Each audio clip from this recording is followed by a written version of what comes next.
Chapter 522. Because her starting point or target was too big, the quality and quantity of this energy was also frighteningly high. Without the cooperation of the lantern ring, it was impossible for an ordinary person to control this energy. However, Thea had been playing with fear energy for several years.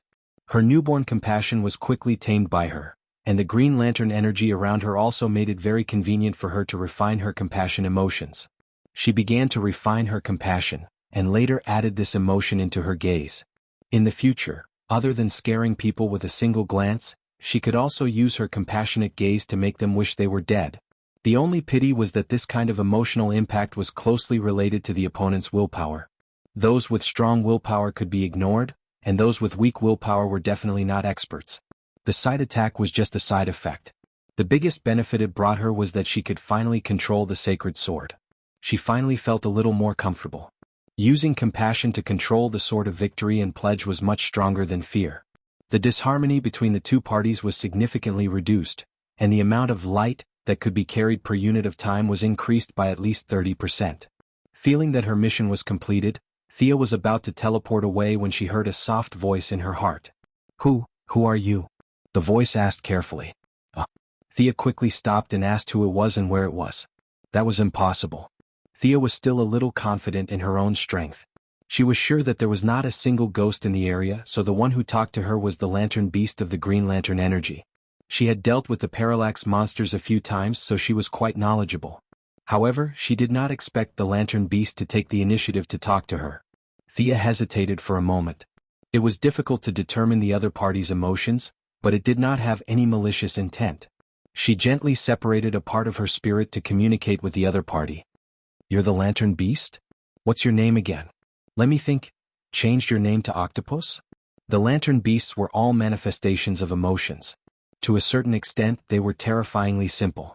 Under the projection of Thea's spirit, a medium-sized tentacle monster appeared in the huge green lantern energy. No, it was an octopus. "You know me? I've never seen an outsider. Are you the holder of the lantern ring?" Seeing that Thea did not answer, it asked again, "How's the outside world now? I have very little emotional energy here." "Are you still here? You're not leaving, are you?" Thea fell into deep thought. Lantern beasts had no gender. If they were to be categorized according to their personalities, the parallax monster would be equivalent to a middle school boy who was cursing at the heavens and the earth, while the squishy zong octopus in front of her would be like a kindergarten loli. The amount of emotional energy and the length of time in the world really affected their respective personalities. Thea tried to answer. "Don't you know there are members of the Green Lantern Club outside? You have never seen the holder of the lantern ring?" The lantern beast waved its tentacles in confusion. "No one has ever spoken to me. There's a bad guy outside who often extracts emotional energy from me, but he can't see me." The octopus's tone was full of complaints. The bad guy it was talking about was the old man who led them here. In order to make the lantern ring, he must have extracted energy from the already small total energy. Thea even thought that the old man's hands were not nimble and his skills were mediocre. He must have wasted a lot of energy. The old man was just an ordinary person. He did not have a lantern ring or spirit. He had been guarding this place for many years and probably did not know about the existence of the lantern beast. As for Abin Su, as a member of the Green Lantern Ring, it was even more unlikely that he would talk to it easily. Thea, who held the sacred sword, only talked to it after she manifested the emotion of compassion. Thea's original intention to go home and sleep was immediately extinguished. She saw the hope of controlling the Green Lantern tribe. The person who controlled the total energy could change the purpose of the lantern ring. For example, Sinisto's initial selection criteria was to control fear. Later he changed it to release fear. After Thea took over, he changed it back again. The yellow lantern ring was like this, so the green lantern ring should be no exception. Changing the settings of their lantern ring, compassion should not be brainwashing. It was too cruel and evil. No intelligent life could accept the change of their temperament and become a person with the so-called compassion emotion. Using a tough method to turn evil into good was simply an insult to the word justice. "Can I get the Green Lantern ring too?" Thea asked tentatively. "Yes, I can see your compassion. To be honest, you can stimulate the emotional energy without the lantern ring. You're really amazing. I can provide you with this energy, but I don't know how to make a lantern ring. I'm afraid you'll have to look for that little guy." The octopus kindly reminded her. Thea laughed. It was difficult for others to make a lantern ring. It was equivalent to a monopolized technology that was only circulated in a small circle. Unfortunately, she was one of those people. When Sinisto entrusted Kruger to the Yellow Lantern Corps, he included a lot of ring manufacturing technology and experience. Making a green lantern ring was a piece of cake for her. "Don't worry, it's just making a lantern ring. It's not difficult," Thea said confidently. Now that the Yellow Lantern Corps had regained its momentum, the Galactic Alliance's daily deals were enough to make the 300 people in the Corps happy. It was really hard for anyone to reject the huge amount of money thrown at them. The initial dissatisfaction from leaving Kruger had disappeared. There were definitely still bad people in the Corps, but aliens who did not love money and only wanted to destroy the world were still rare. The prospects of the Corps were good, so Thea naturally started to recruit new subordinates. Every now and then she would make a few rings and throw them out. There were always a few talents. Although she wasn't as skilled as Sinisto, who could make thousands of rings in one go and reach the point of perfection, with the help of her powerful mental strength, the rings she made were all above standard. It wouldn't be an exaggeration to say that they were all top-notch. The octopus said with a tone that said, "You're bragging." She reached out and extracted a portion of the total energy of the lantern ring and began to make it. She made the tire, carved the internal circuit, connected it to the Green Lantern network, infused it with energy and finally formed it. She had done this process dozens of times, which disappointed the lantern beast who wanted to see her make a fool of herself. A sky-blue lantern ring quickly circled around her. Intelligent creature locked. "Thea Quinn from Earth, you have an incomparably compassionate heart. Welcome to the Green Lantern tribe." When it came to reciting the oath, it was a little troublesome. The original oath was completely in the local language. If Thea did not want to roll her tongue and recite it, she would have to change the oath. In order to gain the right to speak, she certainly could not follow the routine of others. After thinking for a while, she wiped the original oath on the ring and replaced it with a new one. Thea softly recited, "The sins of half a life are hard to recount. Scatter the dust and sorrow of the sleeves. Now the sky is low and the trees are low in the wilderness. Bow down and finally find the way home." Chapter 523. The first two sentences of the oath were about the situation of the Green Lamp tribe. In the third sentence, Thea hoped that they could broaden their horizons. In the fourth sentence, she hoped that they could find true compassion, both for others and for themselves. The uniform of the Green Lamp tribe was as simple and plain as their symbol, and there was very little cloth. Thea looked at the uniform she was wearing, which could be used as a swimsuit on the beach. She was speechless and secretly made up her mind that she would not wear the green lamp ring unless something important happened. The general function of the green lamp ring was similar to that of the yellow lamp. Because she did not know how many rings it was, even if she was skilled in making rings, this ring was equivalent to the elite level. The special instantiation of the green lamp ring was nothing special, but the teleportation was very powerful. Thea felt that now she could directly teleport to the Wall of Origin, instead of spending a lot of effort to keep going through wormholes. Adding the teleportation skill of the green lamp ring to her magic, Thea's teleportation skill could be said to be unparalleled in the world, but it still needed some time to explore. The green lamp ring was also a healing ring. The power of compassion could be transformed through the lamp ring and could repair physical damage. In addition to the extraordinary white lamp ring, Thea felt that the blue lamp and the green lamp of the rainbow lamp ring each had a part of the healing function. Now that the green lamp could heal the body, the blue lamp could probably heal the mind. Although it was fundamentally different from magic healing, she could use other people's help to improve her healing skills. Learning from each other, she also made new progress in her healing skills. The remaining functions were illusory images and the ability to create illusions. Thea felt that this ring could be called the Ring of Enlightenment. Several major functions revolved around how to make the target suddenly wake up. Thea carefully avoided the brainwashing function, but the remaining functions were still skills to fool people, which made her a little speechless. She was also given a long cane of the Green Lamp tribe, which could absorb the rainbow light, store it and shoot it out. It looked cool, but for Thea this function could only be called a chicken rib. Sometimes it could be said to be useless, but sometimes it could be said to be useful, but there was no suitable place to use it. Generally speaking, the Green Lamp's ability was inclined to guide people to do good. The word change on the lantern beast fully illustrated this point. Its auxiliary function was good, but its combat power was mediocre. Thea communicated with the Changzong Cuttlebone and took back the energy of the lantern ring. Apart from her own lantern ring, the rest of the lantern ring went offline. With his supervision, the Green Lanterns all regained their sanity. These people were not good people.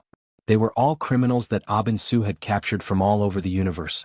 If they regained their sanity and attacked each other, the blame would definitely be placed on Thea. Thea doesn't have much time. She talks about life, ideals, and the future with the lowly for a while. With its limited support, Thea begins to adjust the settings of the light ring. Wearing the ring would cause people to be brainwashed. This function had a great impact on intelligent life. It was not an exaggeration to call it evil. This kind of forced emotion was not compassion at all. Just like what Superman's father said, they gave Superman the right to choose. Now, Thea also gives the members of the Lantern Ring the right to choose again. A simple dialogue box appears in the mind of each member. Thea directly uses her psychic power to bypass the language barrier and asks them if they still want to practice compassion. Even without the blessing of the Lantern Ring, the leader Qing Nu immediately makes her own judgment. She chooses to continue on the path of compassion. The rest of the people hesitated, and some gradually made up their minds. In the end, 103 members of the tribe all chose to continue wearing the green lantern. Thea's a little moved. Don't they know that their will is forcibly changed by the Lantern Ring? They are all not children. They all know that. But they still choose to continue on the previous path. From this, Thea sees the powerful tolerance of compassion. Well, I gave you the choice. This is your problem. Thea mutters to herself and continues to make adjustments. First of all, cancel the oath in the native language and change it to the common language. Their daily language was also changed to the common language. Many of these people were interstellar felons, so they actually knew the common language. However, to take care of their old habits, Sia still kept the adjective new for them. After the adjustments are made, the energy of the Lantern Ring is returned to them. In the silent teleportation, 103 people all appeared in front of Thea. Qing Nu's attitude finally changed, but there is a trace of anger on her face. Outsider, you have no right to interfere with our lives. Thea looks at this group of people one by one. Some of them are glaring at her, some of them are avoiding her, and some of them have a complicated look in their eyes. They have already recovered from the frenzied brainwashing, but the powerful inertia makes them a little uncomfortable. The scenes of their lives before are still vivid in their minds. They used to be close like family, but now they have all recovered their sanity. They are all criminals, so they are a little afraid of each other. Thea does not feel guilty about Qing Nu's accusation. Isn't it just some estrangement between them? It's not a big deal. Without the help of the Lantern Ring, she stretched out her hand and set up a huge shadow illusion spell. She also added in her own modified version of a pipe dream, adjusted the flow of time in the spell, and poured in the emotion of fear. At the same time, she also divided a part of her mental strength into the cage. The fear emotion manifests countless monsters, and they rushed at the green lanterns like a tide. In the illusion, the green lanterns can only huddle together for warmth and help each other. As the intensity of the battle deepens, the estrangement quickly dissipates. In the process, Thea naturally became familiar with them. They finally reached a point where they can help each other, no longer forced by the light ring, but accepted each other from the bottom of their hearts. The bright light of compassion takes root and grows in the crowd. When their emotions converge, Thea's fear emotion is directly defeated. The cage breaks by itself and everyone regains consciousness. Is this compassion? Someone reached out and touched the green energy in front of him. We've been on the wrong path for so many years? It is true.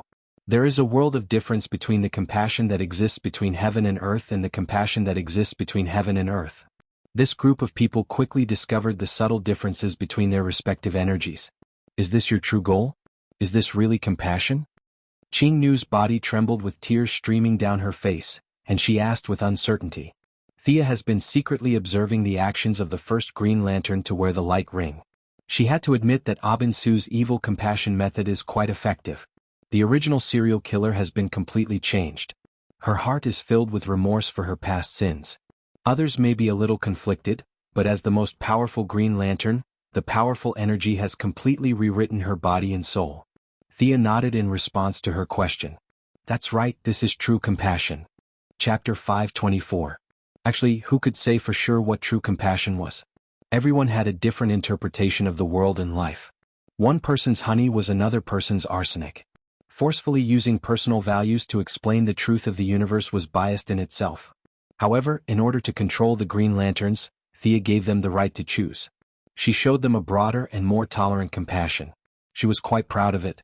Abin Su was already dead. Regardless of whether his views were right or wrong, they were all in the past and should be replaced by more rational and healthy emotions. The Green Lanterns paid their respects to Thea according to their tribe's etiquette. Thea accepted it calmly. She deserved it, so there was nothing to be embarrassed about. In a way, she had also liberated the Green Lantern Corps, allowing them to embark on a broader and more positive path. Is this Abin-Su's idea? The elusive short old man jumped out of the shade and pointed at the Green Lanterns as he asked Thea. Thea felt a bit guilty towards this old man who had never left his own planet and wanted to rebel against the little blue men just because of friendship. However, she soon realized that it was her compassion that was affecting her, so she suppressed her guilt and insisted. That's right, this is indeed Abin-Su's idea. This is his latest realization. The old man was enlightened and stood to the side happily. Thea actually wanted to ask the old man's name, but seeing that he had no intention of introducing himself, she could only give up. She waited for a while and waited for the Green Lanterns to regain their composure before speaking. Brothers and sisters, I've brought you the true compassion of the Green Lanterns. Next, there's something I need you to witness. They had been together for many days in the illusion, so no one objected to her calling them brothers and sisters. Thea then turned around to communicate with the Green Lantern's energy source. This was the first time they had seen such a huge energy source. They didn't know what was going on, so they could only watch in silence. At this time, Thea used her psychic power to communicate with the Green Lantern Beast. She wanted to ask for something from the lowly Lantern Beast. Book? I don't have any books here. The Lantern Beast in the mental world was a bit confused. A few tentacles scratched its head as it answered. Definitely. Maybe it wasn't there before, but when I mentioned the book, it must have been there. If I'm not mistaken, it should be in your energy source. Thea was very sure that the Green Lantern had the Book of Ura, the Yellow Lantern had the Book of Parallax, the Black Lantern had the Book of Death, and the Green Lantern definitely had it as well. However, Abin-Su, the creator of the Lantern Ring, did not know about this secret. His level was not high enough to establish his own Lantern Ring, and he did not dare come into contact with the Lantern Beasts. He knew about the Book of Oa of the Green Lantern Ring, but he definitely did not know that each Lantern Ring had a book. Thea had been in possession of the Parallax book for a long time and had communicated with the Parallax monsters several times. She knew these rules like the back of her hand. Yes, there must be. Let's look around. Thea coaxed the Cuttlebone like a child. It was rare for the lowly Lantern Beast to meet someone who was willing to chat with it, so it was not unhappy.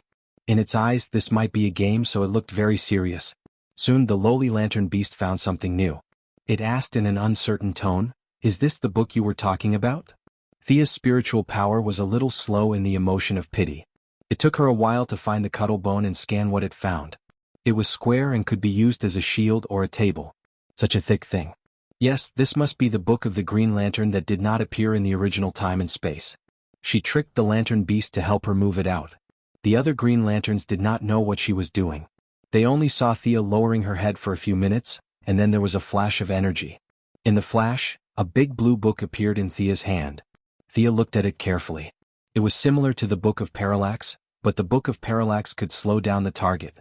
This book's function was healing. As long as the book was present, it would heal the surrounding allies every minute until the energy in the book was exhausted. A powerful battlefield halo? Thea glanced at it. The rest of the functions were almost the same. Registering information and recording all kinds of events. She was most familiar with registering information. Taking advantage of the fact that there was no name in the book, she wrote her name on the first line. Thea did not want to hold the book by herself. It was one of the rules that the book could not be held by the same person as the leader of the army. Now that she was in control of the Yellow Lantern, the Book of Parallax was handed to Fiora.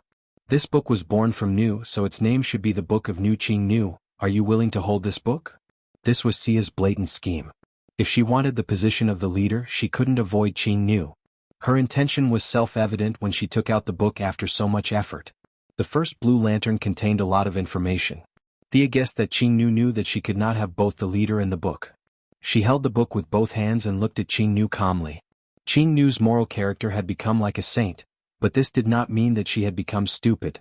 Even when she was brainwashed in the original timeline, her intelligence still allowed her to deal with the Seven Lantern Corps. She played Hal Jordan and the others like a fool. Now that the brainwashing effect was gone, her thinking was more rational and deeper. Where will you lead the Blue Lantern? Ching Nu walked up to Thea, but she did not take the book. Instead, she asked in a low voice. Thea knew that Ching Nu was still doubtful. I will lead the Blue Lantern out of the dark night. This is my promise. The Blue Lantern should expand the scope of recruitment. Even the kind-hearted need mercy. Seeing that Qing Nu still had not made up her mind, Thea added, "The Blue Lantern should abandon its principle of seclusion. More and more people will join this big family." In Abinsu's era, the Blue Lantern was a secret force he established to counterattack the main planet of Ura. Of course, he had to adhere to the principle of seclusion. Now it was unnecessary. It could be said that the Guardians were open-minded and had a good vision. They even turned a blind eye to the Yellow Lantern, so they would not make things difficult for the Blue Lantern, who was like a saint.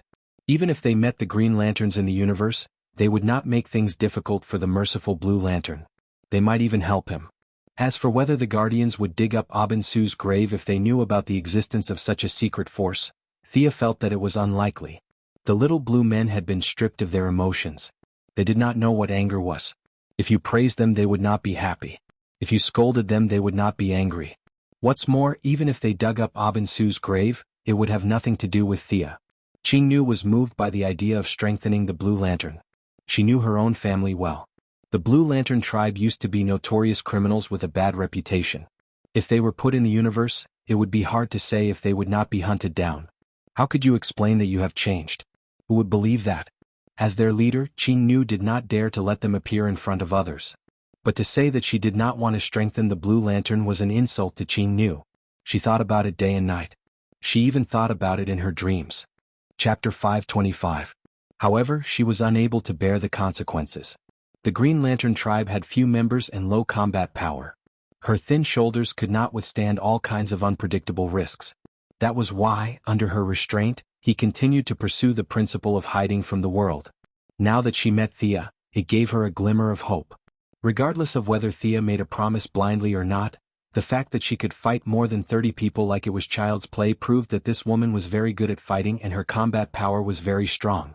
Although she had turned over a new leaf today, Qing Nu still had the experience of being a bad person. Whether an organization's leader could fight or not determined the lifespan of the organization. This rule was an ironclad rule on most planets. The leader's fist determined how far the organization could go. Qing Nu finally made up her mind and reached out to take the Book of News. Leading more than 100 people did not have much power, so she gave up happily. In return, Qing Nu pulled Thea and said loudly, "Thea Quinn is our sister. She can inherit the position of leader of the Green Lantern tribe." In the previous battle in the illusion, everyone knew her name, so no one asked Thea who she was. She was still met with silence from the crowd. Thea sighed inwardly. She still had to rely on her fists to speak. As the leader of the Green Lantern tribe, it was definitely not appropriate to take out 120 Yellow Lantern rings. It was meaningless to use other forces to suppress them. Thea had no choice but to put on the green ring and change into the somewhat shameful clothes. The clothes were made of so little material that it made one's hair stand on end. The upper part of the clothes was just a small singlet that barely covered the indescribable parts. Her entire lower abdomen, arms, and back were exposed. The lower part was even more exaggerated. A pair of briefs with 2 long curtains tied at the front and back. Other than that, there was nothing else. Compared to the tight clothes on the Green Lantern and Yellow Lantern tribe, the Green Lantern tribe style was simple to the extreme. Not to mention the exposed thighs, there was not even a pair of shoes. Even Thea wanted to dig up Abinsu's grave with such a simple outfit. You really are using the Green Lantern tribe as cannon fodder. You don't even have decent clothes. However, clothes were different from rings. Once set, they could not be changed. Thea could only fight in this attire. Fortunately, she had the ability to fly. She hovered half a meter above the ground and said to everyone, "Come at me together. Let me teach you how to fight between the rings of light." After that, she conjured a green giant and entered it, waiting for everyone to make the first move. Knowing that she was going to fight 100 people by herself, the Green Lanterns couldn't accept it. "You were indeed very powerful before, but if you don't use the power of the thunderstorm and only rely on the lantern ring, can you fight 100 of us by yourself?" A few hot-tempered people immediately began to attack. Under their lead, the rest of the people also began to attack. Thea sneered. She could see that these people were criminals from the previous universe. They were strong and weak, and each of them had some special abilities. Now that they saw that Thea had given up on her ability and used the ring to speak, they made the same choice. These guys lived in seclusion. They were not even as good as the Green Lantern recruits when it came to the usage of the rings of light. In addition, the Green Lanterns themselves didn't have much attack power. Their rings were now like toys in Thea's eyes. After living in seclusion for a long time, they were extremely inexperienced in fighting between the rings of light. Not only did they not cooperate with each other, but their attacks were also extremely messy. There were even instances where they collided with each other. Thea's lantern ring was not as good as Qing Nu's, there was no doubt about that. However, it was still better than these guys in front of her. Coupled with her rich experience in fighting with the rings of light, her giant rushed into the crowd and crushed them. Her rich experience made her like a martial arts master beating ordinary people. The difference in physical fitness was not big, but the difference in experience and skill was like heaven and earth. Thea could conjure all kinds of legendary creatures and high-tech weapons at will. These Green Lanterns had lived in seclusion for a long time. They were almost lacking in imagination. They were a group of criminals before, so their imagination was very limited. The hammer and chain that they conjured were like toys to Thea. The Green Lanterns were easily knocked to the ground by her. Thea stopped conjuring and gestured to Qing Nu. The other party immediately took out the Book of Nu. An endless amount of emotional energy began to heal the injuries of these people. The Green Lanterns slowly stood up. Their expressions were not very good. Thea was too lazy to play any tricks. She pointed out the shortcomings of the Green Lanterns one by one. Everyone was speechless. They all lowered their heads, acknowledging the change of leader. Thea stayed on this planet for the next few days. She taught everyone how to use the rings of light. The rest of the time she discussed various matters with Qing Nu. From her explanation, Qing Nu learned that they had been working as temporary workers all this time. Without a register, many of the things they did were actually meaningless, especially when the green lamp's energy source was in a state where it could only be used. Thea could not stay here for long. She also brought Qing Nu to see the Green Lantern cuttlefish. Unlike Thea, who was coaxing the Green Lantern beasts like children, Qing Nu trembled in fear when she saw the Green Lantern cuttlefish. The Green Lantern cuttlefish thought that someone had come to play with it again. However, Qing Nu's face turned pale. This made it very unhappy. This made Thea even more precious. She only understood this point after the event. She was a demigod. In terms of life level, there was not much difference between her and the Green Lantern beasts. She also knew the Green Lantern beast, Parallax. Naturally, she had no qualms about meeting the Green Lantern cuttlefish. Qing Nu was just an ordinary person. No matter how capable or intelligent she was, she could not change this fact. In the face of the Green Lantern cuttlefish made of pure energy, she could barely manage to greet it. Thea did not make things difficult for her. After all, she had introduced the Green Lantern cuttlefish to her. There was nothing she could do if she was trembling in fear. The Green Lantern cuttlefish was on the right track. The old man named Nadamo was the happiest. He seemed to have put down a heavy burden. Except for occasionally mentioning why Abin-Su did not come back to see him, he was happy the rest of the time. Another happy person was the Green Lantern cuttlefish. Previously, the Green Lantern cuttlefish did not go through the registration procedure.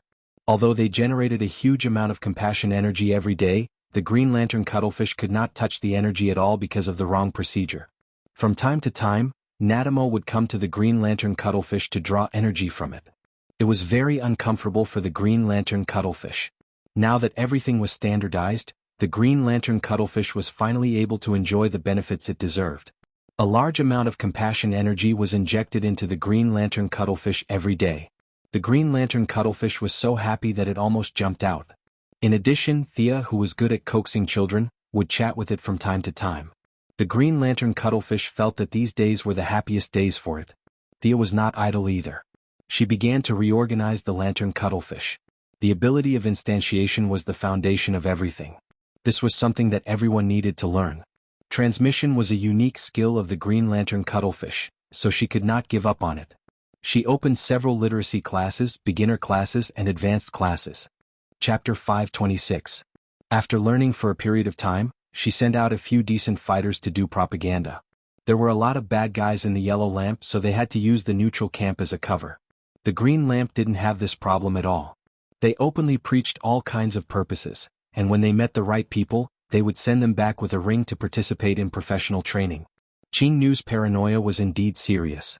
At first, she was worried for a few days as if countless aliens would jump out and annihilate them in the next second. Later, when a few tribe members returned and told her about the situation outside, she realized that she was overthinking. Thea stayed for half a month, and when she felt that everything was on the right track, she said goodbye to everyone and returned to Earth. Learning from the Green Lamp's technique, her teleportation technique had reached a new level, and the feeling of being able to travel across the universe in an instant made her feel very comfortable. Compassion could only be said to be useful now, but it would take a while to be able to use it as freely as fear. The affairs on Earth were completely on track, but the 6 mechs working at the same time had exceeded the maximum production capacity of the Quinn Group. After all, they were a group, not a country. Several CEOs obtained Thea's consent and gradually sold some of the simple construction work to other groups. A conservative estimate was that so far, there were at least 1 million construction workers involved in this manufacturing project. Thea was just trying to maintain the lead, and making money was really secondary to her. Just as she was preparing for the next stage of the research, Diana came to her. "Are you going on a trip?" In the apartment in London, Thea looked at Diana, who was packing, and asked a little strangely, "I'm not sure, but I have a feeling that after I took off the silver bracelet on Doomsday last time, there seemed to be some changes in my body." Diana repeatedly described, but she didn't know how to explain it, so her words were very vague. Thea asked a few more questions, but Diana's situation was more like some kind of whim. She had never seen this kind of situation before, so naturally she couldn't give any reasonable suggestions. "Do you feel some kind of call?" Thea's heart skipped a beat and she asked. "I'm not sure, but a very vague feeling seems to be urging me to look for something." The Valkyrie had never been so confused before. She sat on the bed with her arms wrapped around her knees. Now that even Thea, who had always been resourceful, had no idea what to do, she felt even more lost. Thea could not say that she had no clue at all. She felt that Diana was most likely going to come into contact with the source. No one could be certain about such a conceptual thing. Her little advantage of being a prophet was of no help in this kind of problem. She did not even dare to say too much in order not to interfere with Diana's choice. Diana, who was originally at the peak of the demigod realm, might have vaguely sensed something in the process of removing the protective silver bracelet, which led to today's conversation. Diana should have taken off the silver bracelet during the battle with the Firstborn. Perhaps she also had some enlightenment at that time. Unfortunately, fate played a joke on her. Diana accidentally killed Ares and inherited his position as the god of war. This incident cut off her path to becoming a new god and made her unable to progress further. Now, by chance, she had reached the peak, but without Ares's interference, Diana's future was almost bright. Thea naturally would not stop her. She originally wanted to remind her of the power of the Wall of Origin, but after learning that her premonition was still on Earth, Thea could only keep quiet. There was a wild source on Earth? This kind of intangible and conceptual thing was really beyond her understanding. The young miss had never seen pork, nor had she seen a pig walk. She could only watch as Diana dressed up as a traveler and embarked on her own path of search. She could only say that she was envious of Diana. Diana was born with a max level and could become a god with just a little practice. She was full of the aura of the child of destiny. However, everyone had their own fate. Everyone had different starting points and experiences, so it was really hard to say who was more comfortable. She felt that Diana could level up by going sightseeing. Perhaps others were also envious of her ability to rely on deceiving ordinary people to gather the power of all living beings to forcibly obtain the source. Diana went on to find her doubts with a sense of holiness. Thea naturally could not disturb her every now and then. At such a critical moment, her state of mind must not be destroyed. She returned to the metropolis with some annoyance. Rose Wilson, the daughter of the Nell, who was now in charge of the Earth's intelligence network, brought her great news. The personnel planted in Dr. Savannah's expedition team sent news that the doctor, who was born in a wealthy family and loved archaeology more than money, seemed to have made a major breakthrough. 45 miles north of Baghdad, they seem to have found a place that is very similar to the historical record, Ross Wilson reported respectfully. Haha. Thea, who had always been a little gloomy in front of her subordinates, could no longer control her emotions and laughed happily. "Tell your father that Target B has appeared. Ask him to bring people back to Earth quickly." Thea did not explain to Rose Wilson and ordered her to prepare. Rose Wilson bowed her head and left. Thea was very excited. Target A, Shazam; Target B, Black Adam. She had worked hard for many years and finally waited for this day.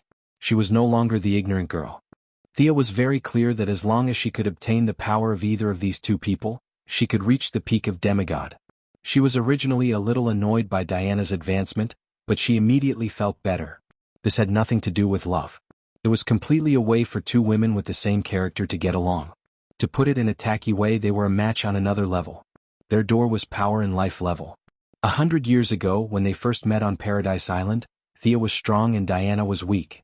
After that, the Valkyrie trained hard for 100 years, while Thea did not make any progress. The two of them were strong and weak. In recent years, Thea had been catching up head-on, and the two of them were tied. Thea even regained the upper hand with her various means. In the Battle of Doomsday, Diana chose to stake it all on one throw. It was not without the intention of climbing to the top. She thought that she would be under Diana for a short time, but she did not expect that fate would favor her. After absorbing Black Adam, she would go to the Wall of Origin to hook up with the Origin. Perhaps Thea could become a god before Diana. This was the reason for her joy. In the eyes of outsiders, the two of them were very sick, but this was how they got along. They were lovers and opponents, and the kind of opponents for life. In the original space-time, Diana had abandoned Steve Trevor.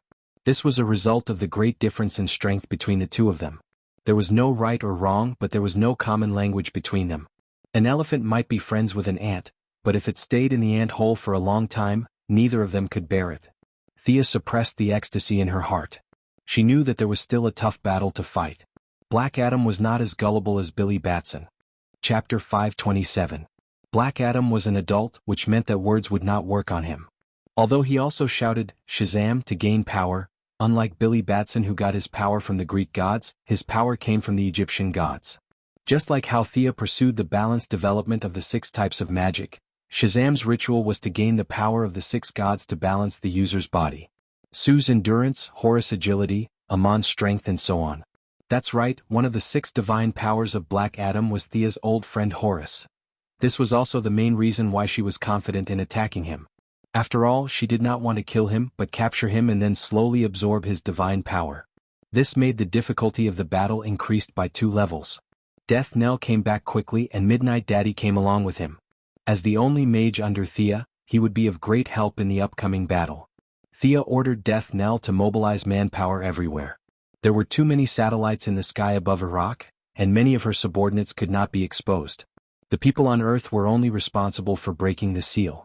As long as Black Adam was summoned, they would immediately pack up and teleport away. The actual battlefield was in outer space and many of her subordinates were waiting on the other side. Black Adam, who had been sealed for 1,000 years, would probably leave Earth before he could understand what was going on. The process after that was self-evident. Thea's side would definitely win. Black Adam could be dragged away by force, but Shyvana's archaeological team was not suitable to do so. The archaeological team also hired a lot of mercenaries. In order to not expose her own traces, Thea was prepared to use firearms to deal with these people. In the chaos of Baghdad, who would know who killed them? Not long after, they met up with Death Knell's subordinates. Thea, whose teleportation spell had reached a new level, directly teleported away with dozens of people. In a valley 45 miles northwest of Baghdad, Dr. Shyvana, who was in his 50s, was excitedly strolling around the campsite. He was also a rich baldy, but his focus was completely different from Luther's. Exploring the mysterious power had been his long-cherished wish for many years. For this wish, he could endure the ridicule of others and the ridicule of his family. This was because he always believed that there was a mysterious power in this world. For this reason, he taught himself hundreds of ancient languages and constantly appeared in dangerous places all over the world, seeking the truth of the world from ancient books. 3 years ago, through an unknown channel, he had heard of the legend of Black Adam, and the story of how this powerful magus rose from a slave to a king.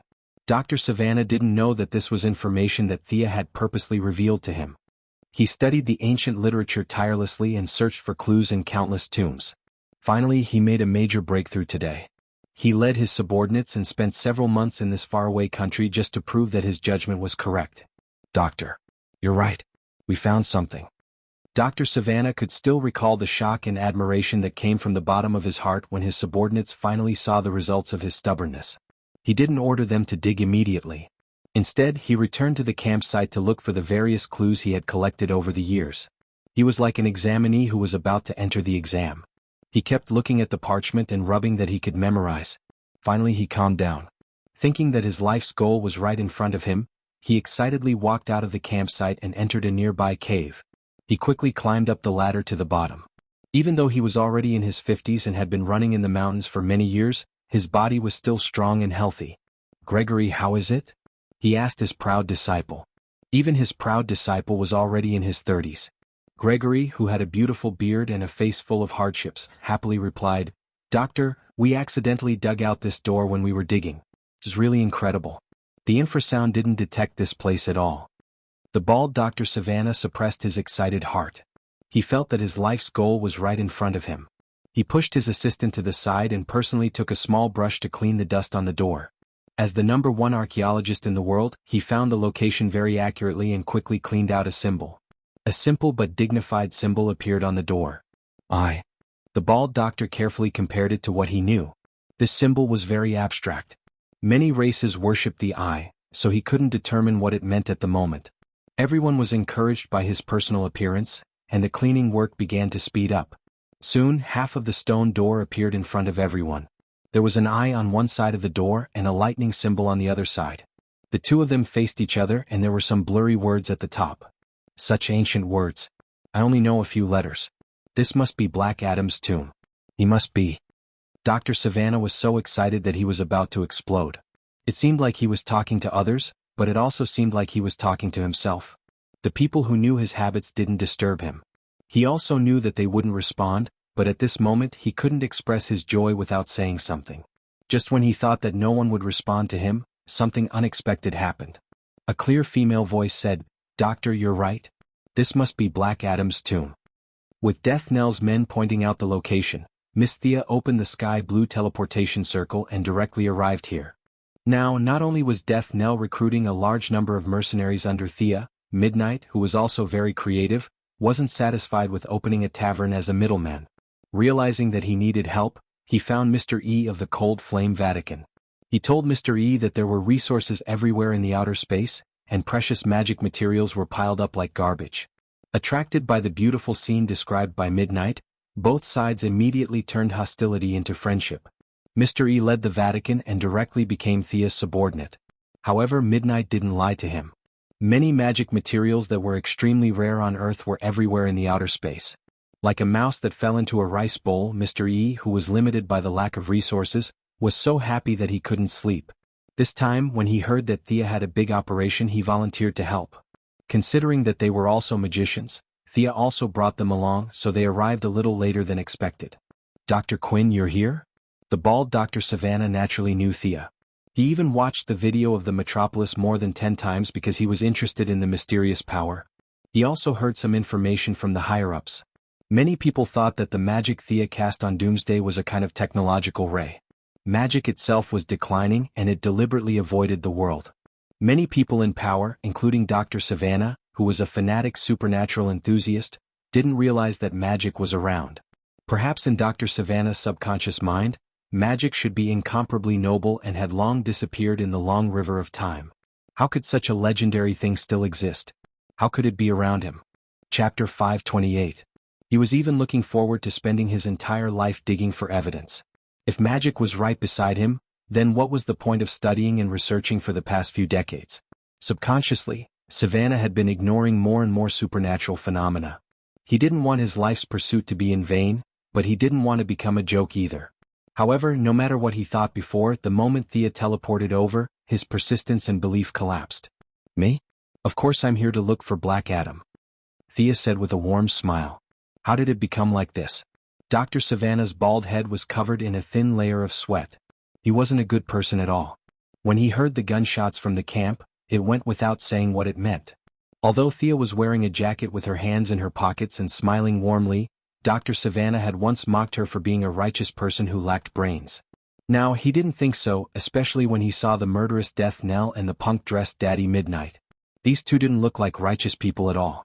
However, what shocked him even more was that Mr. E asked Thea with a ferocious look, "Master, should we kill them?" After knowing that Mr. E had joined her, Thea healed his eyes after a short examination. She also picked out a simple meditation technique from Morgan Le Fay and taught it to him. She also told him not to practice those messy meditation techniques in the future.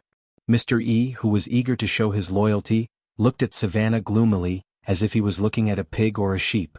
Thea thought for a moment. The doctor has worked hard and contributed greatly. Let's keep them for now. Doctor, your lifelong wish is here. Why stop? Continue. It was useless to say anything at this point. Dr. Savannah also had the spirit of someone who could die in the evening. He turned around and signaled for them to continue digging. He had this determination, but the others didn't. They were all workers and archaeologists, not warriors. They didn't have the ability to resist even if they wanted to. Especially when the people around Thea didn't look like good people, they didn't dare to resist. Let them speed up. Thea ordered Daddy Midnight under Savannah's puzzled gaze. The voodoo warlock then took out 2 pieces of beast bones and started striking them slowly and rhythmically. Then Dr. Savannah realized that his students and assistants were all in a daze as they started to clean the door. Magic. Savannah's mind was in turmoil. He was happy, excited, powerless, and confused. All the joys and sorrows of the past flashed before his eyes. There really was magic in this world. He was a little dazed. It took him a long time to come back to his senses. In such a short time, the door had been cleaned up. His student assistants all walked out with wooden expressions. This scene was incomparably horrifying. How are you going to deal with me? He could tell that Thea was the leader and he had talked to her a few times in the outside world, so he asked cautiously. Don't worry, I didn't kill your assistants. They will forget what happened today when they wake up. As for you, although you are not a good person, you are not a bad person either. Later on, I will erase your memory of today. When you wake up tomorrow, you will continue to look for Black Adam. Thea raised a finger and said with assurance. Nowadays, she didn't kill innocent people easily. The camp in the outside world was full of mercenaries. There were many people and people from various forces, so they had to be cleaned up. However, the people in front of her were all ordinary people. Some of them were even students. Although they came to Iraq to dig up other people's relics, they didn't deserve to die. Hearing that he was still alive, Savannah breathed a sigh of relief. After the crisis of life and death, the ideal in his heart emerged again. Don't erase my memory yet. I want to go in and take a look. After saying that, he pointed at the door. In the original space-time, there seemed to be a secret room behind the door. Thea didn't know if Black Adam would come out if she opened it a few years earlier. After thinking about it, she decided to bring the doctor along as insurance. You also know magic? Savannah deliberately stayed away from the other murderous guys and stood beside Thea. Seeing her staring at the door, he couldn't help but ask curiously. Yes. Thea answered casually. Her mind was focused on observing the door. In the original space-time, the bald doctor used a pry bar to force open the door. In her opinion, it was a joke. The magic door in front of her didn't match the pry bar at all. Savannah wanted to ask again, but Thea gave him a cold stare. He was so scared that he didn't dare to say anything. Then he saw a scene that shattered his worldview. Thea kept gathering all kinds of energy balls in her hand and threw them at the door. It's very simple. After checking it a few times, Thea secretly sneered at the old Shazan. Maybe he was very strong, but unfortunately he didn't have a brain. This door could be described as simple to a magician. The magic he used to seal Black Adam was simple and brainless. Maybe in the era when magic was not popular, he thought that a lightning magic would be able to stop everyone? Thea injected a ball of lightning magic into the symbol on the left eye. The symbol quickly turned into the same lightning symbol as the one on the right. The heavy stone door slowly opened. A winding stone staircase appeared behind the door. Thea took the lead and walked in. Savannah immediately followed, and Death Knell and the rest walked at the back. After walking for half an hour, they finally reached the bottom. Dr. Savannah's equipment was left at the top, but he estimated that they were already deep underground. The space at the bottom wasn't big. There was only a hall connected to the stone staircase. There were 2 main rooms on the east and west sides. The 2 main rooms were filled with rare statues and piles of gemstones. However, Thea and the rest ignored the treasures and stood in front of a wall to observe silently. Dr. Savannah was also a rich man. Especially now that his life was hanging by a thread, no matter how good the treasures were, they weren't worth his attention.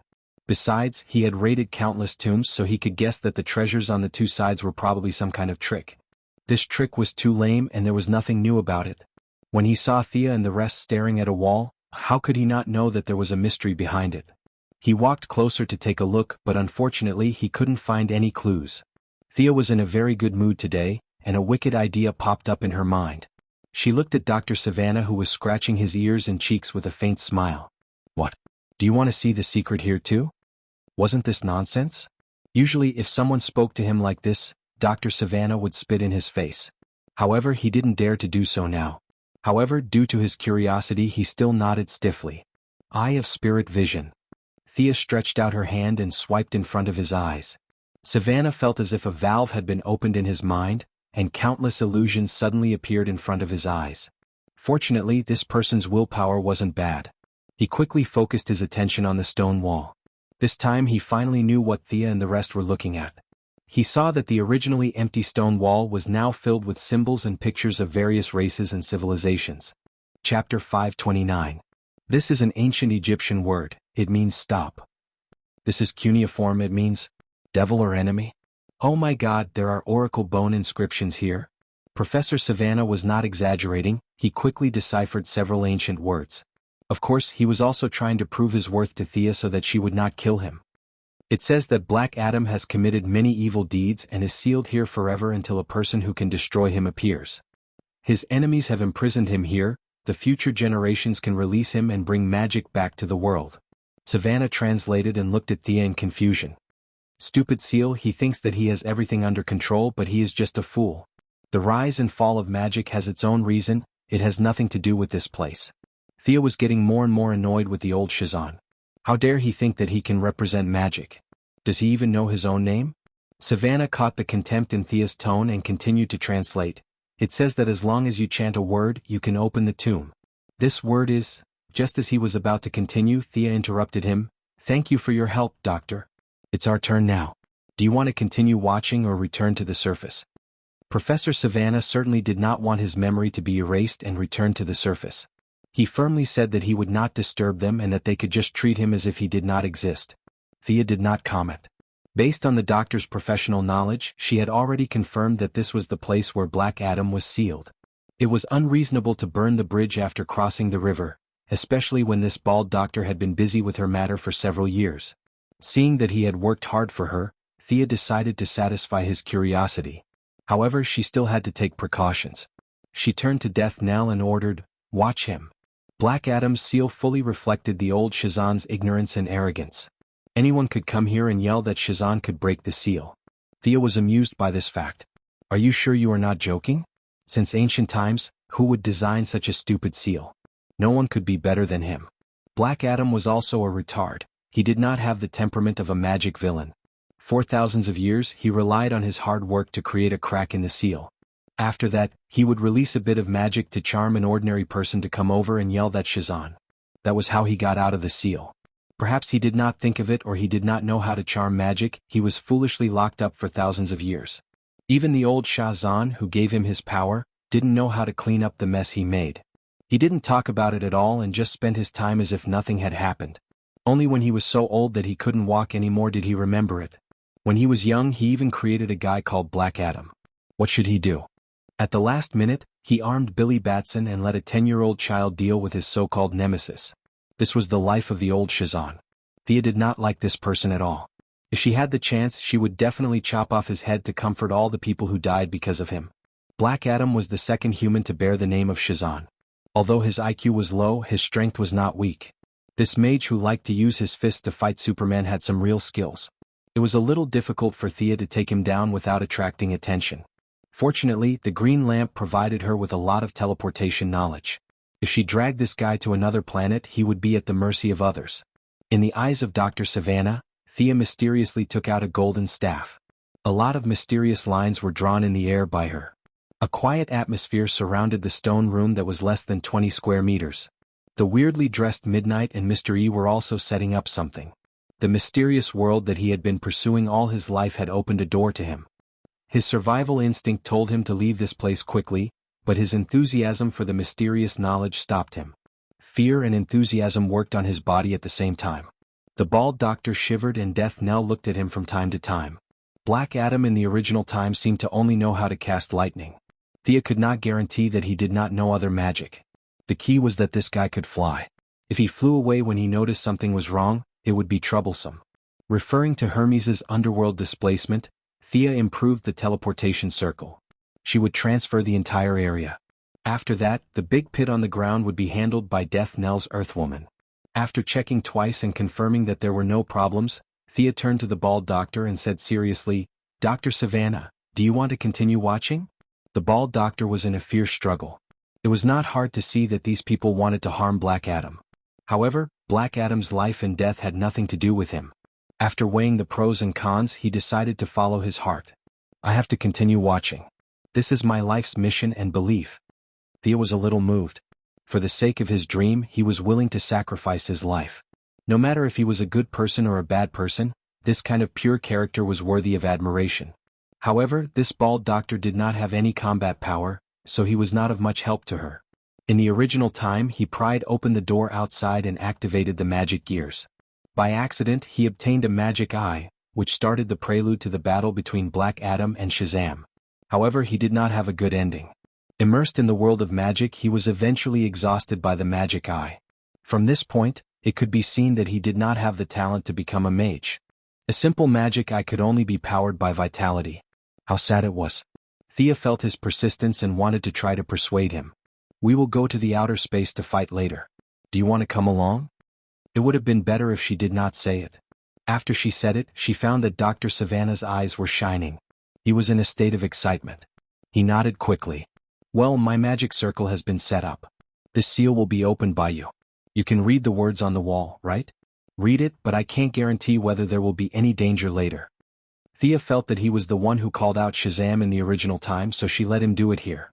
If there was any danger, it could only be said that he was unlucky. Savannah did not think about those things at all. At first, he carefully approached the magic circle set up by Thea. Later, he found that he could not touch the lines floating in the air at all.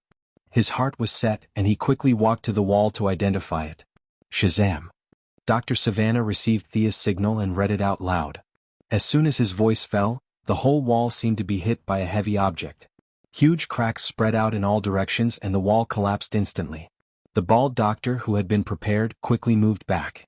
When the smoke and dust dispersed, a strong man in black with a hood and a long cloak gradually appeared. His eyes were surrounded by lightning. Chapter 530. Who released me? You have made a big mistake. You have released the fear that you don't understand. As a reward, I can spare your lives.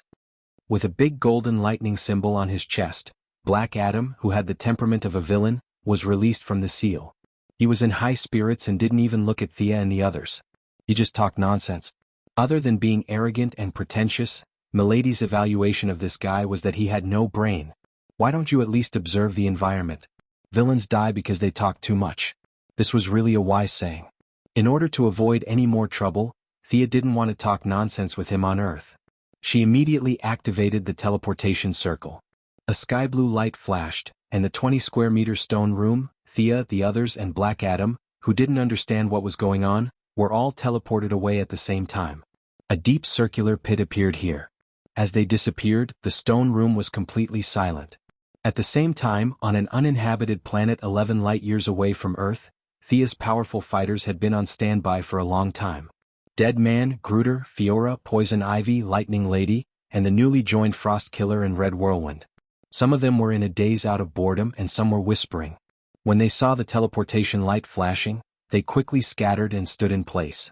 The teleportation ended quickly and Thea, Death Knell, and Midnight also joined the encirclement. The air content here was similar to that of Earth. Mr. E pulled Savannah, who was looking around, to stand outside and watch the show. Who are you people? Black Adam's brain was a little confused. He was still underground before, so where was he now? Looking as far as he could see, it was a desolate place. Has Earth become like this? Thea regarded him as a pig waiting to be slaughtered and didn't want to talk nonsense with him. She turned to look at Gruder. Can you control him? The more rounded gorilla closed his eyes and tried for a long time. He shook his head. There is a barrier in his spiritual world that can't be broken in a short time. Thea wasn't surprised by this result. Although the general characteristics of these generations of Shazans were that they were brainless, their IQ was worrying and their willpower was low. However, the infusion of the god's divine power still gave them a passive attribute that prevented them from being mentally controlled. If one wanted to forcefully control them, they would have to break through the god's divine power protection before they could touch their actual personalities. Their powerful magic immunity, the ability to fly, and the ability to cast spells, as well as their unique divine power, had boosted their overall attributes to an inhuman level. To a certain extent, they were very similar to Diana. Other than the fact that the Valkyrie didn't need them to shout praises, their actual strength was similar. This was also the reason why Thea had gathered all the hired thugs to team up. Actually, it was not difficult to kill Black Adam. All Thea had to do was to borrow Diana's truth lasso and put it around his neck. She would then ask him loudly what the transformation spell was. Black Adam would then shout and Shazam would become an ordinary person. There were too many ways to deal with an ordinary person. The only pity was that even though his strength was extraordinary, he was still an ordinary person. Naturally, he was affected by the lifespan of an ordinary person. Black Adam had been sealed for 1,000 years. He was too old. Once he left the Shazan's divine power, he would probably die of old age. No one cared whether he died or not. If the divine power dissipated with him, it would be too much of a pity. Thea thought about it again and again. There was only one way left, and that was to beat him until he fainted. After that, she would use Horus' divine power as a backdoor to bypass the divine power barrier and control the main body in the spiritual world. Finally, she would give the divine power to Thea and it would be a success. Yes, the power system of the Shazans was very magical. It was easy to get it, but it was also not difficult to take it away. Divine power and magic were not cultivated by themselves. They neither cherished nor cared about it.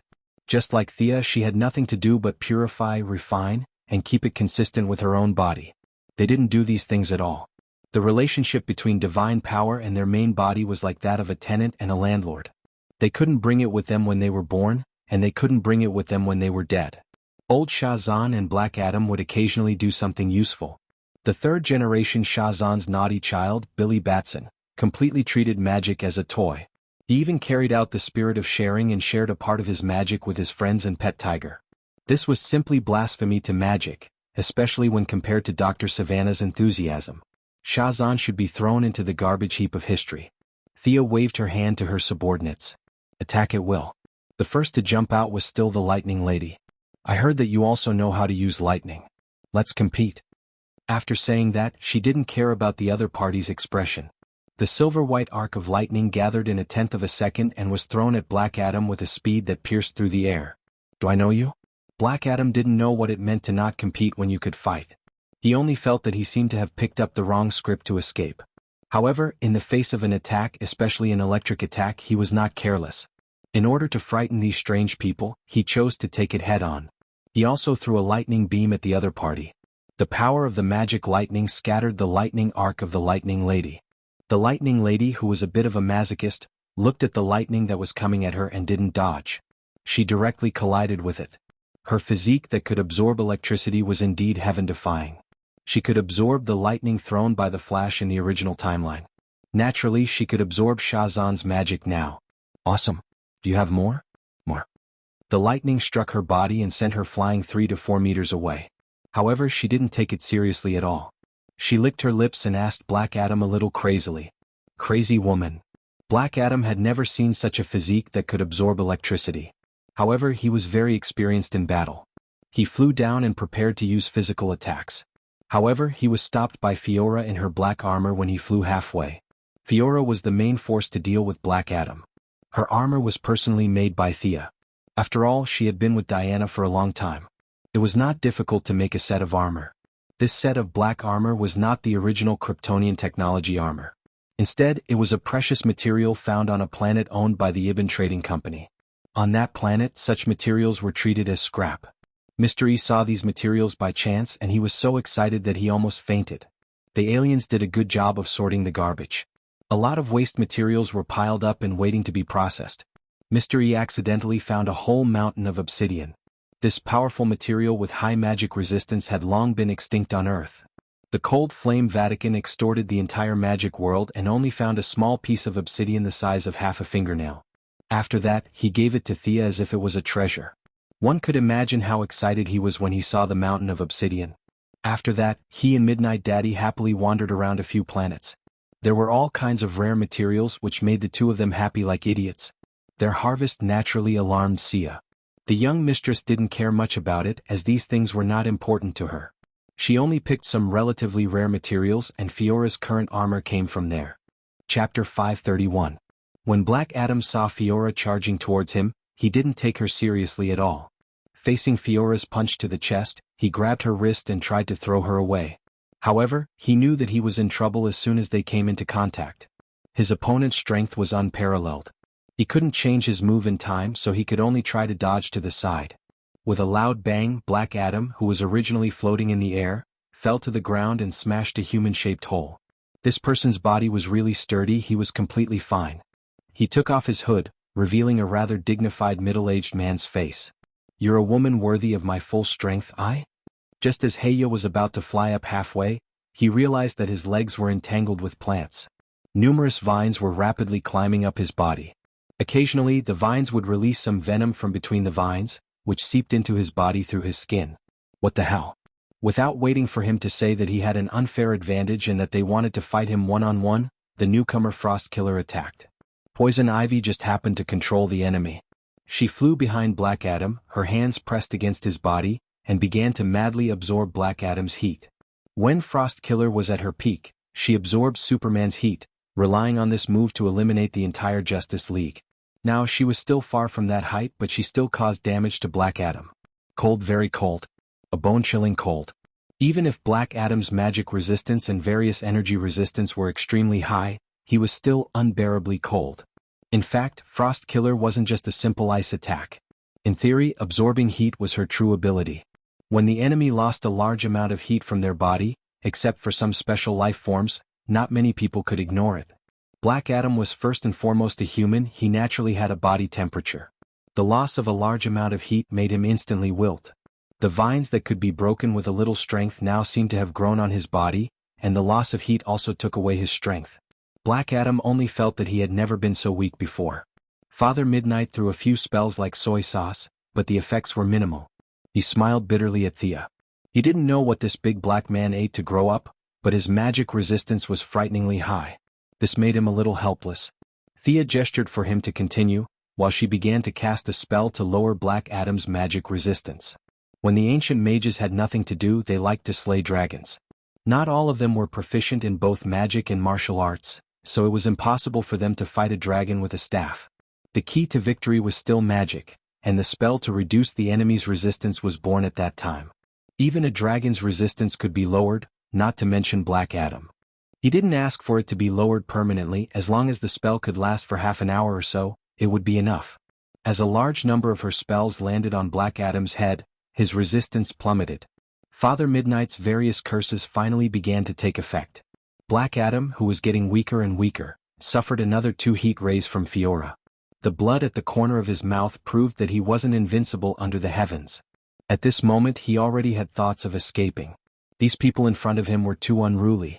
10 against 1. Although he didn't know where he was, it was always right to run first. Feeling that his body temperature was dropping faster and faster, he no longer hesitated. He gathered the lightning magic in his body and hit the Frost Killer on his back. Caitlin, who was caught off guard, was directly sent flying.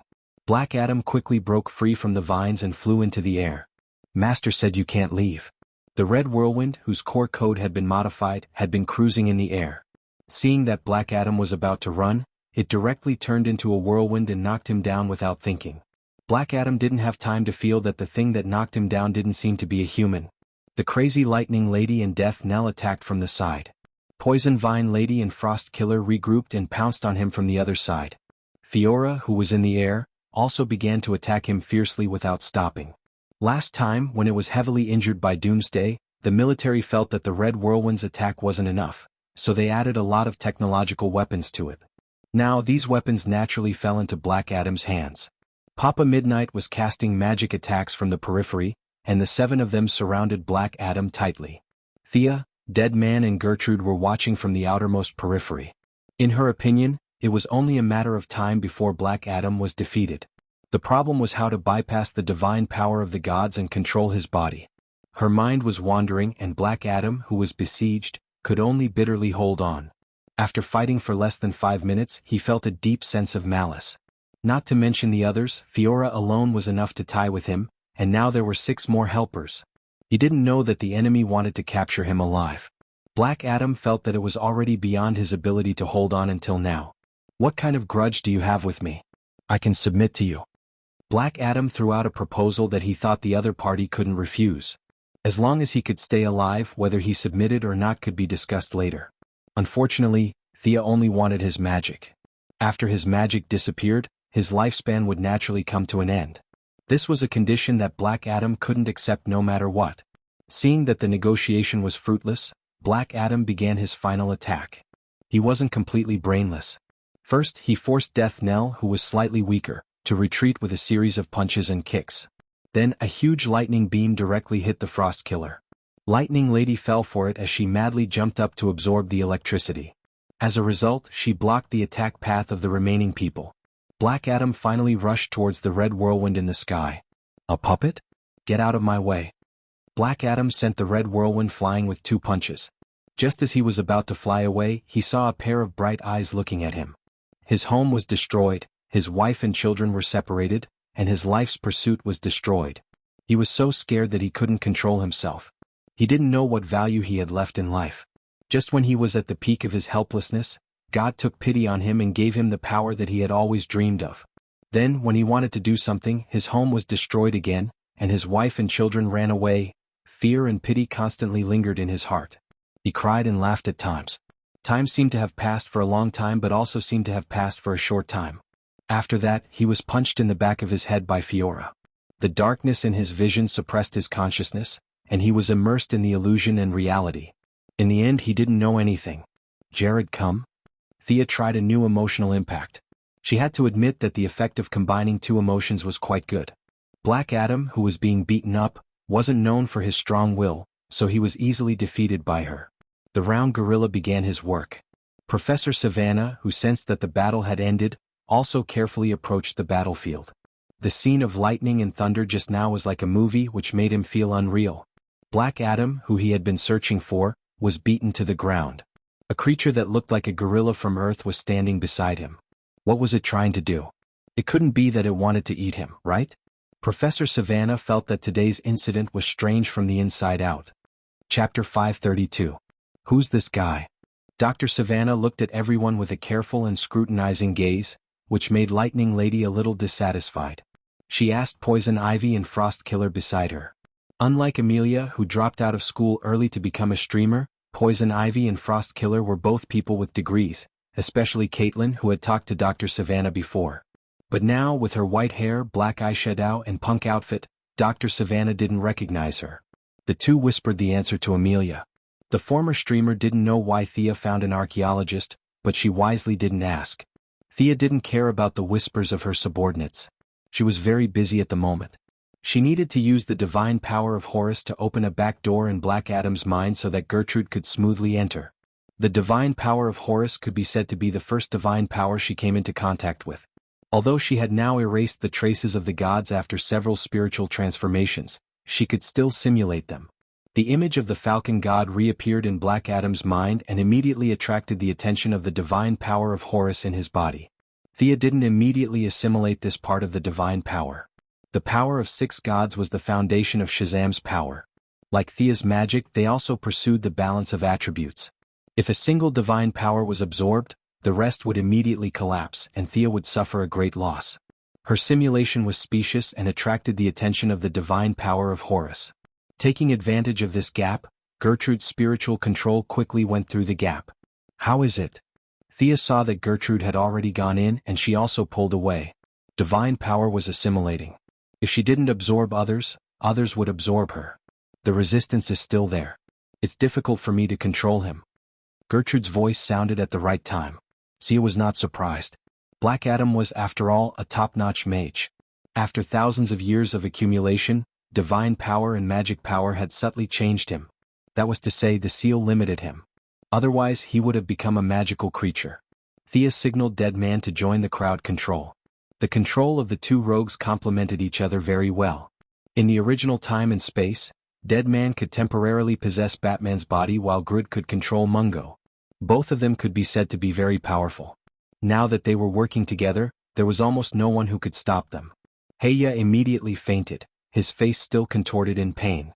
Even though he tried his best to hold on, it was a pity that after half an hour of tug-of-war, his mental strength was completely depleted, and he was defeated in the end. Boss, how is it? In the end, the one who took control of Black Adam's body was the Dead Man. This somewhat despicable fellow moved around a few times on the spot, as if he was happy that he had taken the initiative to suppress the gorilla. Poor Groot had spent so much effort, but he was only one step away from being snatched by a dead person. He was so angry that he spat out saliva. Thea pushed the gorilla aside and gestured for the Dead Man to begin transmitting his divine power. Slow down a little, steady and even. Thea kept instructing the Dead Man, and the rich divine power of the origin began to be transmitted from Black Adam's body to Thea's side. Thea carefully tasted it. The other party's method of application was actually similar to hers, which was to downgrade the divine power to the use of magic power. However, because it was a gift from the ritual, the body did not own it. Usually, it existed in the form of divine power, but in battle, it would naturally be broken down into the corresponding magic power to strengthen the user. In her opinion, this method was completely evil. It was extremely detrimental to the long-term development of the body's mind. If it was not one's own, what was the use of practicing it? 6 different types of divine power began to be instilled into her body. Thea frowned a little. The divine power was indeed powerful, vast, and unstoppable. However, compared to these advantages, the shortcomings were more prominent. There were too many impurities. To her, the impurities were actually the essence of each god. Thea, who pursued purity and selfishness, did not like these characteristics of the gods. She only wanted to be herself and did not want to be disturbed by these messy things. When the output of divine power reached a critical point, Thea was about to transform into Shazam. She shouted to stop. Currently, this was the maximum amount of divine power that could be accommodated under the premise that it did not affect her origin. How much is the output? Thea asked. About a quarter of the total. The dead man carefully calculated for a long time. In other words, they still needed to inject divine power 3 more times. Black Adam's resistance would become weaker as the divine power was drained. Thea ordered everyone to go back, leaving only the dead man Jared and of course Dr. Savannah. Thoth's wisdom, Sue's endurance, these characteristics of the 6 gods were the essence of ordinary people, but to her, they were impurities. She definitely could not absorb them. At the same time, in order not to arouse the vigilance of the old fool Shazam and destroy Billy Batson's better gift package, it was imperative to find a new owner for these remnants of divine power. The new owner of these impurities, was there a better candidate than Dr. Savannah, who was devoted to the study of occultism? Most of Thea's magic power was wrapped in the newly acquired divine power, but a simple hinting spell was not difficult for her. Dr. Savannah fell into the trap instantly. The hinting spell kept colliding with his imagination until he came up with the most friendly reason for Thea. Look after him. Thea asked Jared to look after Dr. Savannah, and she began to absorb the unprecedented amount of divine power. She screamed, divided, and absorbed a huge amount of divine power into her body. Then she degraded it into pure magic power. Her own level began to rise rapidly, and soon she reached the late stage of demigod. Then she communicated with the holy sword and transformed into a hero spirit. She completely abandoned the part of the divine power essence that was unwilling to be integrated into her body. She divided a colorful ball of light. This ball of precious essence that represented the characteristics of the 6 gods was a treasure to others, but it was no different from poison to her. Dr. Savannah, your years of tireless loyalty is worthy of this gift. Accept my gift. Thea said and put the ball of light into the bald doctor's body. The future Billy Batson could turn a big tiger into a wizard. It was obvious that the power of Shazam did not have any requirements for one's aptitude. Anyone who got it could use it. Just as she had guessed, even though Dr. Savannah was as slow as a rock when it came to magic, he was still able to fuse with the essence. He was now wearing the same outfit as Black Adam. The black cloak, the black hood, and the lightning symbol on his chest were all exactly the same. However, the essence had been sucked away by Sia, leaving only the skin of the gods on his body. Even so, Dr. Savannah was still very excited. The sudden increase in his strength and flying ability made him very happy. His bald head was dizzy. When he calmed down, Thea said, "Doctor, just like the guy on the ground, you can transform by shouting the spell Shazam. If you want to cancel it, you can also shout this." She told him to stay where he was. There were still 3 balls of divine power residue waiting for him to receive. Chapter 533. Thea estimated that after absorbing all the residue, Dr. Savannah would not be as strong as the original Black Adam, but he would still be able to defeat a few second-rate heroes and villains. After all, he was blessed by the power of 6 gods, which was fundamentally different from ordinary people. In the following time, Thea and the dead man began to absorb the power crazily. When she absorbed the power for the second time, Black Adam felt the energy in his body draining away and woke up once. Unfortunately, his strength was greatly reduced, and he was still suppressed by the dead man and Grud. The 4 people stayed on this nameless planet for 10 days. The divine power allowed Black Adam to be sealed for thousands of years without starving, so naturally, Dr. Savannah would not starve to death either. The dead did not need to eat, and Thea was so busy that she was too lazy to eat. The only one who was hungry was the gorilla, but it did not dare to bare its teeth at Thea. Later, Thea saw that it was so hungry that it curled up into a ball and looked a little pitiful, so she gave it a lot of food to appease this stupid but cute guy. After every absorption and conversion, Thea had to rest for 3 days to adapt. First, there was a process of adapting to the sudden increase in power, and second, there was a somewhat mysterious mental state problem. This thing could be said to be useful, but it could also be said to be useless. In the repeated purification, conversion, and cutting, Black Adam's divine power was completely absorbed by her. The second-generation Shazan finally returned to his original state because of the exhaustion of his divine power. Then, under the gaze of the people, his life was exhausted and he turned into dust and dissipated with the wind. Thea was now more and more like a psychic. Before Black Adam died, she looked at him with a gaze full of pity, and the second-generation Shazan left the world with satisfaction. Of course, his death was not in vain. At least 60% of the pure divine power was completely absorbed by Thea, and more than 20% of the impurities of the gods gathered on Dr. Savannah's body. Now, this doctor could be called the second-generation Black Adam. The black robe, the lightning on his chest, and the big bald head. At this time, Dr. Savannah's villainous aura was overflowing. After a few days of interaction, she realized that although this bald professor was not a good person in the traditional sense, he was not a bad person either. He was just overly passionate about mysticism. Now that he had power, even if it was a broken version of Shazan's power, he had at least taken that crucial step. The old man in his 50s didn't need Thea's instructions at all. He knew how to make a fortune in silence. Thea asked everyone to return to their own homes. The next group activity would be announced later. She did not return to the metropolis. Instead, she returned to Star City. Now, her strength had reached the pinnacle of the demigod realm, which was similar to Diana's strength 10 days ago. It was just that Diana had 100 years to settle down and adapt, but she did not have this condition. The original plan to go to the Wall of Origin had to be put on hold. In her current state, even if she hooked up with the Source, it was not suitable for her to become a god immediately. She needed to stop and adapt to the new realm. There was nothing he could do even if he didn't stop. All kinds of fantasies swirled in front of his eyes. Some were scenes of him going berserk and destroying things, while others were scenes of the Virgin Mary exploding and saving the world. She, who was a master of illusion, knew that she was definitely not in an illusion, but the skyrocketing power was affecting her judgment every minute and every second. Thea felt that she had most likely gone too far.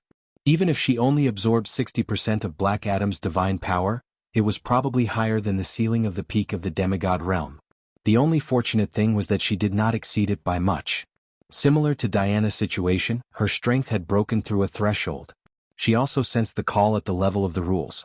Some were violent and some were peaceful. Thea guessed that it should be the Source that was calling her, but now she was restless and did not dare to make a choice at all. Thea could only gather all the energy in her body. The Source was not urgent. They were there. She needed to stabilize her side first. She walked slowly on the streets of Star City like an ordinary person. Although she had faded the traces of her existence, and wore big sunglasses and a scarf to cover half of her face, her appearance still attracted trouble occasionally. "Miss, do you want some?" "The latest ecstasy." 3 gangsters with bad intentions stopped her and took out a pack of indescribable things to try to sell her. The young lady was a little speechless. They were trying to sell it to her. It seemed that the green arrow did not hit Count Vertigo hard enough. Did they spend all their time on romantic relationships? She had to think about how to deal with these bugs in front of her. Thea could not help but look around. She wanted to see if there were any cameras nearby. If there were, it would be best to turn them off for a few seconds. The gangsters did not know that they were about to die. They thought that Thea was looking around for a way out, and all of them laughed wantonly. Just as Thea was about to kill these guys, 3 darts flew past.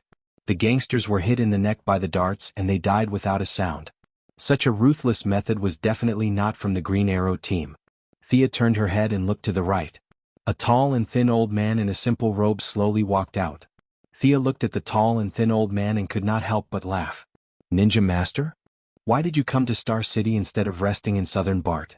If you want to find Damien, he has returned to Gotham. By the way, did Talia let you out? This isn't like her. Could it be that you sneaked out?" The Ninja Master was even thinner than before. He looked at Thea's sunglasses and scarf and asked curiously, "Why are you dressed like this? Are you injured?" It was no wonder that he thought so. In his impression, Thea was a very powerful person. How could she be stopped by a few gangsters? The only explanation he could think of was that she was injured. "You think too much. I'm just deliberately suppressing it." Thea was not going to waste her cultivation and had to recultivate. There was nothing that she could not say. Deliberately suppressing it? Do you have nothing better to do?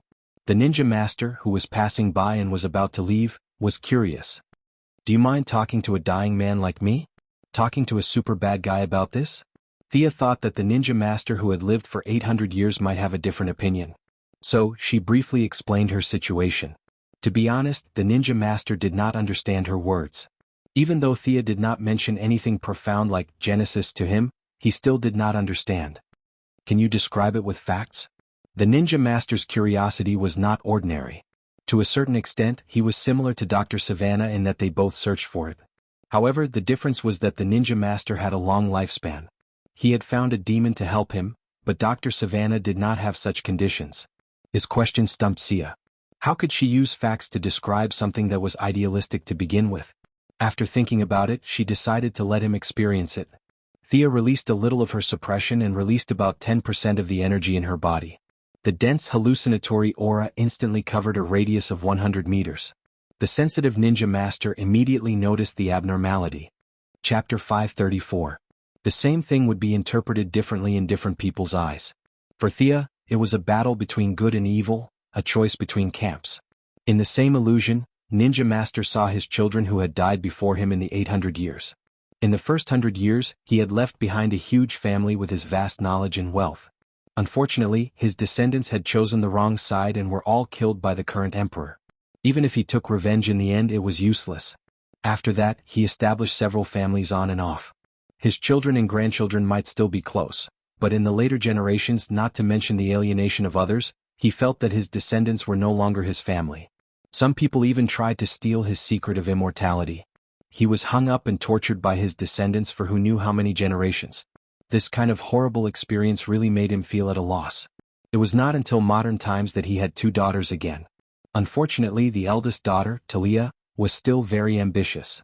Ninja Master could only believe that his blood contained the devil's curse, cursing him to be tortured forever. Hey old man, are you okay? Sia loosened her suppression a little, and then she looked at Ninja Master's eyes and asked with some uncertainty. After all, this was Batman's father-in-law and Damien's grandfather. It was really troublesome for him to die in her hands. Ninja Master calmed down a little and said with a sigh, "It's really scary. Is this your problem?" Thea was too embarrassed to say that this was only 10% of her strength, so she nodded. Ninja Master lowered his head and thought, "Have you tried meditation?" "I know more than 100 kinds of meditation." Thea was not lying. The meditation of the Assassin League pursued the cultivation of the heart. It was a bit like the combination of the feet and the sword. It had a miraculous effect on ordinary people, but to her, it was only a joke. "Have you tried traveling?" Ninja Master asked again. Thea shook her head and rejected this suggestion. Diana went from east to west and she went from west to east. The two set off from the United States and met in an indescribable country. If this was made into a TV series, it would be very romantic, but in reality it would be a bit awkward. She put the option of traveling at the end of her list. Then let's try living a normal life. You don't need to use your superpowers to study, work, and rest. Just treat yourself as an ordinary person. Ninja Master didn't know about her misgivings about traveling, so he suggested another method. Thea's eyes lit up. This is a good idea. She signaled the Ninja Master to continue. You're too young. Your heart has lost its restraints because of the sudden power you've obtained. You need to return to the starting point, think about your own heart, and find your original motivation again. Thea seemed to have understood something. Many heroes fell into a desperate situation, and at the critical moment, they remembered how they were in the beginning, and then they defeated their inner demons and turned the tables. His situation was a little different from hers, but there were still many things that could be learned from him. Thea felt that she had learned a lot from talking to this old man. For the sake of his advice, she decided not to inform Batman and the others. By the way, why did you come all the way to Star City? The old man's expression changed slightly. I'm looking for the successor of the Alliance. Could it be that you're looking for? Sia guessed and asked tentatively. Yes, the bloodline of the Quinn family is really enviable. The old man smiled like a weasel who had stolen a chicken. Oh my God, he's interested in Oliver.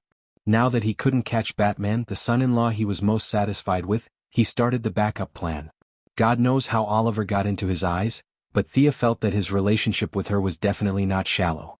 She just owed the old man a favor, so it was a little inappropriate to turn hostile immediately. Besides, he really didn't have any bad intentions towards Oliver. Not only did he give away a little daughter in the original timeline, he also wanted to give away the entire Alliance. Now that he couldn't give away the Alliance, but his daughter was still here. Thea thought of Nissa's generous face. Her appearance was really ordinary, but after she and Oliver had a status, she was very well behaved. She was always called husband by Oliver, and he never asked who the enemy was, only where the enemy was. Now in this timeline, Oliver didn't have Talia to teach him. Even if his overall quality was strengthened by Thea, his pure skills were still a little weak. Accepting the training of the ninja master was also a good thing for him. You won't hurt him, right? Of course not. Thea felt satisfied. She wanted to protect her family, but she didn't object to them suffering a little to become stronger. She nodded slightly to the ninja master and turned to leave the alley. Since she had to live an ordinary life for a few days, Thea could only call her secretary Miss Maisie to pick her up. 2 hours later, she returned to the metropolis and signaled the secretary to close the door, saying that the two of them had some private matters to talk about. What are you doing? I'm not that kind of person. The secretary stood far away from her and said. Thea didn't know that Poison Ivy had done something to the secretary before, and this blame fell on her by chance. At this time, no matter how smart she was, she couldn't figure out the mystery in the middle. She was a little confused, but she didn't take it seriously. She took out a blue light ring and threw it to the secretary. Seeing the ring thrown at her, the secretary was scared and took 2 steps back. Thea didn't know that the secretary was imagining a lot of unhealthy images, so she could only explain. When the secretary learned that the ring could give her superpower, she put on the ring as if she was going to the execution ground. Then the revealing clothes made her misunderstand Thea's intention. It turned out that Thea was right. The secretary did have compassion, and the bright light on the light ring also proved it. Thea didn't know the messy thoughts in the secretary's mind, or she would have killed her. She explained the functions of flying, instantiation, and teleportation.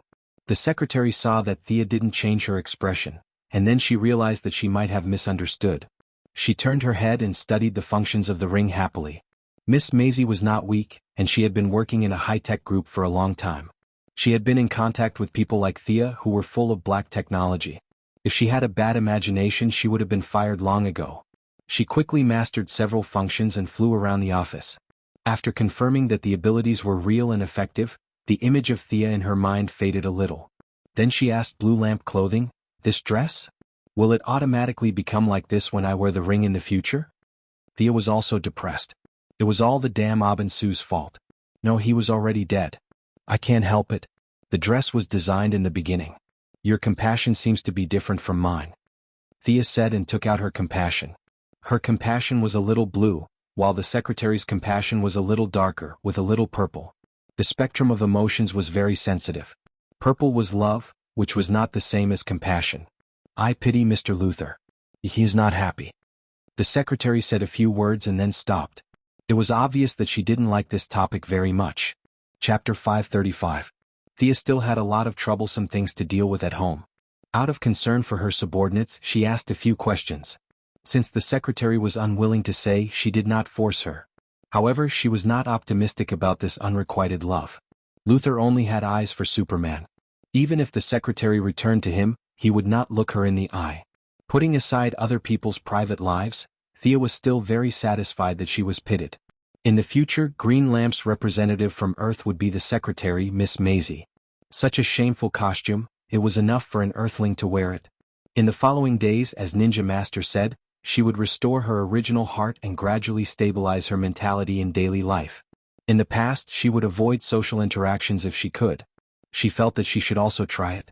Locking herself in the laboratory every day was really not in line with a young girl's age.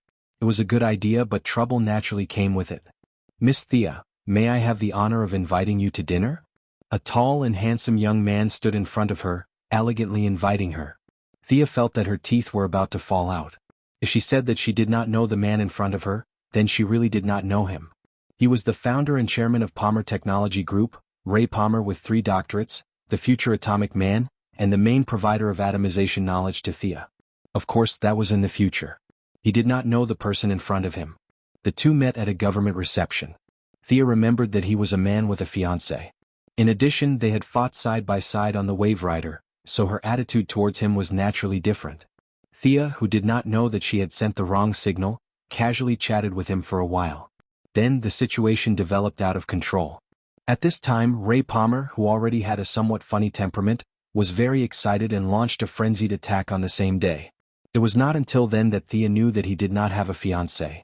She also did not know if it was her butterfly wings that had blown away the original living person.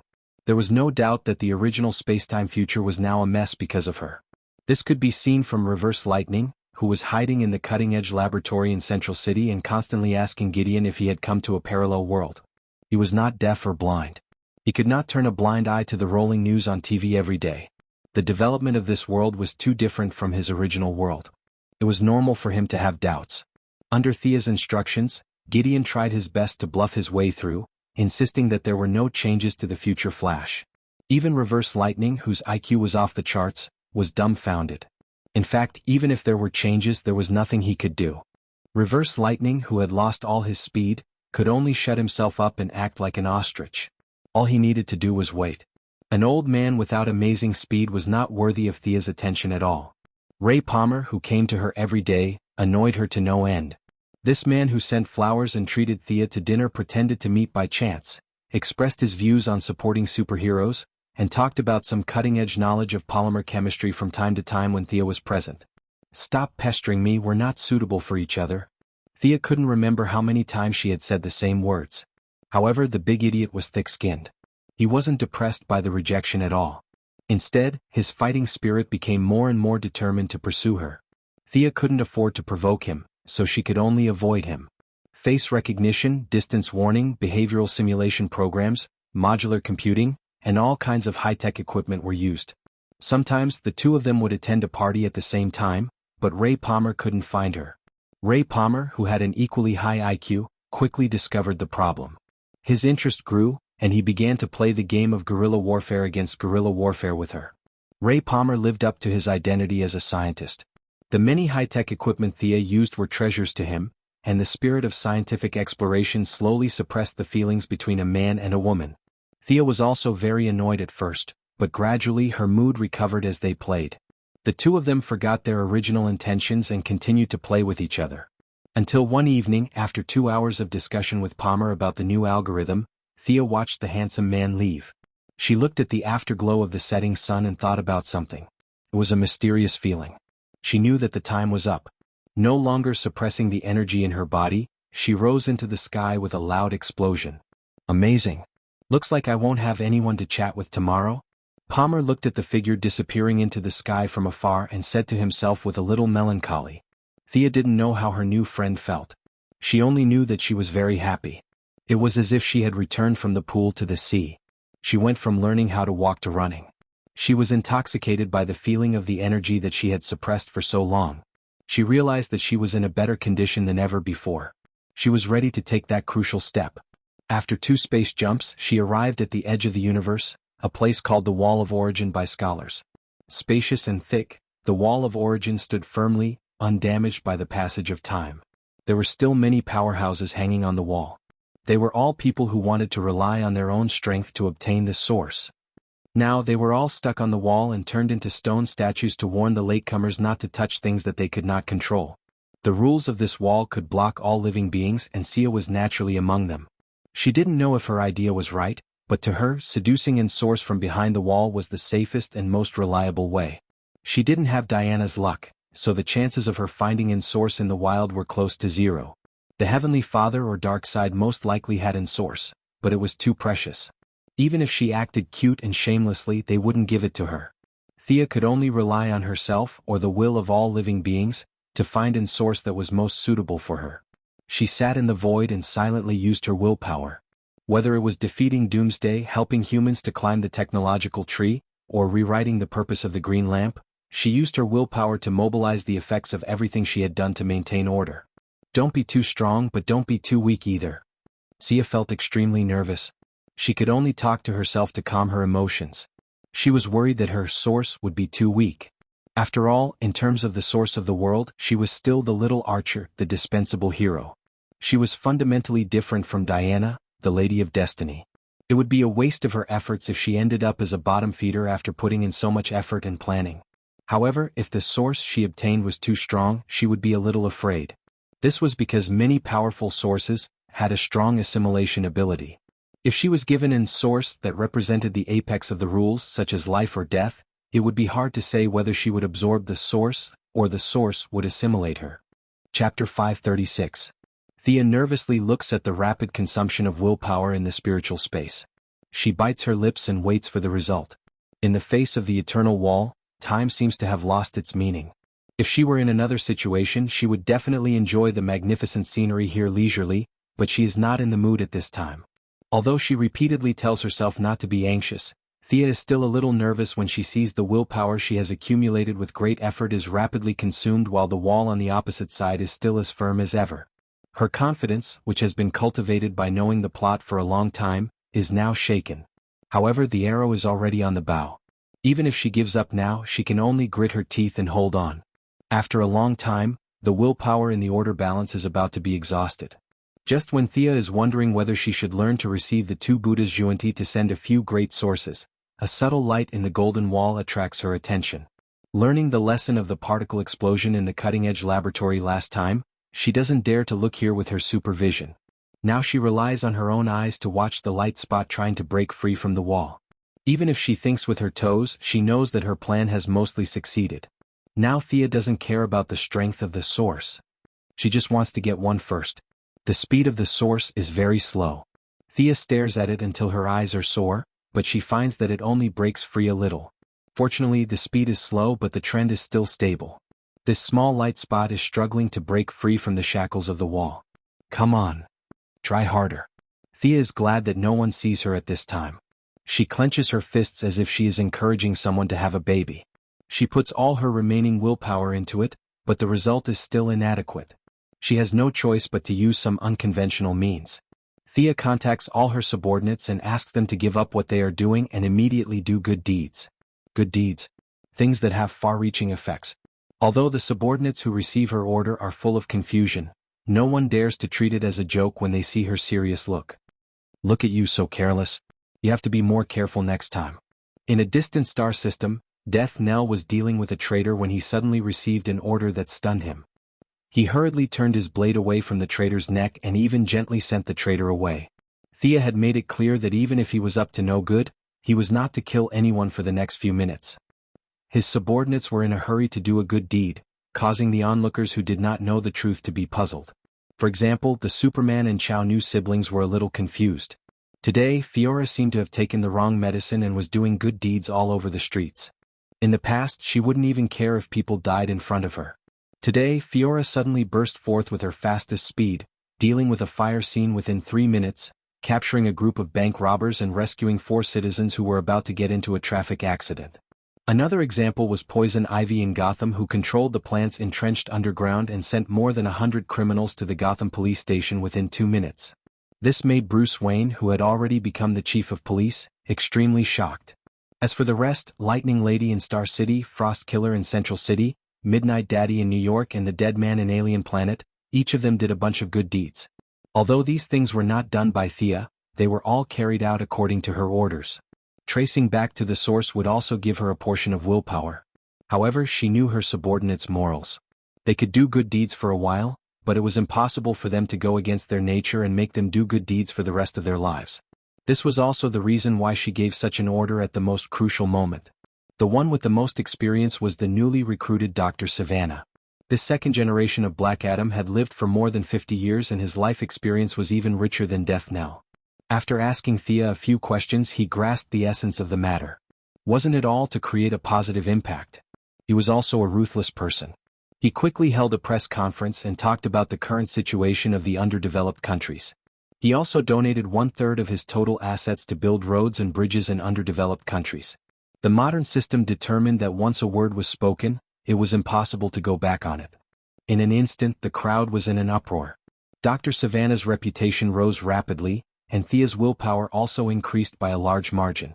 With everyone working together, the speed at which Source broke free from the wall began to increase. The wall of origin seemed to know that it could not stop it and gave up on restraining it. Thank you for your hard work, everyone. You can stop now, but don't repeat it, at least not today. Thea flew toward Source, who had broken free from the wall, and informed her subordinates through the light ring channel. Hearing that they could stop, Death Knell immediately pulled out his sword and was about to chase after the traitor. However, when he heard the latter half of Thea's words, he sheathed his sword and revealed a self-satisfied smile. The rest of the people were in a similar situation. A large group of people acted like superheroes for 10 minutes before returning home, leaving behind the confused Superman, Supergirl, Batman, and Green Arrow on the street.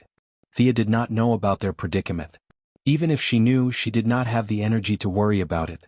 The long-awaited moment finally arrived. The source that belonged to her in fate finally flashed with an obscure brilliance. It was like a meteor with a beautiful trail of fireworks as it converged with her. Her body directly entered spiritualization, or rather, the higher stage of spiritualization, deification. She gave up her identity as the moon god's chosen with some heartache. She even gave up the chosen's eternal night, which had always been domineering. All the blood in her body turned golden, and her bones were as white as jade. Now, even if she cut off her finger, it could be made into a divine artifact. Her entire body was reshaped, and her lifespan of thousands of years was stretched to almost infinite. The concept of life and death in the concept of ordinary humans could no longer describe her current body. Even if she really died, with the help of the connection between the source and the entire world, she could always hang on with one breath. It was a bit like the state in the game where no matter how much you fought, you would only have one drop of HP left. When the cultists were looking for death, they could reawaken her with some sacrifices. This was the difference between God and humans. This was the difference in the nature of life. This was only the change in her body. What came next was the main event. Her soul was going to completely merge with the source. Time flew before her eyes, civilizations were replaced, and countless intelligent beings were crying.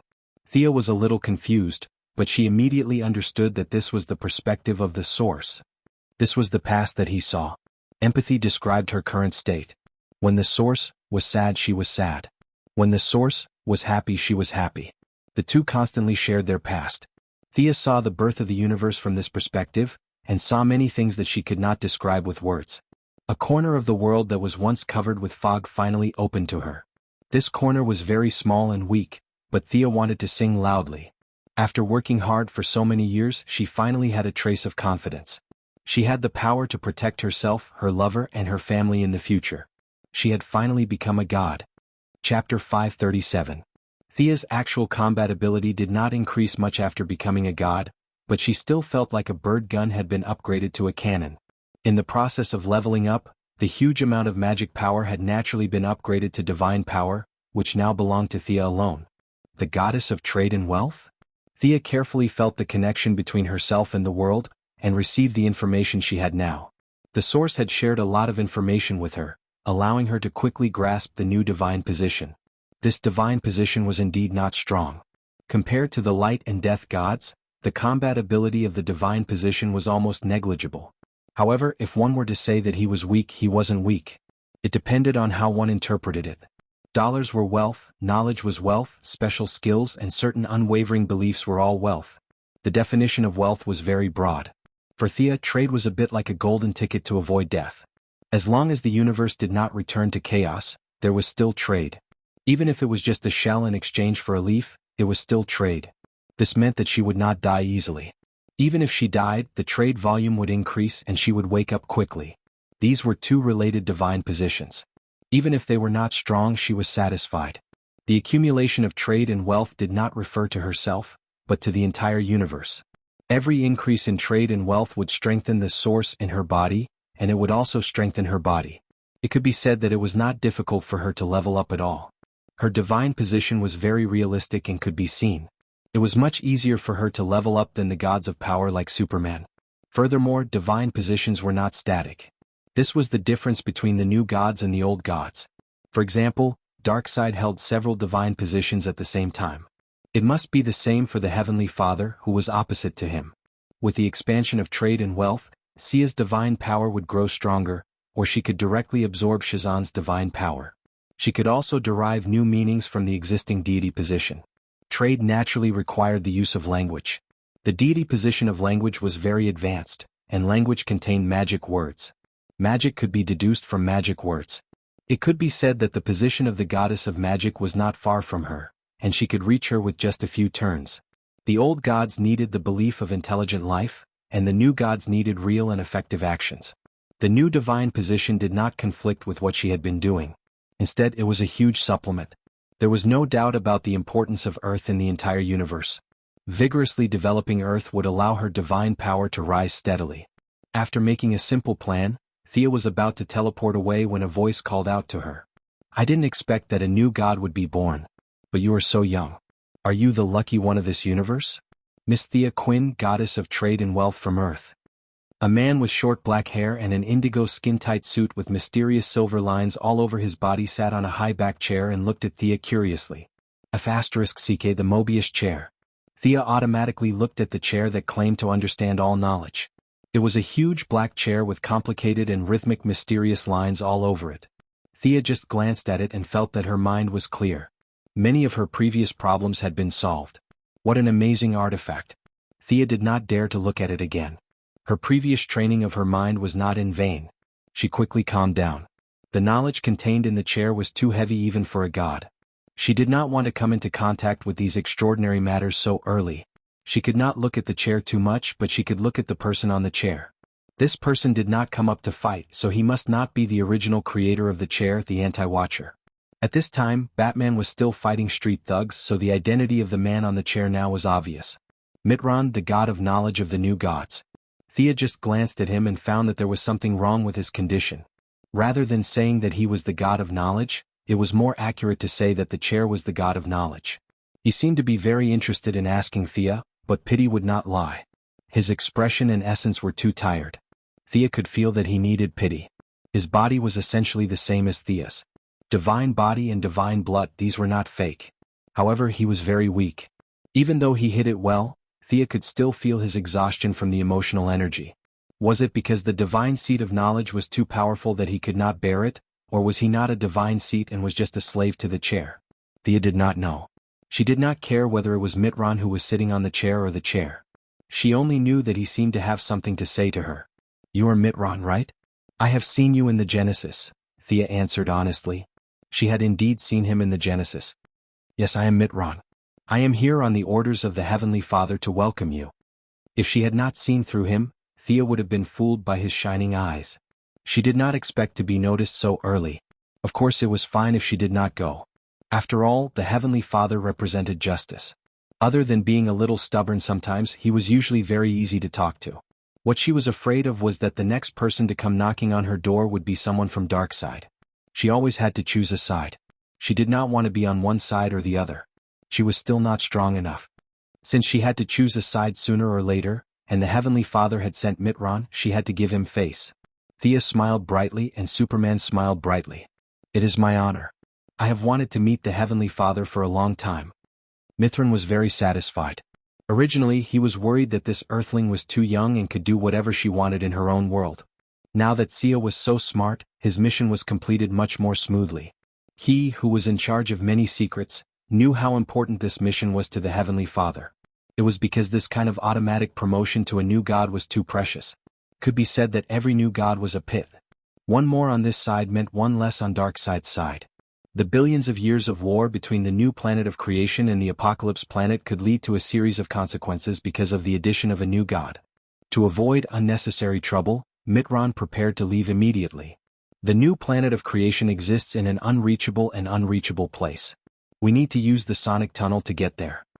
Mitron thought that Thea did not know, so he explained in detail. Thea thought about the memories of the source. She should not know, so she nodded to show that she had heard. Mitron was even more satisfied with her attitude. A new god who was not impatient and did not have any hostility was very fitting of the Heavenly Father's standards. Without wasting any more time, he tapped the armrest of the chair and a loud boom sounded. An orange-red tunnel appeared in front of the two of them. Mitron flew in first and Sia followed closely behind. The tunnel was very stable. It was obvious that the technology of the new planet of creation was very mature. In just 10 seconds, a world rich in energy appeared in front of her. Chapter 538. The energy here was so dense that it reminded Thea of the hidden space in Nandarbat.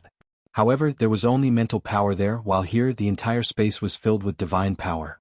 Thea thought to herself, if the magicians on Earth could come here, they would have become great wizards long ago. Just as Mitron was about to say something to welcome her, there was a sudden noise. Is this the person the Heavenly Father is looking for? He looks ordinary to me. The man was wearing a red shirt, black pants and a silver helmet. His chin was covered in stubble, and he was riding a flying motorcycle that Thea thought was a technological device. He looked at Thea arrogantly. Thea glanced at the man's strange clothes and sighed. This guy's taste was not up to standard. She pretended not to know that he was talking about her and continued to look around.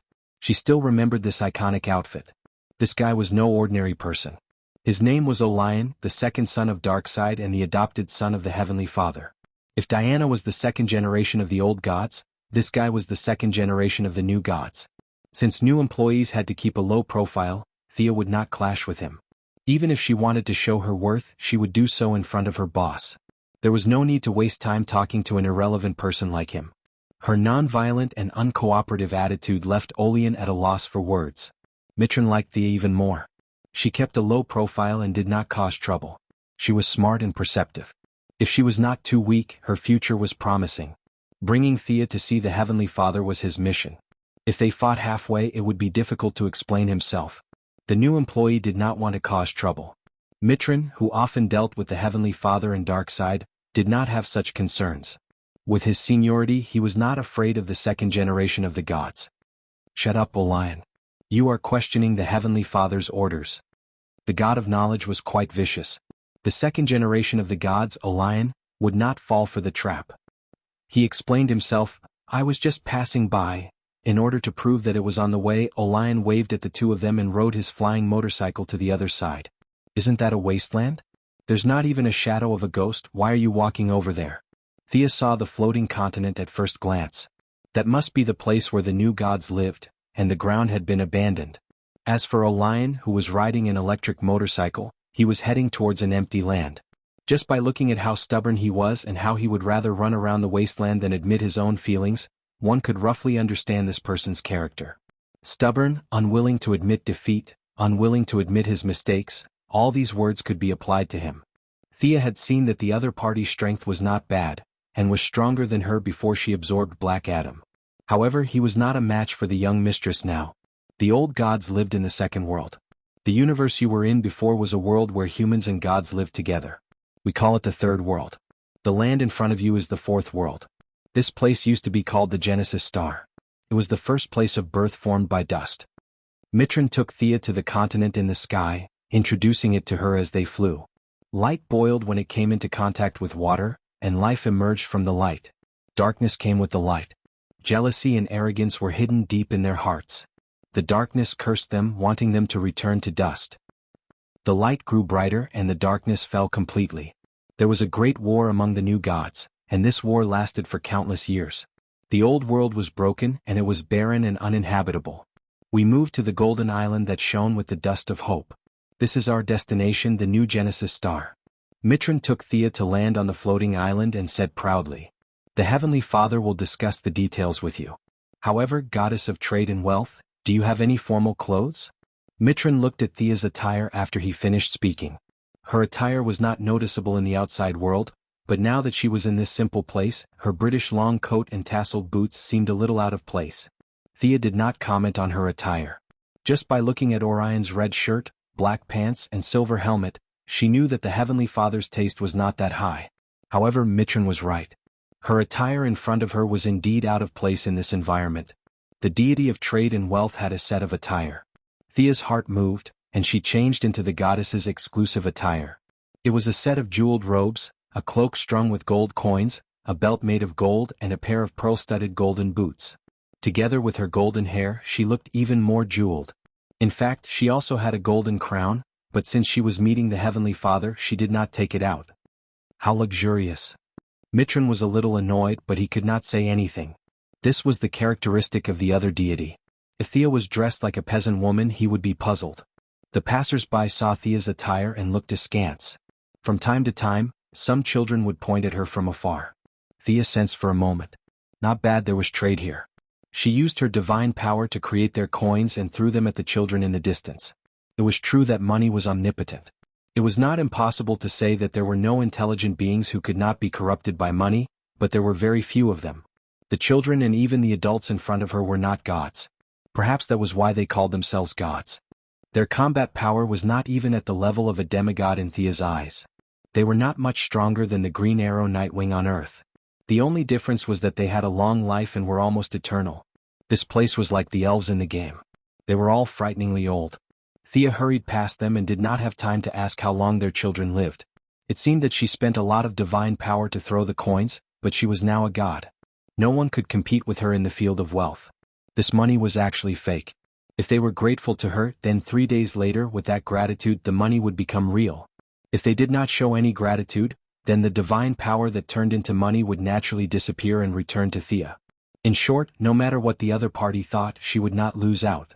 She used her divine power to receive the other party's goodwill. This was also a kind of trade for Thea. As long as it was included in the trade, no one could make her lose out. Mitran, who knew everything in the world, naturally saw through her little trick. However, it had nothing to do with him. He pretended not to see. Thea kept throwing gold coins as she walked, creating a scene of thousands of people welcoming her. Who would have thought that this was her first time here? These people did not even know her 2 minutes ago. Reality proved that the people here, regardless of gender or age, lived in a close to isolated environment. Their personalities were very simple. Almost everyone who received her money expressed joy and gratitude. Chapter 539. Just as Mitran had said, the brighter the light, the more evil the evil. The people here were a perfect example of this. There was no one like the greatest Green Lantern Abin Su, who would pick up his bowl to eat, then put it down to curse and brainwash his boss every day. Their act of gratitude allowed Sia to successfully complete the transaction. She didn't use up much of her divine power in the process of entering and exiting the city. However, among the many residents, this shiny guy had already gained their friendship. In other words, he had successfully activated his faction's reputation. Thea also knew that these people were useless. Gaining their favor could only be considered as gaining their popularity. It was impossible for her to start a democratic election and bring down the Heavenly Father. That would be a joke. The situation here was similar to how superheroes were relied on Earth. In war, the gods represented by the Heavenly Father were relied on to withstand the enemy's attacks. Of course, Thea was now part of this group. It was the same for Darkseid. He led a few generals to fight the Heavenly Father's side. The outcome of the battle was naturally announced. As for the small fries below, they were just there to watch the show. They did not affect the overall situation at all. There were countless battles over the years, and it was said that every battle was chaotic. In reality, it was just a battle between the gods. This was also why Mitran valued Thea so much. She could really affect the final outcome of the battle. Mitran sat on a chair and led Thea to the tower in the center of the city. When they arrived, Mitran seemed to have lost interest in talking. He crossed his arms and sat on the chair, deep in thought. Sia walked on the red carpet. She had to admit that Mitran was very cool. Every day he would float around without his feet touching the ground. Sometimes she even had a malicious thought. This guy hasn't exercised for so many years. Is he weak in his muscles? After entering the tower, the onlookers could not follow. They gradually dispersed after sending their blessings from afar. To be honest, Thea did not like this place. From the moment she entered the tower, she felt the solemn atmosphere. It was too solemn and heavy. It was as if there was a voice in the air whispering in her ear. Everything it said was grand and righteous. This kind of absolute justice was not her style. Fortunately, she was now a god, and these beliefs could not shake her heart. However, to leave a good impression on the new boss, she was much more serious. Even if she had to pretend that she was righteous. She had to make a good impression on the new boss, and he did not treat her like a lackey. After passing through 3 checkpoints, a tall, burly middle-aged man stood outside the gate and looked at them from afar. The middle-aged man held a scepter in his hand and was wearing a half-body armor. His thick beard set off his eyes that were filled with infinite wisdom. It was impossible for him to run 2 steps and kowtow to the Heavenly Emperor. She was not that humble, especially when she saw that Mitran was still moving at a constant speed. She could not make any exaggerated movements. However, this did not stop her from making some subtle expressions. Fear, nervousness, excitement, and so on. This was a response to the Heavenly Father who had personally come out to greet her. It was definitely not appropriate to stare at the new boss. Thea could only look at him with normal eyes. She could not see through this Heavenly Father. Just by looking at him, she could automatically think of words like justice, justice, and love. This was the most powerful person Thea had ever seen in her life. She estimated that he had at least a few or even more than 10 divine positions. Unlike Thea, who was a beginner god, he had a high degree of integration with the origins. If Thea understood the origins, then he had reached the point where he himself was the origins. Thank you for your summons, Supreme Heavenly Father. Mitran was very proud. He did not speak when the person was in front of him. Thea reacted quickly. She expressed her attitude first and bowed to show her respect. My child, welcome to the new planet of creation. The Heavenly Father supported her with a loving expression. After that, he seemed to take some time to see through her. The corner of his mouth curled up slightly. He turned to Mitran and said, "Gather the Council of 8 and welcome our new member. Come, my child. It will take some time for them to all arrive. I will show you around. This will be your home in the future." The Heavenly Father gestured for her to follow. Thea was not happy with these old people calling her a child, but she had no room to argue. The age of the place was divided by 100 million, and the remaining fraction was older than her actual age. This had nothing to do with the size of one's fist. She could only listen obediently. The new gods are not one. Mitran must have told you about this. You must remember Darkseid's name. He is the enemy of all intelligent life. He will destroy all civilizations and enslave all life. If that day comes, all life will not be able to choose their own fate. He is our eternal enemy, the Heavenly Father said solemnly.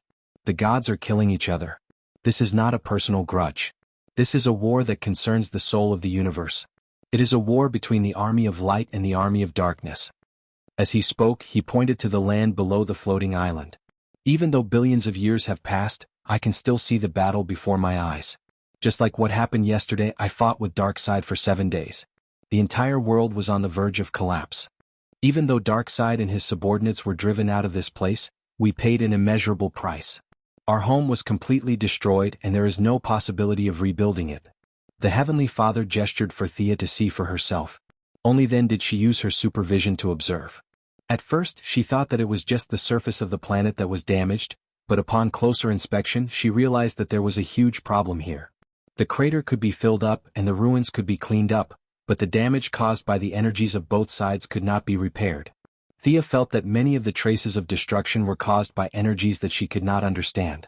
Even after billions of years, some of these energies were still working. The Heavenly Father had guarded this place for so many years, and even he could not do anything about it. Thea could not do anything about it.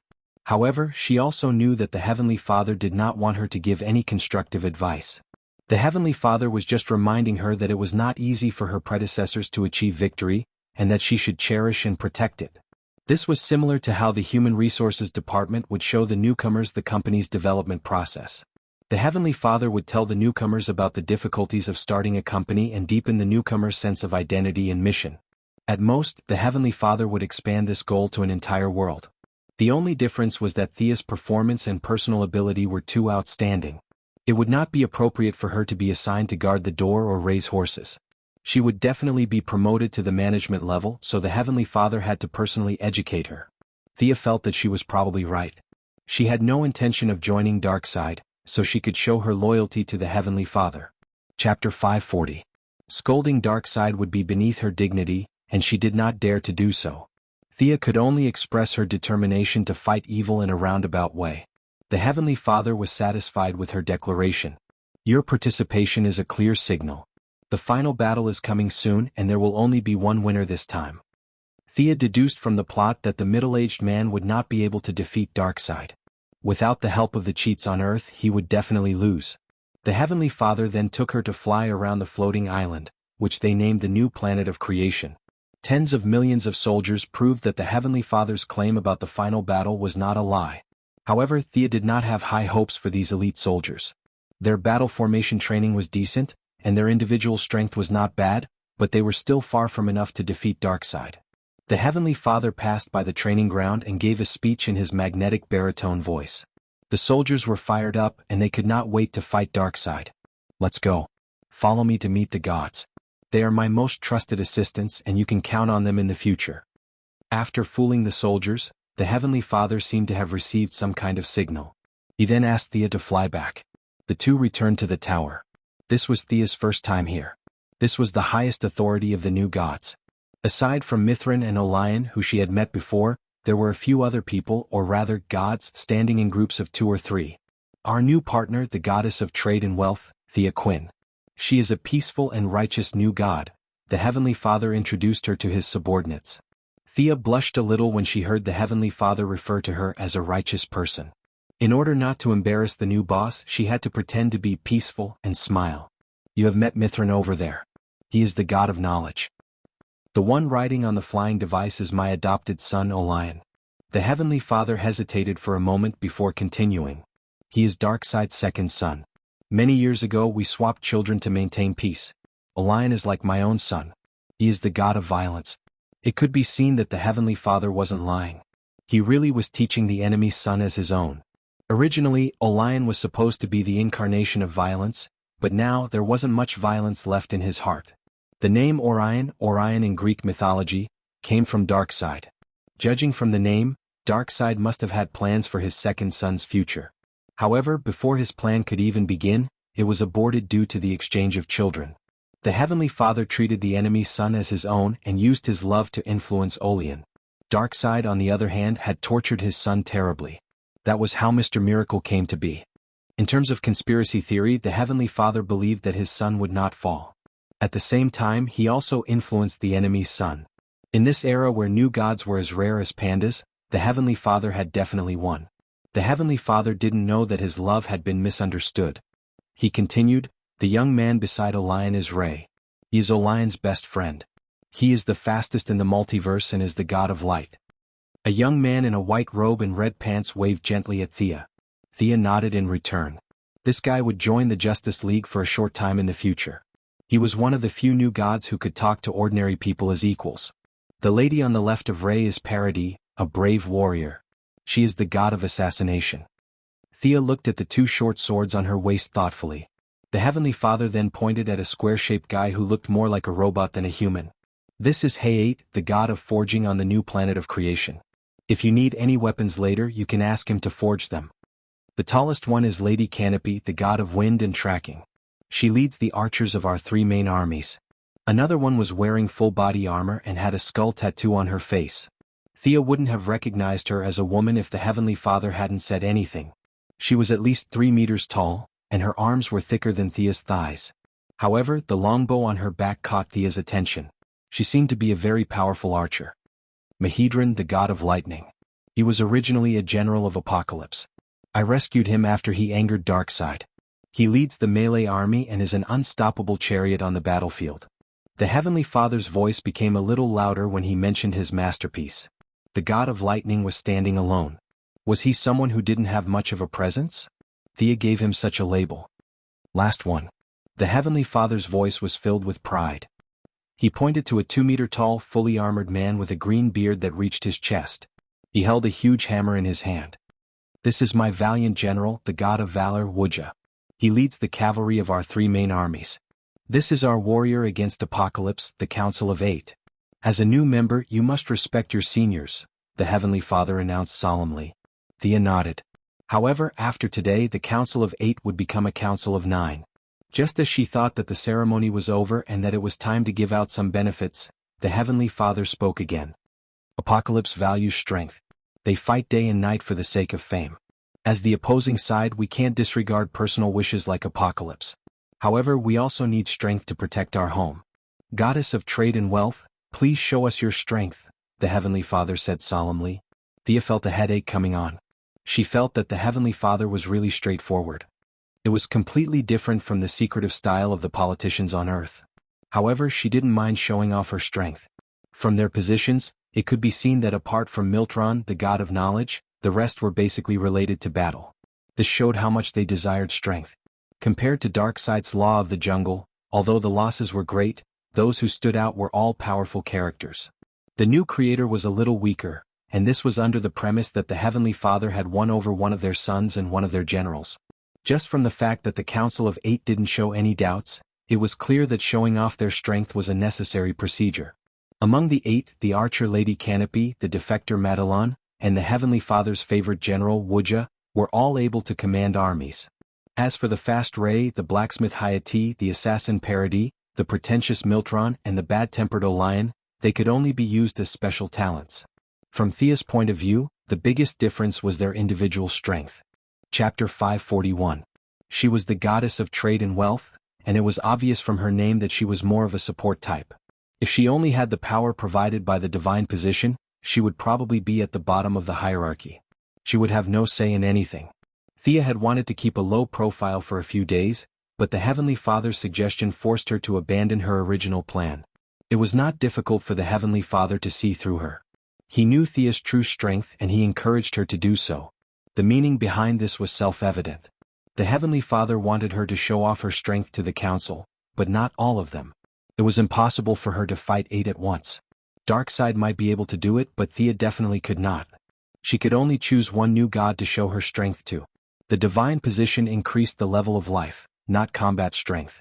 From Sia's point of view, other than Mitran who did not participate in the battle at all, the other 4 new gods who had their own specialties were only at the level of a mid-stage demigod.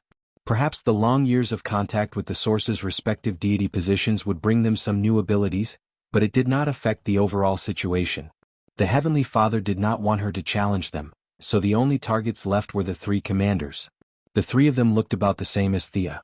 Most likely they had reached the peak of demigod before ascending to godhood. They had also led the army against Darkseid's army for countless years, so they must have had a lot of combat experience. Who should she challenge? As the Heavenly Father's favorite general, Wuxia was the first to be eliminated by Thea. He had beaten up his leader's confidant as soon as he entered the company. That was an idiotic act. The archer, Lady Canopy, was also eliminated. After Thea ascended, the benefits and talents of the moon goddess were automatically cancelled. She could not use the silver moon longbow as she wished. Even if she could use it, it would not be appropriate for her to go to the territory of a new god and take out an old one's weapon. The only one left was the traitor general of Darkseid, the god of thunder, Mahedran. He knew that he was different from the natives of the new universe, so he deliberately lowered his presence. Thea wanted to show off her strength, but she did not want to offend too many people. Mahedran, who had a weak foundation, was the most suitable candidate. This was not a challenge, so there was no need for her to salute and ask for advice. Her gaze only lingered on Mahedran for a few seconds, and the gods knew what she was thinking. It was true that Mahedran kept a low profile, but he was truly powerful. Whether it was when he fought against the Celestial Father Legion or now that he was on their side, no one could deny his strength. Young new deity Mahedran, isn't that? Wuxia, who was carrying the big hammer, was about to say something when he was pulled aside by the gigantic Lady Canopy. The rest of the gods automatically moved to the sides. Fight here? Thea saw that the gods did not seem to be worried about the environment being damaged by the battle. Since others were not afraid, she was naturally not afraid. On the other side, Mahedran walked out of the crowd in a daze. He extended his hands to both sides and took out a spear surrounded by lightning from the void. He then got into position and waited for Thea to attack first. Are you going to fight just like that? Thea was a little speechless. She had already tried just now. She couldn't even take out her armor and holy sword. In other words, in this fourth world, her only protection was this dress that belonged to the goddess of trade and wealth. And Mahedran? He was completely covered by his blue and black armor. Compared to her own clothes that exposed her arms and back, his defense was on a completely different level. This was the price that a junior had to pay to challenge a senior. Thea thought about it and didn't care too much. This was a competition, not a battle to the death. Mahedran's identity as a traitor would put him in an awkward position. He wouldn't kill her and she wouldn't have to push him to the ground. As long as the two of them fought to a draw, she would be able to answer to the gods present. Mahedran was the god of lightning, not the god of lightning. The difference of one word was very different. Thea had experienced the power of Zeus through many channels. Mahedran's position as a god was very limited. Even so, he was still one of the 3 commanders of the Celestial Father Legion. He definitely didn't rely on his position as a god. Referring to the law of the jungle in the Apocalypse Star, he definitely relied on his own strength to stand out from the sea of corpses. Thea compared a few tactics and decided to use the most reliable method. Mahedran had a lot of combat experience. In addition, lightning had the characteristics of light, so his speed shouldn't be slow. It was actually a good choice to use a bow to deal with him from a distance, but it would be a slap in the face to the celestial screen. Thea had to take a step back. She used her divine power as a skeleton and attached lightning magic to it. A long whip that shone with a blue light appeared in her hand. She rarely used a long whip when she first started learning, but after spending a long time with Catwoman and Barbara, she had some experience with this martial art. First, it looked good. This was the first choice of many female heroes. Wearing a long dress and holding a whip, she could easily whip the enemy until they cried for their parents. This scene was much more beautiful than an archer. Secondly, for Sia, the bow and arrow required both hands, while the long whip only required one hand. She could still cast spells with the other hand. It was true that gods had high magic resistance, but they were not immune. Some spells could still be used to deal a fatal blow at a critical moment. Sia casually waved the long whip filled with electric arcs a few times. Then she added her own unique divine power into the whip. The lightning magic mixed with the resplendent jewels was truly dazzling. Just the sound and light effects and appearance alone were enough to make the whip worth reminiscing about. The surrounding gods wore helmets, but they didn't show off their skills. A mere flash of light couldn't do anything to them. Mahedran, who was facing Thea's aura directly, also felt a little pressured. Again, the gods were not fools. He could also understand why Thea had chosen him. It didn't matter whether he won or not, but he couldn't lose. Mahedran saw that Thea was ready, so he no longer cared about his seniority. He turned into a flash of lightning and began to attack. Unfortunately, he missed. When Thea waved the whip, she used the dazzling light as a cover and released a high-level invisibility spell. Her real body hid 5 meters to the side. Mahedran's attack missed. She quickly seized the opportunity and whipped the god of thunder horizontally with her long whip, which carried an awe-inspiring electric light. These days there were very few people who used whips to attack, but it wasn't that they didn't exist. At least, Mahedran had seen the goddess of vengeance, Lucana, train with whips. He was no stranger to this kind of weapon. If he took it head-on, the soft nature of the whip would still attack him. No matter how much damage it would cause, if he lost the first move, his overall momentum would definitely be affected. However, Thea's whip had been calculated. The angle was very tricky. No matter whether it was front, back, left, or right, he was enveloped in the attack range. Mahedran could only rise into the air to dodge. The opponent's attack missed and he dodged another move. This gave Thea precious time to accumulate the early advantage. She was still experienced in dealing with this kind of guy with outstanding speed. It was similar to when she dealt with the leopard girl that day. She threw out a lot of slowing spells. Chapter 542. The first 2 spells were to reduce the opponent's resistance, followed by the earth element's gravity spell, the wind element's deceleration spell, and the earth and darkness element's slow spell. The 2 of them exchanged 7 or 8 moves. Sia's long whip kept widening the distance between the 2 of them. At the same time, she threw out all kinds of spells as if they were free. Even though the opponent's resistance was still very high, he was still somewhat affected. His speed was slightly reduced by half. Although Thea did not have the special speed boost from the divine position, she was still not satisfied with her own speed. After all, the attributes accumulated from so much divine power were not a joke. Mahedran, whose speed had been reduced by half, could no longer suppress Thea with his speed. He could only rely on his lightning spear to compete with her in martial arts. His martial arts were simple but deadly. It would be a big mistake to think that he only knew how to fight in close combat. This guy pretended to be in close combat and fought with Thea for a long time. Suddenly, lightning gathered on his spear, and a transparent white lightning caught Thea off guard. Fortunately, Thea's reaction was fast. She reacted a 1/10 of a second before the lightning gathered, and at the cost of a big hole in her cloak made of gold coins, she dodged the attack. Mahedran, who had been holding back for a long time, did not seem to be frustrated at all. He began to mix in his powerful melee attacks with irregular long-range attacks. Thea did not back down. Her long whip guarded the door tightly, and from time to time she would use energy attacks on her long whip to return the favor. The 2 exchanged more than 40 blows quickly. The Heavenly Father was not exaggerating when he asked the 2 to spar here. The hardness of the ground and the walls here exceeded that of the hardest metal in the universe that Thea knew. The aftermath of the 2's energy attacks did not cause any damage to the room at all. "It's so dazzling." Orion put down the goggles on his helmet and complained to his friend Light. He was the kind of person who fought with his fists on the flesh. He liked battles where he punched half of the enemy's kidney out. He could not accept the dazzling close combat style of Thea and Mahedran. Light, on the other hand, enjoyed this kind of battle. Or rather, he enjoyed the various lights emitted during the battle. Whether it was Thea's light of wealth or Mahedran's lightning, he could absorb and transform them into his own divine power. However, Guang, who had a calm personality, did not say anything strange to his friend. He relied on his speed, and the battle between the 2 was very clear to him. He also carefully described the intricacies and intensity of the battle between the 2 to Orion. The attitudes of the remaining gods were more or less the same. They were all in favor of having a powerful partner. The pressure of facing Darkseid was simply too great. The ordinary new Protoss were overjoyed. They did not feel any different from before because they were relying on the Heavenly Father. The Heavenly Father was carrying Darkseid, and the rest of the pressure was shared by the Council of 8, which was now the Council of 9. The Council of Eight on Darkside's side had also established an elite society named after themselves. The Council of Eight and the elite society had fought for countless years. Apart from some glory, there were not many benefits. The gods were all happy to have a newcomer join their ranks to share the pressure. They did not know Thea's true strength, but they could see that their old friend Mahedran was not giving his all. From a psychological level, they were very satisfied with the result. As the battle dragged on, Thea began to have a rough understanding of her position. She had been pulled in by Mithrin as soon as she ascended, so her use of divine power was definitely not as good as Mahedran's, who had ascended many years ago. However, based on the diversity of her abilities, she had some new ideas on how to use her divine power. The most basic understanding of wealth was money.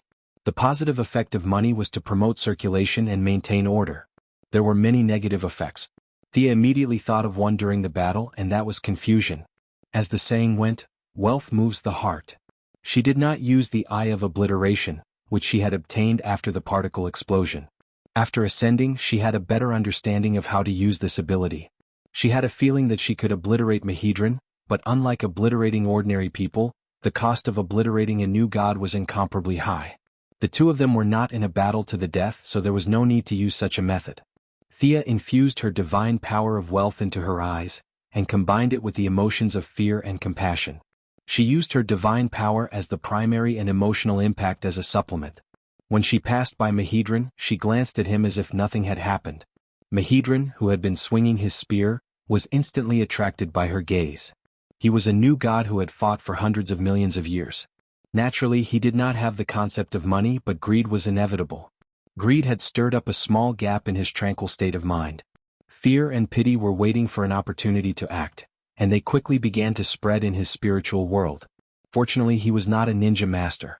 His long life had brought him rich combat experience. The moment his attention was drawn away, he knew that he had fallen into a trap. Relying on the iron will that had been forged through mountains of corpses and seas of blood, he forcibly suppressed the discomfort. He did not care about compassion or fear. He made his heart cold, and with this cold-blooded attitude, he almost resisted the impact of Thea's gaze. The reason why he said almost was because his movements were still affected.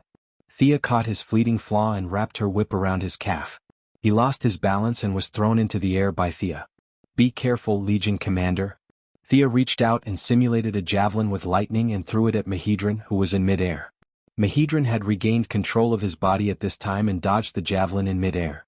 Unfortunately, one step was wrong and the two were already very far apart. Thea began to use her advantage, and a large amount of magic poured down on his head. Firestorm, icicles, acid rain, reduced Mahedran's magic resistance from time to time, and added a few curses. Magic power was a level lower than divine power. Many gods could actually use it, but it was one thing to know how to use it and another thing to use it well. It was like the difference between an ordinary person and a martial arts master. There was a big difference. Thea didn't know if it was an illusion, but she felt that many female gods were good at using magic, such as her acquaintance Hera, the current acting king of Greece, and Isis, the queen of Egypt. These goddesses were all famous for their magic. Now, Thea naturally walked the same path. The days of rolling up her sleeves and fighting with swords were long gone. Her understanding of magic was far beyond the inherent thinking of these new gods. Mahedran was not simply suppressed. His vision was very accurate, and his combat intuition was very sharp. He had not seen many spells before, but he was still very clear about which spells could be blocked with his body and which needed to be dodged. They fought for another 20 minutes and the battlefield was getting bigger and bigger. When the few onlookers had no place to stand, the Heavenly Father finally spoke. "Okay, God of Lightning and Goddess of Trade and Wealth, you can stop now." Chapter 543. Thea had originally wanted to show off her worth. She did not know who Mahedran was, so when she heard her new boss's order, she immediately cancelled the spell she was about to cast. Mahedran had the same thought as her, and he put away his lightning spear at the same time. Only then did the gods look at the two of them. Sia's blonde hair was curled up by the electricity, and it looked like it was about to explode. There were also two big holes in her cloak. Mahedran's appearance was not as cool as before. Half of his blue and black armor was covered in flames, while the other half was covered in frost. One of his horns had been knocked off his helmet, and the wrist guard on his left hand and palm were severely damaged. This was the result of taking Thea's meteor spell head-on. "Little girl, you're very strong." "Ah." Wurja, the Heavenly Father's favorite warrior, patted Thea's shoulder to encourage her. As for this 2-meter-tall guy who looked like an enlarged version of a dwarven warrior, Sia immediately said that Senior Mahedran had gone easy on her and that she had already done her best. Everyone felt comfortable with her words. First of all, the newcomer was definitely not weak. Second of all, the newcomer was not as strong as the veterans, which encouraged them even more. Even Mahedran chatted with her for a while, which was rare. This peaceful and united atmosphere pleased the Heavenly Father. As the boss, he still had to say a few words. Mahedran, your combat ability is getting stronger, but you're still weak against long-range attacks. You need to improve on this. The goddess of trade and wealth has good foresight. The only thing you're lacking is your weakness in close combat. You've missed a lot of opportunities. The big boss commented on both of them. Their strengths were worth affirming, but he also pointed out their weaknesses. Both of them expressed their willingness to accept their leader's advice. Thea did not know what Mahedran was thinking, but she consciously suppressed her close combat ability to give the gods the impression that she was good at long-range attacks. There were still a few years before Darkseid arrived on Earth. If she joined the new creator planet, she would inevitably have to fight with the Apocalypse planet. It was not difficult to choose whether to be a close combat fighter at the front or a long-range fighter at the back. Originally, becoming an archer was a good choice, but since the position was taken by the tall and strong Lady Canopy, she could only rely on magic. In order not to waste her precious combat power, the Heavenly Father thought for a moment and asked the gods, "Now that Goddess Thea has joined the Council of 8, we will change the name to the Council of 9. Does anyone have any objections?" Other than Olion, who whispered to Thea to fight with him, the other gods did not mind having another scapegoat. The Heavenly Father looked around and said, "All right, Goddess Thea is an expert in magic, so I'll leave it to you to form a magic team from our new planet." The three major armies of the new planet were the main forces on the battlefield. Mahedran's army was purely close combat. According to Thea's understanding, they were a group of spearmen. They were the first troops to face the enemy's first wave of attacks. Wuxia, the beloved general of the Heavenly Father, commanded the cavalry, while Lady Canopy was in charge of the archers. In the face of the endless apocalypse demons, the three major armies could only barely hold on. Although the armies were all first-class elites, it was not very efficient to fight against the sea of apocalypse demons with swords and knives. The Heavenly Father had long intended to form a magic army to deal with the enemies that were everywhere. Magic was the most convenient and fast way, but he had not been able to find a suitable candidate. It was impossible for the Heavenly Father to personally lead a team to teach magic. The remaining gods were not proficient in magic, and choosing from the new gods would easily cause dissatisfaction among the commanders. The gods were extremely proud, and they would definitely be unhappy if an ordinary person was put on the same level as them. Moreover, on the battlefield, strength was everything. If the selected members of the gods were killed by the enemy, it would be a mess. Therefore, the Heavenly Father had long put aside this idea. Now that Thea had arrived, his eyes lit up.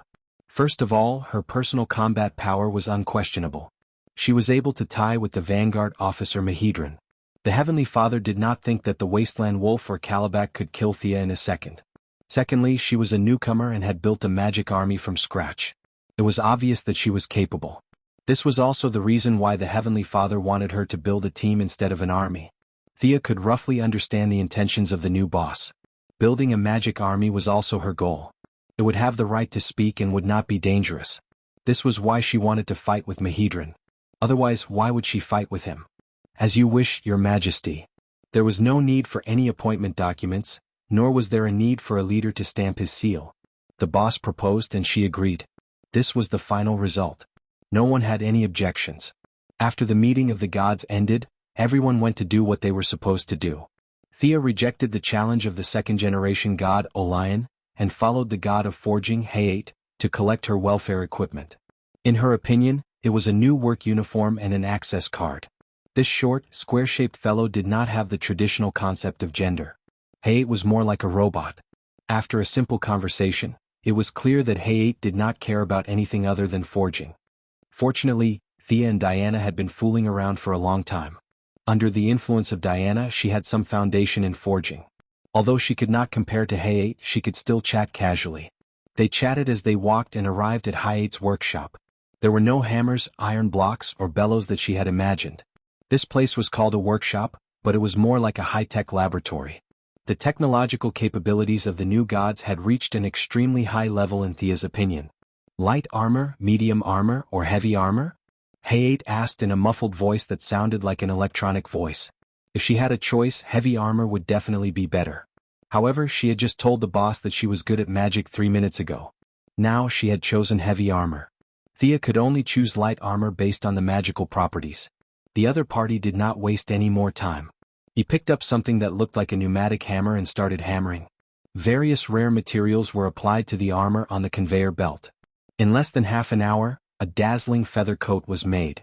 It had a golden background, silver threads, and mysterious patterns. This light armor looked more like a robe in Thea's eyes. This was different from her robe of the goddess of wealth. That robe looked good, but it was still her body that was used for defense.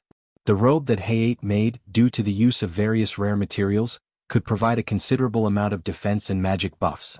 It was possible to make this kind of robe occasionally, but if it was made every day, no matter how rich the new creator's planet was, it would not be able to afford it. It's a product of the mother box technology. What do you want it to look like? Hayate handed the robe to Thea. Before she could take a closer look, he asked again. Earrings. 10 minutes later, Hayate handed her an aqua blue earring and explained a few words. The mother box technology can open a sonic tunnel. With it, you can freely travel between the third and fourth worlds, Hayate explained to her in a muffled voice. Chapter 544. Thea explained in detail how to use the mother box and the robe. Then the other party politely asked Thea if there was anything else. The young lady's observation skills were maxed out, so she knew that the shop owner was going to close the door and send her off. She immediately expressed her gratitude and left the shop within 10 seconds. Thea hugged her new uniform and access card and felt a little refreshed. From the looks of it, the creation planet was much better than the apocalypse planet. If she went to the apocalypse planet to apply, the mother box would most likely give her a square version. She wanted a special version? Dream on. What? She wanted a set of armor? Was she crazy? The apocalypse planet did not have the tradition of giving out armor. If she wanted it, she had to snatch it. Thea studied the mother box for a while. It was actually quite powerful. With the creation planet as the starting point, she could teleport freely between parallel universes. This ability to break through the world barrier was very good. If she wanted to go to those parallel universes in the future, it would no longer be a dream. The function of teleportation between the same universe was not very useful to Thea. The main reason was that it would cause too much of a commotion. She would often make a boom sound as if she was afraid that others would not know. Her own teleportation was far more efficient than this technological device. Unlike the mother boxes that ordinary soldiers had, the mother boxes of the new gods had completely different functions. They each had their own unique characteristics. For example, Olion's electric motorcycle was based on the mother box technology. It mainly strengthened his momentum. Light's knee pads increased his speed. Thea's mother box gave her a special ability that was similar to multicasting. It was equivalent to casting 3 to 5 spells. The mother box would use technology to simulate one of the spells and automatically release it. The mother box's effect was not too surprising. The welfare robe was a surprise. It was a high-level divine artifact. It looked light, but its defense was very strong. Even with Thea's current strength, she could not tear it apart. Its magic conductivity was also excellent. When wearing this robe, other than a few high-level spells, all other spells could be cast instantly. The only downside of this dress was that it was too eye-catching. According to Thea's nature, she did not like such high-profile clothes.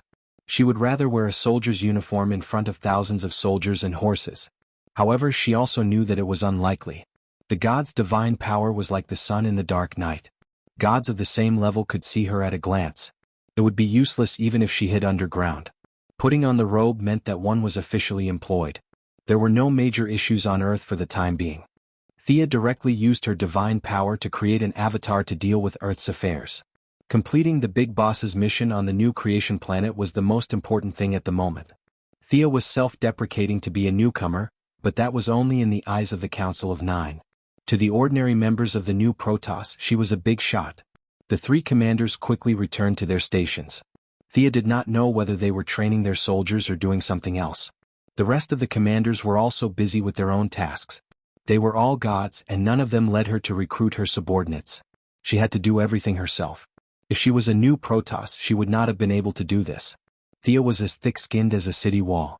She stood in the central square and began to recruit people. It was impossible to form a magic army on Earth because the magic concentration in the air was too low. However, there was no such problem here. Even a pig could be turned into a divine pig after being cooked for billions of years. The quality of the ordinary people of the new Protoss was very high. Most of them had the strength of an elite. This was the main reason why they could resist Darkseid's endless apocalyptic demons. Thea set up a large sign in the square. It said that by the orders of the Heavenly Father, she was calling for ambitious people to join her magic army and contribute to the fight against the evil Darkseid. There was no need for a letter of appointment or any markings on the words. In this world where power reigned supreme, no one dared to falsify an imperial decree. Thea was not lying either. Everyone believed her without a doubt. No one told Thea how many people there were in the army. She decided to recruit 20,000 people first after considering that the three main armies were all in the millions. If she were to test the aptitude of each person one by one, she would have to work for 2 months. Thea did not have the time. Referring to the plots of many novels, a crystal ball about the height of 2 people was set up in the square. 50 people came up at once to test their aptitudes. Those who were good would be able to do their part for the Heavenly Father's righteousness and stay with a sense of honor. Those with poor aptitudes would be sent away with some money, which was the so-called lowering of the standards next time. You could come again. Most people felt that the test would not take much time. If they passed, they would be able to serve the Heavenly Father. If they did not pass, they would also be able to get money. They quickly spread the news and the square was soon packed. Thea found a few strong and dignified people to help maintain order. Then she teleported all the people who passed the test to an empty training ground. Just by looking at it, there were more than 10 similar training grounds like this on the new creation planet. Other than 3 of them that had the symbol of the 3 major armies on the door, the rest were all empty. She had taken over this place without hesitation. There was a gold coin and a star symbol on the door. This was her place from now on. When she recruited 25,000 people, she announced the end of the test. She had to admit that these people were really good at magic. In Thea's opinion, their affinity with magic was as good as Mr. E's, not to mention their intelligence. Thea sprinkled some money on the spot and received a lot of blessings. Then she left the square and went to the base of her army. You may or may not know who I am. It doesn't matter. I am Thea, the goddess of trade and wealth. I have formed a magic army under the orders of the Heavenly Father. You are the elites I have selected. In the future you will fight with me against Darkseid. Are you scared? Thea first introduced herself and gave a speech to motivate the people. After living in such a positive environment for so long, these people did not know how to write the word, scared. Some of them were so excited when they heard that they would be fighting for the Heavenly Father that they started tearing up. You are all the best of the best. After a long period of training, you may know some small tricks, but I want you to forget those things from today onwards. I will teach you magic systematically. This is a systematic subject. You must be prepared to suffer. Of course, it was useless to just show goodwill. Thea was still very dignified when she needed to be. Her divine aura covered the entire square, and no one dared to say a word. Very well. Now I will teach you the most basic use of magic. It was true that magic was a systematic subject, but Thea was not going to teach them the theoretical knowledge. It was unrealistic to break it down like how she taught Damien. The Heavenly Father wanted them to be able to fight on the battlefield and use their magic to kill apocalyptic demons. Thea only needed to understand the profound theories. They only needed to be powerful cannons. Mages, at least on Earth, were a bunch of undisciplined people. This was because they had too much knowledge and thought too much. They were not suitable for army battles. Thea's goal was to teach them the simplest and fastest way to cast their magic. The soldiers with the 6 main elements were selected. Most of them were light and fire, while most of them were earth, wind, and water. Not a single one was dark. Of course, Thea could not hold a textbook and teach them like a teacher. She used her divine power to create 5 stone pillars, which recorded all kinds of destructive spells. Low-level spells could be learned, but mid-level and high-level spells could only be learned with a certain amount of merit. Chapter 545. Looking at this group of people who were excited to start learning, Sia created a clone to guide them on the spot, while her main body was thinking about how to improve the lethality of the troops. She returned to Hyade's workshop and asked for a few Apocalypse demons' corpses to study. The Heavenly Father's request was very simple. Killing these small fries would be the greatest contribution. He did not expect the soldiers trained by Thea to be able to kill a wasteland wolf or a kind grandmother with thousands of fireballs. That was unrealistic. Thea naturally did not have such extravagant hopes.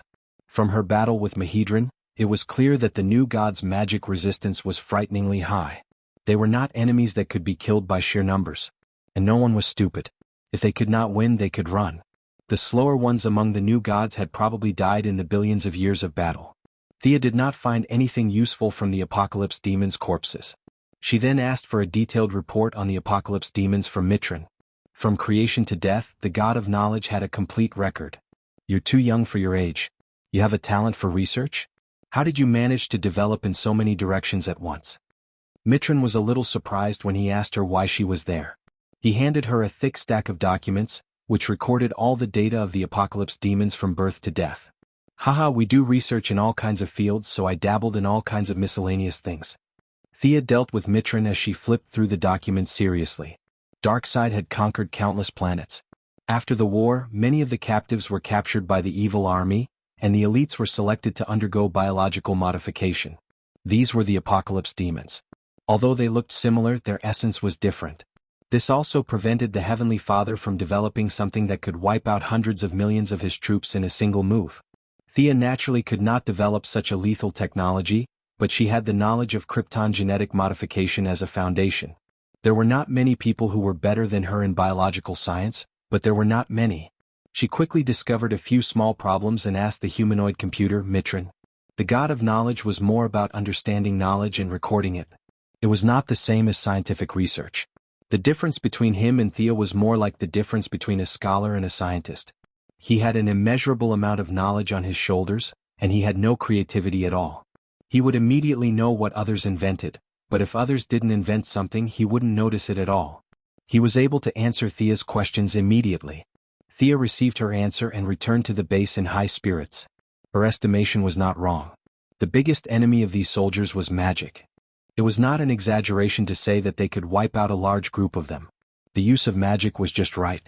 It was much more efficient than Mahedran and the others using their spears and Yuga using his hammer. However, there was a crucial point. Her magic battle team had to prove their worth in the next battle in order to ensure that she had the right to speak. Unfortunately, magic was not as quick as physical attacks. What should he do? The young mistress directly wrote a set of simple, idiotic teaching materials based on the Apocalypse demon's body structure.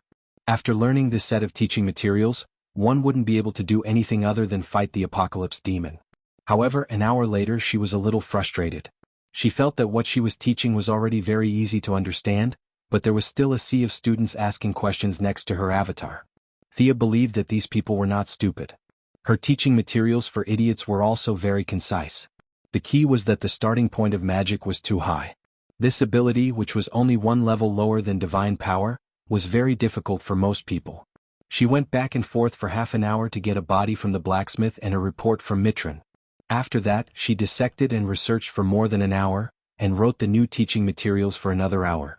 After more than 2 hours, less than 300 of the 25,000 fanatical students could learn the fireball spell according to her instructions. These 300 people were already considered the most talented group of people. Sia estimated that it would take at least half a year for everyone to learn a few entry-level spells, and at the current speed, it would take at least 2 years to integrate them into an army-level fighting force. In that time, Darkseid would be on Earth. What was the point of learning magic? Thea rested her chin on her hand as she studied the teaching materials. She read them twice but did not delete a single letter. It was really too simplified. If she continued to simplify it, she might as well learn spears and hammers. After thinking for a while, her eyes suddenly lit up. Since she couldn't simplify the teaching materials, she could start from the students. Simplifying the steps for spellcasters would definitely increase their learning efficiency. It was not difficult to do this. The best way was to set up a magic network. Thea also consciously leaned towards magic. Neither the Heavenly Father nor Darkseid had a goddess of magic. Setting up a magic network in advance would be convenient for everyone and herself. She did not need to set up a magic network that covered the entire multiverse. She only needed to cover this base. After asking the Heavenly Father, she took out a star core that had once given birth to consciousness from the material storage as the source. She used the most complicated method to input a large number of spells. As long as people connected to the network, they would be able to use their mental power to copy spells on their side without needing to understand the specific operating principles. The principles of the spells, their operation methods, their trajectories, and some supporting magic arrays were all simplified. Users who accepted Sia's weave could cast spells as long as they put in some mental power every day. This was much simpler than what they had thought before. The stronger their mental power, the deeper they could reach into the magic network, and the more powerful the spells they could cast. At the same time, this mental power was fed back to the magic network for maintenance and expansion. Thea was busy for 2 hours. She set up an extremely simple magic network. Everyone in the base immediately connected. Many spells were still cast with difficulty, but it was dozens of times more difficult than before. Although a few people felt that there were hidden dangers, they were all suppressed by the enthusiastic crowd. The effect is not bad. Goddess Thea's contribution is worthy of recognition. The Heavenly Father appeared next to Thea. He looked at the people below who could already cast fireballs and icicles. He was very excited. The Heavenly Father, who was the God of love, did not want his people to fight Darkseid's biological weapons every day with spears and sticks. Darkseid's strategy was to exchange one of his elite soldiers for the Heavenly Father's. It would take hundreds of years for the Heavenly Father's army to recover. If the Heavenly Father continued to fight like this, the Heavenly Father would be at a disadvantage. Thank you for the compliment. The magic network is still very basic. If we expand it to the entire world, we must add restrictions to prevent Darkseid's army from using it. The Heavenly Father coughed twice. Magic should be fair and impartial. It is the power of the entire world. We are different from the evil apocalypse star. Goddess Thea's point of view is wrong. Yes, Your Majesty, you are right. Sia immediately admitted her mistake humbly. She was too short-sighted and her leader was wise. Of course, that was all she said. Looking at the Heavenly Father's happy face, she knew that he didn't mean what he said. Was he on the same side as Darkseid? Or were you trying to fool? Most likely, the Heavenly Father was the God of justice, so he had to say that. If Thea took his words seriously, she would have wasted all her years in the business world. The Heavenly Father left the command for the Heavenly Father to collect whatever materials they needed and to look for Hayate to make whatever they needed. He then flew away calmly. Chapter 546. With the resources of the new planet at her disposal, she would not be stingy. Darkseid had conquered countless planets, and the Heavenly Father had also saved many of them. Their resources were far more abundant than Thea could imagine. She did not hold back at all. She threw all sorts of rare materials into the workshop. She also forced the god of forging out of the workshop to work. The hardcover version of the magic net was officially launched. She would build a node here and bury a runestone there. This guy who was more like a robot than a human was ordered around by her. Regardless of the cost, in just 10 days, the weave that enveloped the entire fourth world was set up by her. Sia directly blocked the access to the Apocalypse Star at the source and received a round of chuckling criticism from the Heavenly Father. In order to punish her for treating him differently and ignoring the principle of fairness, the Heavenly Father gave her a divine dagger, with the excuse that she was too weak in close combat and needed to practice more in the future. The dagger was indeed a good weapon for close combat. It would burn the enemy with the flames of justice for 2 hours after injuring them. Unless the person's authority in the domain of justice was higher than the Heavenly Father's, they would have no choice but to endure. Thea, who received the divine weapon, humbly accepted the Heavenly Father's criticism and said that she would follow his instructions next time. As for this incident, both of them pretended to forget about it. Her army expanded again. This time she recruited 80,000 people, expanding the army to 100,000. It was now considered a small army. The magic net was not useful to the high-level gods. They absorbed power from the source and did not need to pass through her hands. However, it was much more useful to the ordinary citizens and the elite soldiers of the army. The soldiers of the three armies were the cream of the crop of the new gods. Many of them had gained the ability to cast spells with the help of the magic net. The army's combat power had increased by 10 to 20%. The three commanders were very busy. They practiced every day so that magic could be integrated into normal battles. Thea did not restrict the army from passing the dummy version of the magic study manual that she wrote to the ordinary people. She made it very clear that they could impart knowledge, but there had to be a transaction. Moreover, it had to be a fair transaction that the Heavenly Father valued. A large number of transactions began. The simple and honest new gods did not have the style of saying one thing in front of others and another behind their backs. They very honestly followed Sia's rules. While she was reaping the divine power of trade, the entire new god's combat power and morale began to rise rapidly. 6 days later, in the Heavenly Father's meeting hall, the Council of Nine gathered once again. This meeting had been called by the second-generation god Orion. He made a passionate speech during the meeting, arguing that they should attack the Revelation Star while their morale was at its peak. Even if they didn't attack the Revelation Star, they should at least take down a few frontline strongholds. The three commanders and Thea remained silent, silently waiting for the Heavenly Father to make a decision. The Heavenly Father was also pleased with the morale, but after thinking for a long time, he decided not to send troops. Orion was a little depressed, but he could not refuse his Heavenly Father's orders, so he could only restrain himself. Another day passed. Perhaps Darkseid had sensed the high morale on the other side, but Darkseid was the first to send out his troops. "Your Majesty, Enkicaria is under attack. Please allow me to go back and help." Wuxia, the Heavenly Father's beloved general, who was dressed like a dwarf, asked for help. Thea had been here for almost a month. Many people had provided her with information in exchange for the dummy version of magic learning materials, so she had a good understanding of the situation. Enkicaria was Wuxia's home planet. He had ascended to godhood in a similar situation as Thea, but that was billions of years ago. Furthermore, this planet was not in the universe that Thea came from. It was in another universe, a parallel universe. In comics, there was a division of Earth 1, Earth 2 all the way to Earth 52, but this was not the case here. Neither the Heavenly Father nor Darkseid knew which planet Earth was. They had a way of using the mother box to differentiate the coordinates of space and time. Wuxia's home planet had always been the territory of the new creation star. Now that they were being attacked, the Heavenly Father's face darkened. Thea realized that her new boss wanted to fight back. In this day and age, if one did not join in on the fun, one would be no different from a salted fish. She immediately stepped out of the formation to gain some reputation. "Your Majesty, I am willing to lead the magic army to assist Wuxia in this battle." Wuxia nodded to express his gratitude. Orion, who had always been at the forefront of the battle, realized that he was now third. He did not back down and dragged his good friend Ray along. "We also apply to join the battle." Thea lowered her head and wanted to laugh when she saw this. Ray had a peaceful personality, which was rare among the new gods. It was because he had a bad friend like Orion that he often went to the front lines of battle. If he was not fast enough, he would have been killed long ago. When the Heavenly Father saw that all four of them had applied to join the battle, he turned to the goddess of assassination Pilatus, who was in charge of gathering information, and asked, "Who is the enemy sending?" The brave female assassin respectfully replied, "It's Darkseid's eldest son Kalibak. Perhaps the goddess of vengeance will also join the battle." The Heavenly Father estimated that the enemy would not only send Kalibak. There were probably other gods hiding in the dark. However, the Heavenly Father had sent 4 gods. Other than Ray, who was slightly weaker in combat, the others were not weak. He immediately decided that Wuxia would lead the team and Thea would assist him. They would bring their respective armies to Enkicaria. As for Orion and Ray, they would be there to help. Unlike Orion and Ray, who were alone, Thea and Wuxia immediately left the meeting hall and went to gather their subordinates. Thea directly connected to all the mages through the magic net. Now, her army had begun to take shape, and the number of people had increased to 300,000.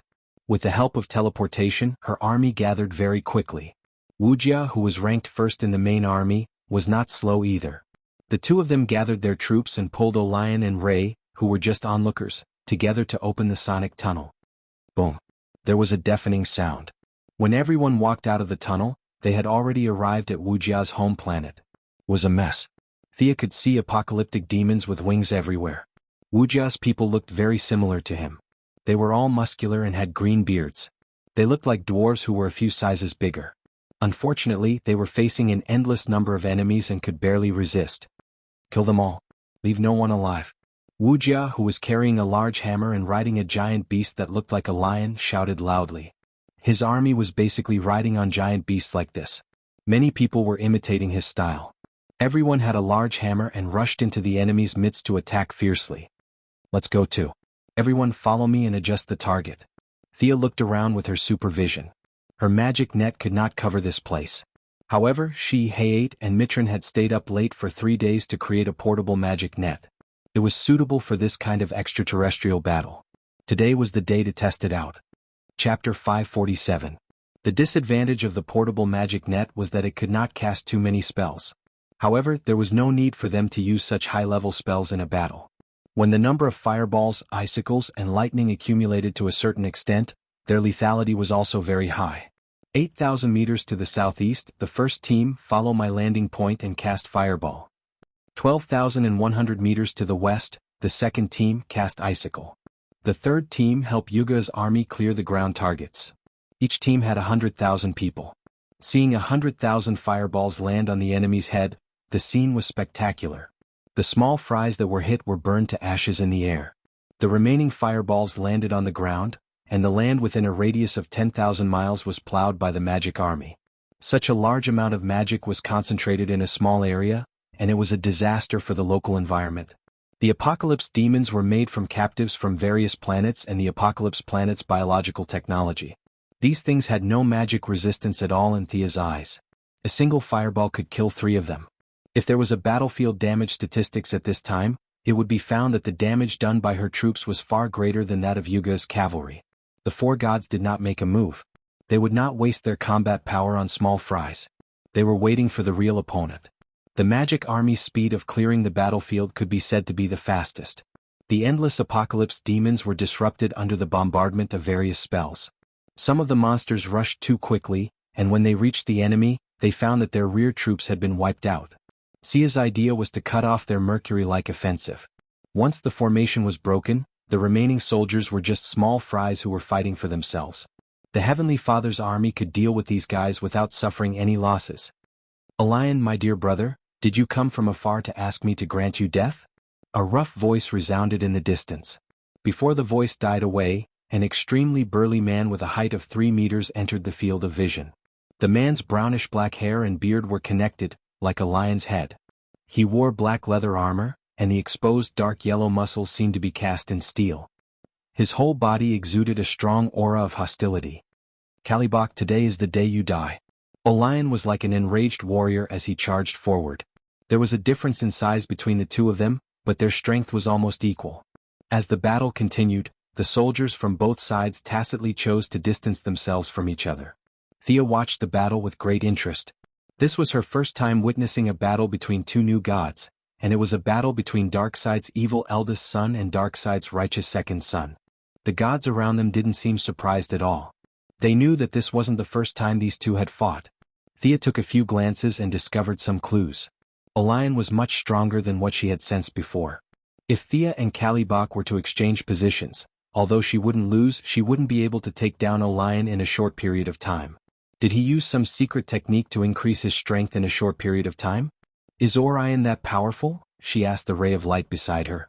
The gentle ray of light didn't hide anything from her. Olion's godhood of violence can give him a lot of divine power, but he doesn't like to use it. Thea nodded. This was the blessing of the godhood of violence. It was obvious from the name that it had nothing to do with justice, so Olion had been deliberately suppressing it. Thea felt that Darkseid had suffered a great loss. He had given such an excellent son to the Heavenly Father, and now he was an enemy. The Dark Lord must be regretting it. She then looked at Kalibok, the god of torture, who was said to be on par with Superman. To be honest, she was a little disappointed. What did he mean by being on par with Superman? What a load of bull. This guy was no match for Superman at all. What was there to be proud of when he tied with Superman, who didn't dare to use his full strength? In the Alliance of Injustice, Superman could fight Darkseid one-on-one without any worries. Kalibok was no match for Darkseid. The guy with the lion's head was shouting loudly, but now he was suppressed by Olion in less than 30 moves. It was not difficult to predict his defeat. Seeing that the gods on her side were all watching and did not go up to attack, Sia felt that they had probably cultivated a kind of unwritten rule after hundreds of millions of years of fighting, and that was that they had to fight one-on-one. They couldn't attack together. Regardless of the outcome of the battle, other than the Heavenly Father and Darkseid, the other gods, including Thea, didn't have an overwhelming advantage over any other god. If they were allowed to attack together, the Council of 8 and Darkseid's elites would probably die out in less than 100 million years. In the remaining time, only the 2 of them would be left fighting alone. The scene was too bleak, and the gods, regardless of whether they were good or evil, consciously avoided such a scene. So even though Olion had the upper hand now, he didn't ask his friend Ray to help. Of course, Thea welcomed such a battle atmosphere. She didn't want to throw herself into a meat grinder at all. It took a lot of effort to become a god to reach her current level, and she cherished her life a lot. If she could live well, she wouldn't want to die in a corner with a drop of blood left. This was evident from the fact that Darkseid always sent his avatars to fight and never fought in person. The Dark Lord was evil, but he cherished his life even more than Thea. After straightening out the logic, Thea felt a lot more at ease. The Heavenly Father wouldn't attack Darkseid's elites, and the other gods wouldn't attack the Council of 9. It seemed like they had been fighting for hundreds of millions of years, but in fact, they had been consciously limiting the scale of the battle. Just as she was wondering if she should just slack off and get through this battle, another god jumped out. Is this the new god of the new planet of creation? It's been a long time since I've seen such a young god. Tiske, said a white-haired old woman who was 1.8 meters tall. She was wearing golden fish scale armor and a red cape. It's Granny Benevolent. She's the god of deception. She's very good at close combat and mind control magic. You have to be careful, Ray whispered and gave her an encouraging look.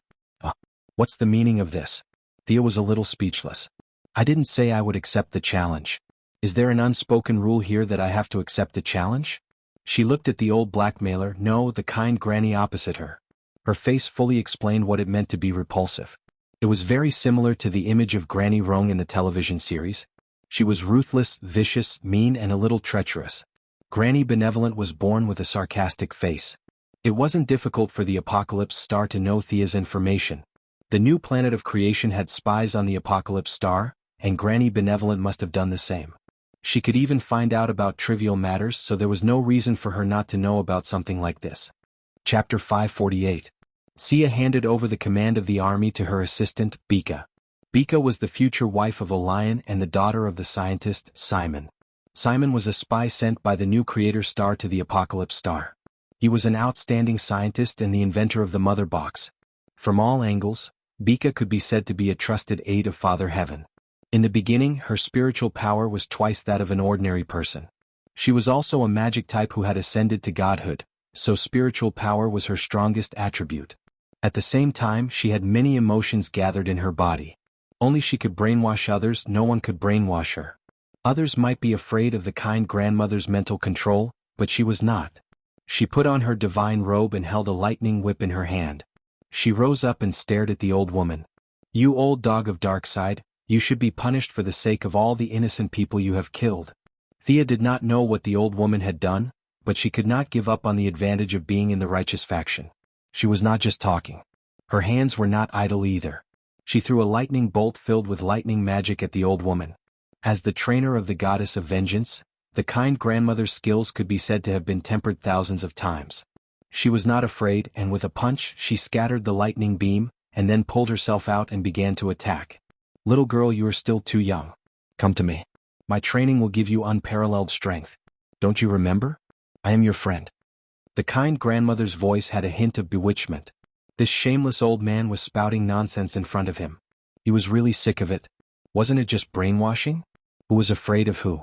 Thea suppressed the irritation caused by the old woman's words and immediately retaliated. Old woman, you are already so old, yet you are still trying to act pitiful. You really need to be pitied.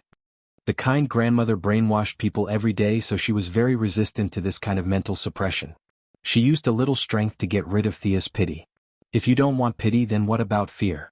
You are in the evil faction. You must be afraid. Thea switched to fear, which she was best at. As a native of Apocalypse, the kind grandmother had walked step by step through mountains of corpses to reach her current position. It was not an exaggeration to say that her willpower could be described as iron. Did she feel fear? A little, but not much. Logically speaking, this move wouldn't do much damage to her, but Thea's shout was so loud that everyone could hear it. This was bad. Darkside was the Dark Lord, the god of destruction of many worlds, the destroyer of the underworlds, and the destroyer of the underworlds. He had a whole bunch of titles on him. How could he not be afraid when such an evil big shot appeared in front of him every day? Do you still want to survive? It was like saying that the Heavenly Father was kind to the Heavenly Father but evil to Darkside. This had nothing to do with combat prowess. It was a serious political issue. If the kind grandmother did not want to go back and be executed from a politically correct point of view, she had to be afraid. Even if she was not afraid, she had to say that she was afraid, and she had to be extremely afraid. The kind grandmother's acting was really good. She did not exaggerate at all. In a thousandth of a second, she pretended to be dumbfounded, and Thea took advantage of this opportunity to cut a large wound on her arm. The short sword that the Heavenly Father had given to the kind grandmother made it impossible for her wound to heal. The fire of justice continued to burn, and this made the old woman's heart ache. She was very experienced in dealing with the fire of justice. She wrapped the wound with a black bandage, temporarily suppressing the fire of justice. It would take a lot of effort to eradicate it. Darkside did not have the patience to treat his subordinates. The kind grandmother did not dare to play mind control with Thea anymore. When she saw Thea holding the whip, she felt that Thea was most likely not good at close combat. She immediately used her strength to attack Thea's weakness. She wanted to salvage the situation. Of course, Thea would not let her do as she wished. It was very dangerous to engage in close combat without knowing her opponent's moves. The gods had lived for countless years, and each of them had rich combat experience. It was impossible to rely on the thousands of years of martial arts on Earth to suppress her. The best plan was to increase the distance between them and observe her opponent's moves. Thea did not care about the gains and losses of each move. She swung the whip so hard that it was impenetrable. At the same time, she constantly used magic to test her opponent's various attributes. The kind grandmother had high resistance to all kinds of magic. Her only weakness was that her resistance to the light element was a little weak. Thea immediately began a fierce attack. Light arrow spell, flash spell, and the magically modified version of the six-staff prison of light were all thrown over. The kind grandmother struggled to break free, but the price she paid was a bloody gash on her face from Thea's lightning whip. After losing 2 moves in a row, she quickly calmed down. She let out a shrill scream and temporarily forced Thea to retreat. Darkseid also knew that his eldest son, Kalibak, was brainless. Although Kalibak was the leader, the real power of the army was in the hands of the kind grandmother. He had originally invited Thea to fight because he saw how powerful the enemy's magic army was. On one hand, he wanted to test the strength of this new god. On the other hand, he also wanted to interrupt the enemy's magic army. Unfortunately, it was a long and fruitless battle. Now that she saw that Thea did not take advantage of the situation to attack, she finally had the time to look up and observe the battlefield. The 2 Furies who came with her had already entered the battlefield. Bernard, who was armed with a long spear and a sword, was barely able to fight to a draw with the ray of light. Heavy Step, who was wearing a pair of metal boots, was unfortunately matched up against Wuxia, who was even more powerful. Wuxia, who hated the fact that his people were slaughtered by these people, waved his sledgehammer vigorously. As the leader of the 3 armies in the father's camp, Wuxia, who was also the strongest in terms of combat power, was facing off against the Furies, who were at the bottom of Darkseid's camp. The result was obvious. Heavy Step was struggling to hold off the angry Wuxia. On the other hand, Orion and Kalibak were fighting. Orion did not dare to use too much violence, so both sides were tied again.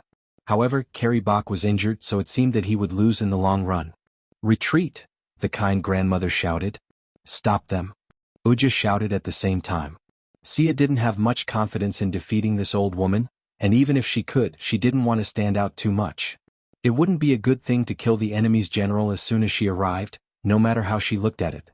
However, now that Wuxia had given the order, she had to deal with it. She was already prepared, so she immediately activated the spell that she had been silently chanting. Stop! A huge mouth that could cover the sea and the sky appeared behind the benevolent grandmother and bit down on her. This was the shadow of the crocodile god, Sobuk, that Thea had intercepted from the river of time. This animal god in Egyptian mythology had amazing bite strength, and it was impossible to kill it. Even if Thea's real body was here, she would not be able to kill the kind grandmother, not to mention that this was just a shadow formed from Thea's divine power. However, it would not be a problem to trap her for a while. The old woman put her foot under her chin and her hand on her upper jaw. She was struggling with the crocodile god. On the other hand, Orion no longer cared about the damage to his state of mind. He activated the power of violence again, and an endless stream of power began to crush Kalibak. Wuxia, who was beating up a child, shouted excitedly. He was already much stronger than his opponent in all aspects. Now that he was excited, his combat power had increased by another 10%. He used his usual method of attacking with great force. Now that he was facing Wuxia, who was even stronger than him, there was no way he could fight back. Thea trapped the kind old lady, so she naturally wouldn't just stand by and watch. She used the magic beam cannon that she used to deal with Horus that day. Divine power that was even stronger than that day was condensed between her fingers, and she didn't stop attacking the trapped old lady. The kind grandmother, who was now a living target, had to resist the crocodile god's bite while dodging fatal attacks. This made her very embarrassed. After dodging 2 shots in a hurry, the crocodile's bite became tighter. Her situation did not improve. Instead, it became worse. Chapter 549. Ah! There was a scream in the distance. Heavy Stomp was hit in the face by Wuxia's hammer. Wuxia did not wait for the other party to get up. He ran over and hit the other party twice with his hammer, knocking the other party unconscious. The army commander's victory made his cavalry army cheer even louder. The entire battlefield could feel their excitement. The kind grandmother knew that she was going to lose today. She immediately stopped dodging Thea's finger gun and escaped from the crocodile god's mouth at the cost of her right shoulder being pierced. She shouted something that sounded like the wind was blowing and ran into the distance. In the face of a disaster, they ran away separately. This was their way of doing things. It was impossible for them to cover each other and retreat slowly. Bernard, the goddess of vengeance who was fighting against the light, seemed to have activated some secret technique. He instantly increased his speed and escaped into the distance. Karabakh also escaped the battlefield at the cost of a broken arm. The three gods were very strange. They all ran in different directions. This made Thea slightly stunned. When she wanted to chase after them, there was a sonic boom in the distance. The three gods quickly went into the tunnel. Haha, these dirty maggots are good at escaping. Goddess of trade and wealth, don't mind them. Wuxia saw the embarrassed expression on her face and comforted her. Although Sia wasn't prepared to fight them head-on, she didn't expect them to run away so quickly. Now that she heard Ulja's words of comfort, she also expressed her stance of upholding justice and not rubbing sand in her eyes. She also congratulated the other party for capturing a goddess of vengeance alive. Ah, you all have contributions, all of you have contributions. Wuxia, who looked like a magnified version of the dwarf warrior, grinned widely and laughed happily. With his combat strength, he was able to deal with a member of the Goddess of Vengeance battle team who did not have a divine seat and was more like some kind of fake god. It was not difficult for him to obtain the achievement of capturing the other party alive. The two high-level opponents were stopped by Olion and Thea. He, as the strongest on his side, defeated the weakest on the enemy's side. He got off to a good start and deserved some credit. The three deities from the Apocalypse Star had left the battlefield, and the remaining soldiers were no match for the new Genesis Star's army, and they all scattered after a little resistance. The new planet of creation did not pursue them. These soldiers were all produced in an assembly line, and they all carried the mother box. The gods were not interested in such enemies. They reiterated the principle that this planet was protected by the Heavenly Father. They pressed the Goddess of Vengeance down and opened the sonic tunnel to return to the new planet of creation.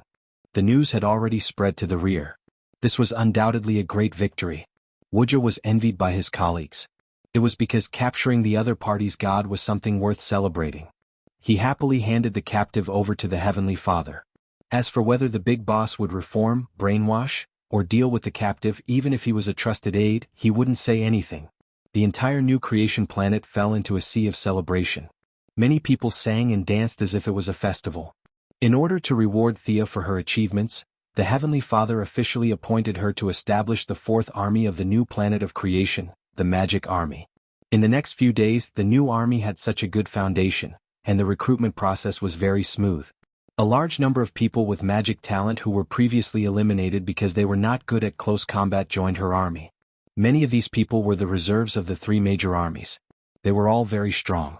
Now that they had the opportunity to join the main army, they all forgot to eat and sleep to learn magic. Thea stayed on the new planet of creation for another half a month.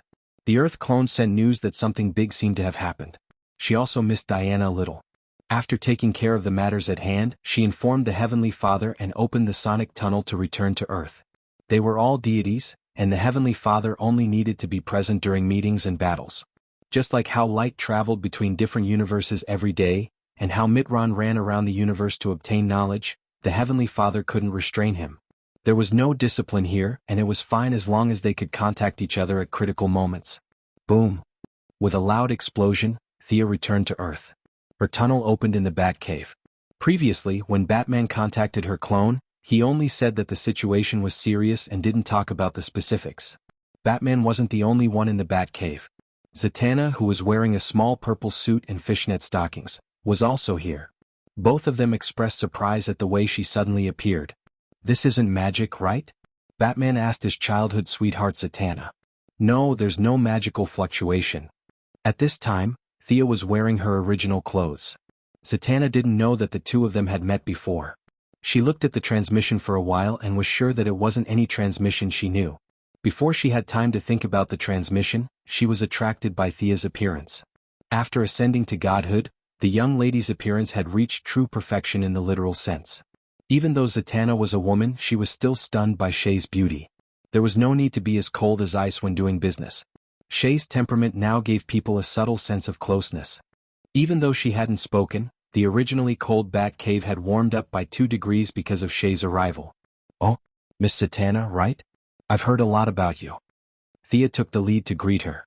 Her refreshing tone gave Zatanna the illusion that she was meeting some country's leader. Zatanna thought that the other party's identity as a billionaire gave her an illusion. The appearance of the two of them was not on the same line at all. Zatanna didn't even have a trace of jealousy. "I've also heard a lot about Dr. Quinn. You're even more beautiful in person than on TV." Zatanna said as she bowed slightly without realizing it. Thea laughed. You two are here? I'm not disturbing you, am I?" She pointed at the 2 people who were only a few centimeters away from each other. Zatanna smiled awkwardly. Batman's facial muscles twitched slightly. The originally tense atmosphere relaxed. "Tell me what's the matter?" "Maid Zatanna is here too. Is it about the mystical side?" Thea asked calmly. She had been to the Bat Cave many times and was very familiar with this place. "No, I was just talking to Bruce about this. It's not about mages." Before Batman could speak, Zatanna interrupted. Thea looked at Batman with a head full of question marks. "Why did you ask me to come here?" "It all started a month ago." Batman's voice was a little dry. After he finished speaking, he turned on several screens behind him and introduced them to Thea. "First is Idaho. Many farm owners found that their crops withered overnight, but it didn't attract attention at the time. Next is Utah. These are the hunters who fled there." Batman pointed at the 2 young people who appeared on the screen. They were holding shotguns in their arms. The video was taken by a 3rd person behind them. The video was very clear. The purpose was to capture their heroic looks so that they could brag about it to the little girl in the future. The 2 of them were aiming at a wild deer. From the side there was no problem. Just as they were about to shoot, the wild deer turned its face. Half of the deer's face was completely rotten. A large amount of diseased tissue was densely packed on its body. The wild deer saw the hunters attacking the 2 of them like crazy.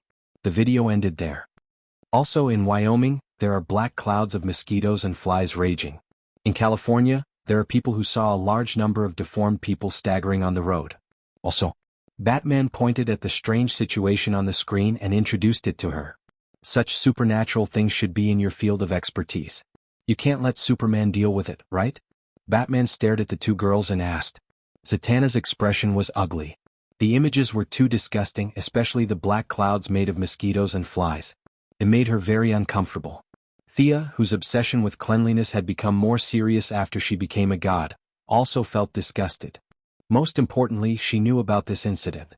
If she was not mistaken, this seemed to be a major incident. Chapter 550. The descent of the Rotten Kingdom was the green of all things, the red of all things, and the black of decay. It seemed to be a problem of the ecological balance. She just didn't expect it to happen so early. In her impression, the descent of the Rotten Kingdom should be an event after the day of solstice. Whether it was triggered early or accidentally, she still needed to observe further.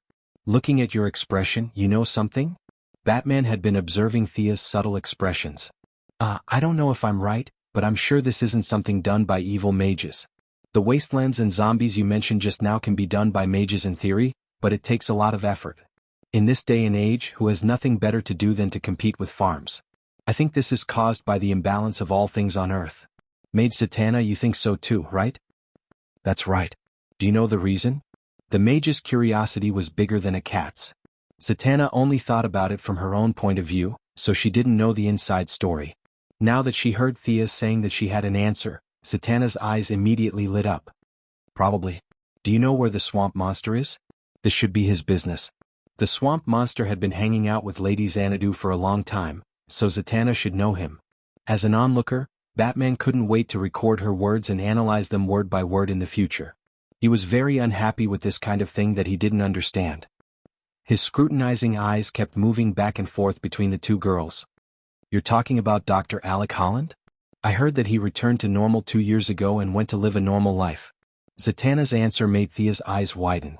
What the hell? The incarnation of the green of all things retired and went home.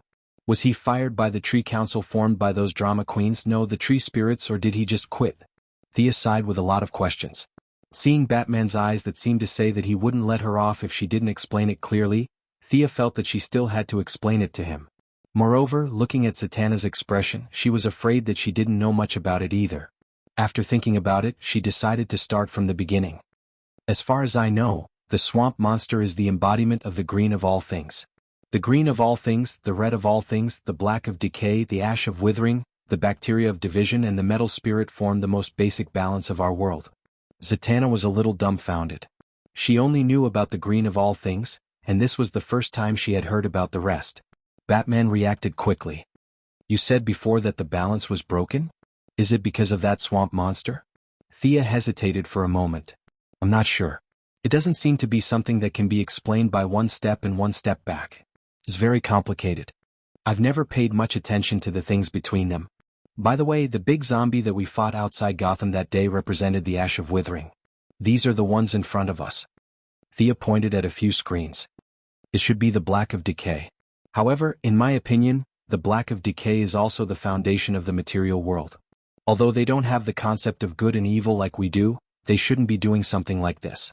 The ones in front of us look like they've lost control. Someone's controlling them from behind the scenes. Batman immediately thought of this key point. Thea couldn't analyze it either. She could only analyze the problem in detail. She didn't dare to guarantee that the timing didn't match up. Just as they were about to discuss the next step, one of Batman's communicators rang. He looked at it and said to Thea, "It's the president." Thea knew that Batman had always been in contact with the higher-ups. As more and more people knew about her true identity, she had no intention of hiding it. She nodded calmly. Zatanna chose to avoid the call. Soon, the president's old face appeared on the centermost screen. Batman, oh? Professor Quinn is here too. Mr. President, you look good. Thea greeted him cheerfully. She was now a god. Although the black of decay was troublesome, it wasn't enough to make her panic. Mr. President's inner thoughts were, I don't look good at all. This unlucky president had his life reduced by 2 years for every year he was in office, and 10 years for every year he was in office. He really had too many problems. He smiled bitterly and replied with a few words. Then he got to the point. A terrible incident happened in Louisiana. CNN is reporting it. I've sent the National Guard to set up martial law in that area. However, horrifying disasters are happening all over the world. Birds in the metropolis are dying in droves. The cattle farm in Seaside City seems to have caught some kind of plague. All the cattle are. You're all superheroes, so I want to ask you, what should I do? While he was talking, Thea was not idle. She used her personal computer to connect to the Quinn Group's satellite. A huge amount of data began to gather. They were mainly concerned about the United States, but Thea saw the whole world. This was a worldwide natural disaster. The Brazilian rainforest, the African grassland, and other countries were affected to varying degrees. If the black of decay was allowed to wreak havoc and turn into a country of decay, a dead and rotting world, then there would be no ghost trade or ghost wealth. This was simply destroying Thea's job. She couldn't tolerate it. Mr. President, don't worry. I'll take care of this. Thea interrupted the president, who was complaining to Batman. The president praised her for taking care of everything before hanging up. The situation is very serious. Where do we start investigating? Batman glanced at the CNN report that the president mentioned. The roads were completely paralyzed and thousands of citizens were covered in rotten flesh. They wandered between the cities and the countryside like zombies in Resident Evil. The aerial footage also showed some former citizens who wandered near the cordon and were shot into sieves. The whole social order could collapse at any time. Thea pondered for a moment. The incarnations of the green of all things and the red of all things must be found. Dr. Alec Holland is the key. Put him first. Find him immediately. This kind of person with a name was too easy to find. When Thea was about to teleport, Batman stopped her and said that he also wanted to go. I don't know what happened to you, but I can feel that you are getting further and further away from humans. This is a human matter. I have to get involved. Thea was fine with it. Batman could always come up with some strange things. She might have to rely on him in the future. At the same time, Zatanna was also very interested. The three of them could go together. Instead of using the sonic boom channel, Thea chose to teleport directly. Zatanna also knew teleportation. She immediately felt that the teleportation was extraordinary. Many questions were buried in her heart, waiting for the opportunity to ask. They came to a remote town in Louisiana. Dr. Alec Holland's house was not far from the town, and the large-scale zombie wave was less than 100 miles away from here. It was obvious that there was some inevitable connection between the two. All the humans in the town closed their doors. The three of them quickly found the cabin not far away. Batman gently pushed the door open. There was only a middle-aged man in the room. He was doing some experiment with his head down. Chapter 551. Dr. Holland, the world needs your help, Batman said stiffly. He didn't have a good impression of this kind of person who didn't do their job and turned the world into a mess. Although that saying wasn't popular in this world, Batman had always been an example of what, the greater the power, the greater the responsibility meant. To have the power but not use it, this was a kind of cowardice in his eyes. The middle-aged man turned around. His face was full of fatigue as he looked at the three uninvited strangers. He didn't know Zatanna, the swamp monster, and his own memories weren't completely integrated, plus he had been hiding from the world for 2 years after he recovered. He hadn't seen Thea either. The only person he knew was the famous Batman. I knew you would come to me. You want the swamp monster to help, but I can't do it now. I really can't. The green of all things has already abandoned me. They want to punish me. All the blame is my fault. I didn't want it to be like this. The middle-aged man was in pain as he spoke incoherently. It was obvious that he knew the current crisis the world was facing. His kind nature was whipping him every minute and every second. He wanted to stop all of this, but unfortunately, without the power of the swamp monster, he was just an ordinary middle-aged man. The swamp monster helped Thea purify her bloodline. It could be said that it gave her the first bit of help. Although the source was at the behest of Shangdu, Thea had always remembered this favor. She didn't want to force the other party too much. She pulled back Batman, who wanted to beat him up. Doctor, maybe you don't remember me, but I still have to say, even if you can't turn into a swamp monster for the time being, you can still help. We need the ecological restoration reagent you developed.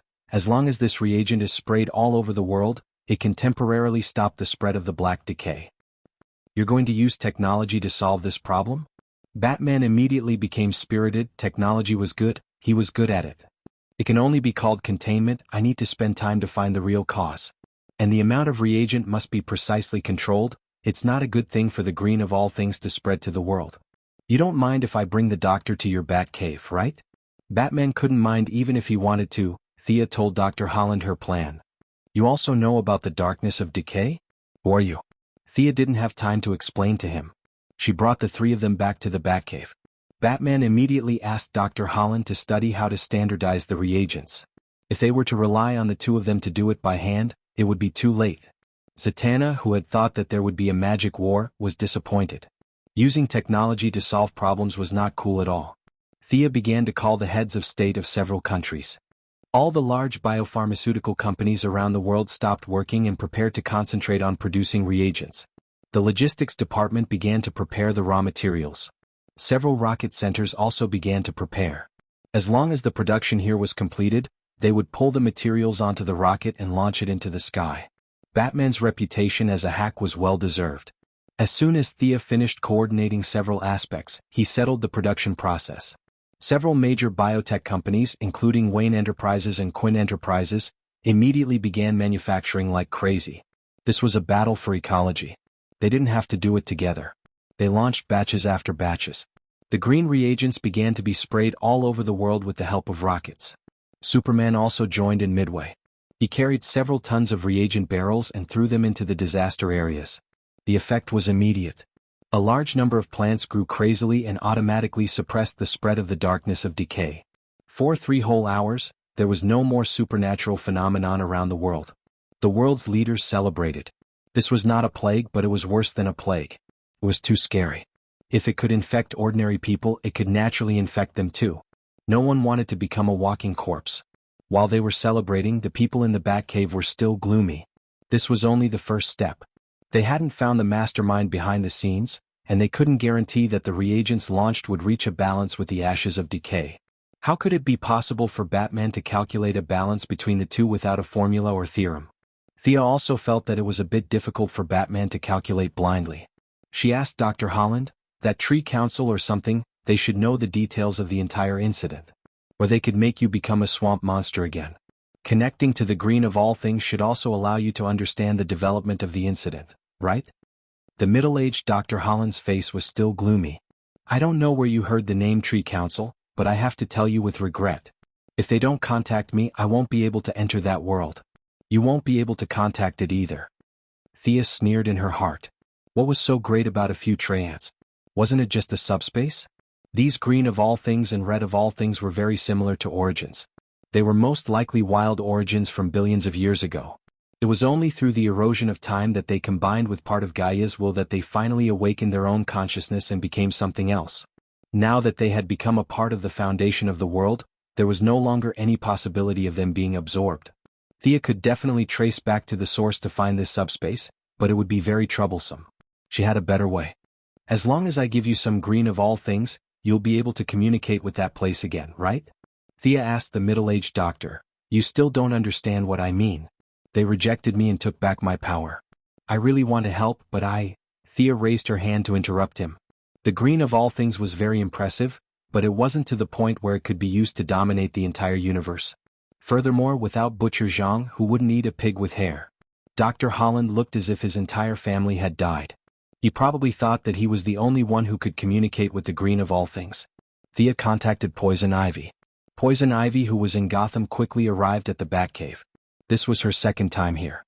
Poison Ivy still didn't dare to look at Thea, but she didn't mind. She glanced at Zatanna. The magician in fishnet stockings made her take a few more glances.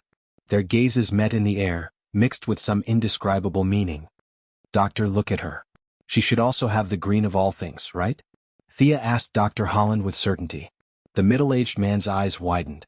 Of course, it wasn't because of Poison Ivy's appearance but her essence. Although it was a little strange, Poison Ivy did have the essence of the green of all things. It was as bright as a lamp in his eyes. He noticed Poison Ivy's abnormality, and Poison Ivy also noticed his uniqueness. Thea, why did you ask me to come? This guy, see if you can give him a small amount of energy, Thea said, pointing at the doctor. Poison Ivy didn't know anything about the green of all things. From Thea's understanding, Dr. Holland was an official employee, and Poison Ivy was a hacker who took the access card. Now that Dr. Holland was fired by the company, he wanted to go back and apologize to his boss. However, he was rejected and refused to listen to his explanation. Therefore, his last resort was to ask for Poison Ivy's help. Although the way to obtain it was different, the essence of the power was the same. Poison Ivy just had to give Dr. Holland a little green leaf, and he would be able to extract the green of all things that he could use. This is enough. I found the entrance to the green of all things. At this moment, many vines suddenly appeared on Dr. Holland's body, and many ancient patterns appeared on his face. He remembered his mission and didn't waste any energy on his body. Instead, he immediately communicated with the green of all things. He only closed his eyes for a moment, and he established a connection with the other side. Using this connection, he opened a small gap in the green of all things. I want to see what the green of all things is. Thea had been tracking his spiritual signal for a long time. Seeing Dr. Holland open a small gap, she immediately activated her divine power and chose to force her way in. Chapter 552. Dr. Alec Holland was dumbfounded. His eyes were blank as he said, "It's impossible for outsiders to enter the green of all things," Thea scoffed. It was true that ordinary people couldn't enter, but for a god, a subspace couldn't stop her at all. After testing the vastness of the space on the other side, she used all her strength and squeezed her body and mind into the space. She even dragged Batman, Zatanna, and Poison Ivy into the space. In the end, she even called out to the middle-aged doctor, "Dr. Holland, come in, your old friends are waiting for you." Dr. Holland could only smile bitterly. He felt that his old friends were going to be in trouble today, so he walked in with the mentality of watching a good show. Yes, Thea used her divine power to force open a big hole. Usually he would have to crawl in, but this time he could walk in, entering the green world he was familiar with. Even though he had already decided not to be a swamp monster, Dr. Holland still felt the nostalgia and reluctance of the whole world. The whole world cheered for his return. This was his world and he was born to be a part of it. But before he could sigh, trouble came knocking on his door. A green humanoid monster roared at him, "Alec Holland, how dare you bring an outsider in here?" Dr. Holland felt wronged. "Did I bring this here? Are you blind? Can't you see that I'm the last one?" He immediately looked at Thea, who was looking around. No matter how slow he was, he could still notice this woman's abnormality. Now that he had regained some of the green of all things, part of his memory of being a swamp monster was restored in Dr. Holland's mind. It was just that he didn't connect the Thea from many years ago to the present. Her appearance and temperament had changed too much. Back then, Thea's appearance was at most 80 points, but now it was 100, and that was only because the upper limit was 100. It was impossible for the two to be connected. What is this place? It seems to be rejecting me and trying to win me over at the same time. What a strange feeling. Poison Ivy whispered to Thea. Don't worry about it. You have nothing to do with this place. This space was very vast. Even with her supervision, she couldn't see the boundary. It was more like a mirror world based on the main world. Thea looked at a few strange-looking green humanoid plants not far away. They were the previous swamp monsters. The use of the green of all creation was not without a price. Every chosen incarnation would enter this place after death and become a member of the so-called Tree Council. From Thea's point of view, this place was very similar to the seraphic space. As long as one was recognized, they would be able to obtain extraordinary power while they were still alive. The price was that they would have to come here to lie as corpses after death. Thus, Poison Ivy should continue to live happily as an unregistered resident. Her gaze, which automatically carried a hint of pity, made the tree spirits extremely unhappy. We are very happy living in the green of all things. What kind of gaze is that? Thea looked back at Batman. His bat suit looked strange against the green. Batman shook his head, indicating that he didn't want to talk. You should know about the changes in the outside world. I don't know why you are so indifferent. The black of decay has won. Not only will the life on Earth perish, but you will also perish, Thea said to the tree spirits. Human, you are too young. You don't understand the mysteries of nature. The leader of the tree spirits was interrupted by the abnormality in the space before he could finish his sentence. Thea was so angry that she laughed. The mysteries of nature of ghosts. This bunch of blind fools. Her sneer was extremely soft. However, the entire space was filled with dense fog because of her sneer. The air was filled with a murderous aura. The weeds where they were standing withered, the trees collapsed and weathered. The vines were like living creatures hiding far away. The forest that was originally full of vitality was forcefully cleared into a wasteland thousands of meters wide just because of a sneer. You dare to attack in the green of all things. Two impatient tree spirits were furious. However, they were pulled back by the leader of the tree spirits. He asked with uncertainty, You? Which goddess are you? We have never had any dealings with the divine realm. You don't need to know where I come from. I'm trying to reason with you. Thea was extremely pleased. These tree spirits that weren't even souls. If she didn't slap them in the face, they wouldn't talk nicely. I don't care what conflicts you had in the past. Right now, the entire world needs Alec Holland's power. The humans in the outside world released a large amount of environmental reagents. Your green of all things should benefit the most. I request that you give him power again, Thea said firmly as she pointed at Dr. Holland. As for whether he was willing or not, she didn't have the time to care. Dr. Holland and this bunch of tree spirits were like a couple in a conflict. Both sides were entangled and neither side wanted to give in. This was why the situation had developed to such an uncontrollable state. Thea was prepared to use force to suppress it. You can talk about it later when you have the time. Both sides were a little hesitant. However, Dr. Holland was a kind person. He was worried about the situation in the outside world and took the initiative to admit his mistake. Finally, he got the permission of the green of all things back. Thea felt a little emotional as she looked at the swamp monster that had turned back into a green giant.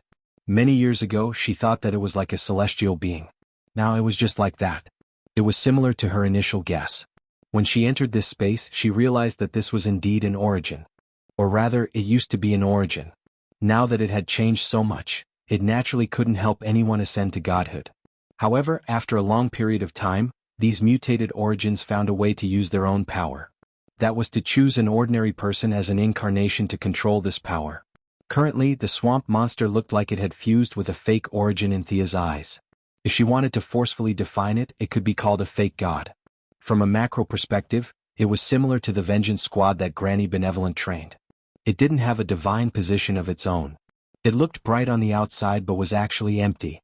Just as the few of them were about to leave, Thea suddenly asked, Does the green of all things know why the black of decay is expanding? Originally, it was just a casual question and she didn't expect to get an answer. She didn't expect the other party to actually know. The old tree spirit who was the leader angrily said, Humans are too impudent. For the past 2 months, they've been madly excavating minerals from all over the world, producing steel and iron. The living space of plants has been compressed to the extreme. The balance has been directly broken. How could the black of decay give up on this opportunity? Oh, Thea felt that the old tree spirit's words made a lot of sense. Then she noticed that Batman and Poison Ivy were looking at her strangely. She was a little puzzled. Why are they looking at me? Her thoughts quickly collided with each other. From the old tree spirit's words about steel and iron, she analyzed the closest answer. Could it be that my Pacific Rim project pushed the humans to go on a rampage and destroy the environment? Her neck stiffened as she looked at Batman with a guilty conscience.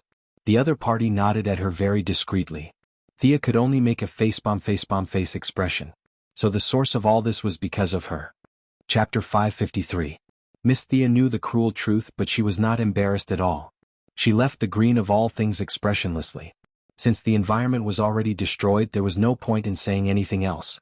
Returning to the Bat Cave, the swamp monster who had regained his power could now sense the details of the natural world. Using the information he had, Batman could finally come up with a general spray concentration list. It could suppress the black decay but not let the green of all things overflow.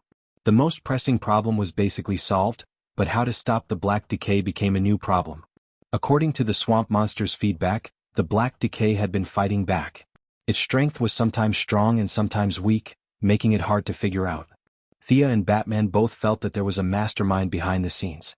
Analyzing the cause of the incident, finding the mastermind, and finally beating the mastermind to a pulp, this was how Batman did things in Gotham for more than 10 years. Although the method was a little rough, this process could solve more than 90% of the problems in the world. Thea could not come up with a better solution at the moment. The only problem was, where was the mastermind? Maybe Abby can help me open a passage to the black decay? The swamp monster probed. No need, the black decay's time flow is too different from the outside world. The green of all things are plants, so their time flow is the same as ours. The black decay is the dead, so I don't think they need time. Get rid of this idea immediately. Don't go in. Thea immediately rejected his idea.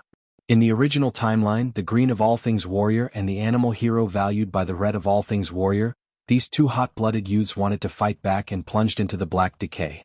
The ratio of time between the two worlds was 1 minute compared to 1 year. This was because they had taken away most of the power of the green of all things and the red of all things. When they came out, they discovered that the balance had been broken. The entire world had been tainted by the black of decay, turning into a country of decay. In the outside world, in just a year, all the Supermen, Wonder Women, and Flash had died. How could the word tragic describe it? Thea would never allow them to do such a brainless thing. Miss Abby, whom the swamp monster mentioned, was also a tragedy. She was the lover of the swamp monster, but at the same time, she was also the embodiment of the darkness of decay. The two of them acted out the natural world's Romeo and Juliet. In the end, both of them abandoned their human identities and became part of the balance of nature. Thea roughly knew who this person was. She didn't ask in detail, but Batman wouldn't let go of these details. Who was Abby? Where was she? What was her surname? What was her name? What did her ancestors do? He repeatedly asked a bunch of questions that confused the swamp monster. This person is very important. We should keep him within our sights and protect him. Batman's questioning was very skillful, and it was easy for him to extract a lot of information from the swamp monster's mouth. He immediately realized the content of the information. Thea also supported this suggestion. Not going to the dark side of decay was not in conflict with protecting Abby. These female leads were all weak, but they loved to seek death. Once Abby died, it would mean that the dark side of decay would have another powerful general, which would be even more troublesome. Zatanna, who had been idle all this time, took a photo of Abby and volunteered to pick her up. Thea began to think about the issue of all beings red. In the original space-time, Animal Hero represented all beings red. In this space-time, she didn't know whether the other party was more low-key or had not officially launched the Animal Hero banner. There was no relevant information on the internet at all. Doctor, can you try to contact all beings red? We need its power. We don't have the same source of power. How can I contact it? The swamp monster's voice was very low. He felt that Thea was joking. All beings red represents life. Let's not talk about humans for now. Animals in the wild will definitely eat plants. Maybe you can think of a way from this. Otherwise, we won't be able to find all beings red in the sea of people.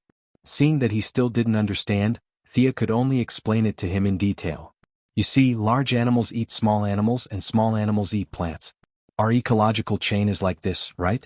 The swamp monster nodded. Thea continued, if a small animal eats a plant but doesn't have time to digest it before it is swallowed by another large animal, then in theory you can use the undigested plant to sense the trajectory of life. Relying on this network between creatures, you may be able to find clues about all beings red. Thea had never looked for it herself. She could only give a general idea based on guesses. The key points still needed to be figured out by the swamp monster himself. However, he was a doctor after all, so his IQ shouldn't be low. The swamp monster was like he was holding back a big move. After a long time, he said with some uncertainty, "There's a vague reaction, but I can sense two targets. Animal Hero and his daughter?" As soon as this idea popped up in Thea's mind, she knew that she guessed wrong. The swamp monster continued, "One is in California and the other seems to be in San Francisco?" Thea was a little confused by the two targets. Since she couldn't figure it out, she decided not to think about it. No matter who it was, she would pull them back first. Batman expressed strong opposition to pulling so many irrelevant people into the Batcave. "What the hell? My place is almost a tourist attraction. Can't you see that Batgirl and the third-generation Robin don't dare to come in?" Thea thought it made sense. It was indeed not appropriate to come to the Batcave. She was not afraid of exposing her identity. There were plenty of venues. They agreed to meet in the Metropolis later. 2 years ago, Quinn Group bought a huge building complex in the Metropolis with all kinds of entertainment and training facilities. Originally, they planned to attract members and build a luxurious club. Unfortunately, the Metropolis had never been peaceful, and it was not open for business after it was built. At first, she didn't pay much attention to it. Later, she accidentally passed by in a car and found that the building was a bit like the Justice League's Hall of Justice in terms of location and architectural style. Now the place was still on hold. She left the address of the place. It was located in the west of the city center, not far from the headquarters of the Daily Planet. The environment was beautiful, transportation was convenient, and all kinds of supporting facilities were complete. Thea told them to meet there later. Then she and Batman split up to look for people. The swamp monster could turn into thousands of plants, and he could give them vague directions. Poison Ivy felt that Zatanna had not come back for a long time. She told the two of them put on the yellow light ring and went to help. Thea went to San Francisco, and Batman flew the Batplane to California. The swamp monster's senses were very vague. It was a bit difficult to find someone in a modern city. Thea did not completely rely on him. The artificial intelligence kept searching for animal-related anomalies in San Francisco during this period. Unfortunately, nothing was found. The city was not rich, and the poor did not have the habit of entering their daily lives into the internet. Gideon expanded the search range several times, but the results were the same. If there was nothing, no matter how smart it was, it could not find it. Chapter 554. Which superhero lived here? Thea thought for a while, but she had no clue. There were too many superheroes, and this was a real world. Many characters wouldn't choose a city and wouldn't move even if they died. The swamp monster led them to a huge slum and announced the end of the quest. Batman was also at a stalemate. He had to find a man or woman without a name or surname, which was also a challenge for Batman, who was bursting with intelligence. Thea put on her invisibility spell and started to wander around the area. She didn't find any traces of superheroes from the local police station. She felt that her target was probably not Animal Hero. The owner of all beings red must be a mutant. She searched a few hospitals nearby, but other than lamenting that the poorer a place was, the more expensive the medical treatment was, there was nothing else. She took out Croydon's compass, but there were too few search conditions. She didn't know if the person was a man or a woman. The compass spun for a long time but didn't find anything. After that, Thea was confused. Who am I looking for? Where should I go? She wandered around the area with a head full of philosophical questions. Fortunately, Gideon's search ability was good. There was no information from the police station or the hospital. Finally, it found a clue on a forum. Rare tropical disease, unknown serum? It's this guy. Thea was a little excited. Gideon found a picture of a handsome little boy, but his face was green and looked a little out of place. Thea knew this guy. Wasn't this the backbone of the young Titans, Beast Boy? It was just that this guy was a few years younger than she remembered him to be. This guy was really easy to find, Gideon. I was the one who found him. He didn't go to a big hospital for treatment when he was sick. Instead, he trusted the free treatment from a medical institution and was injected with an even more messy serum.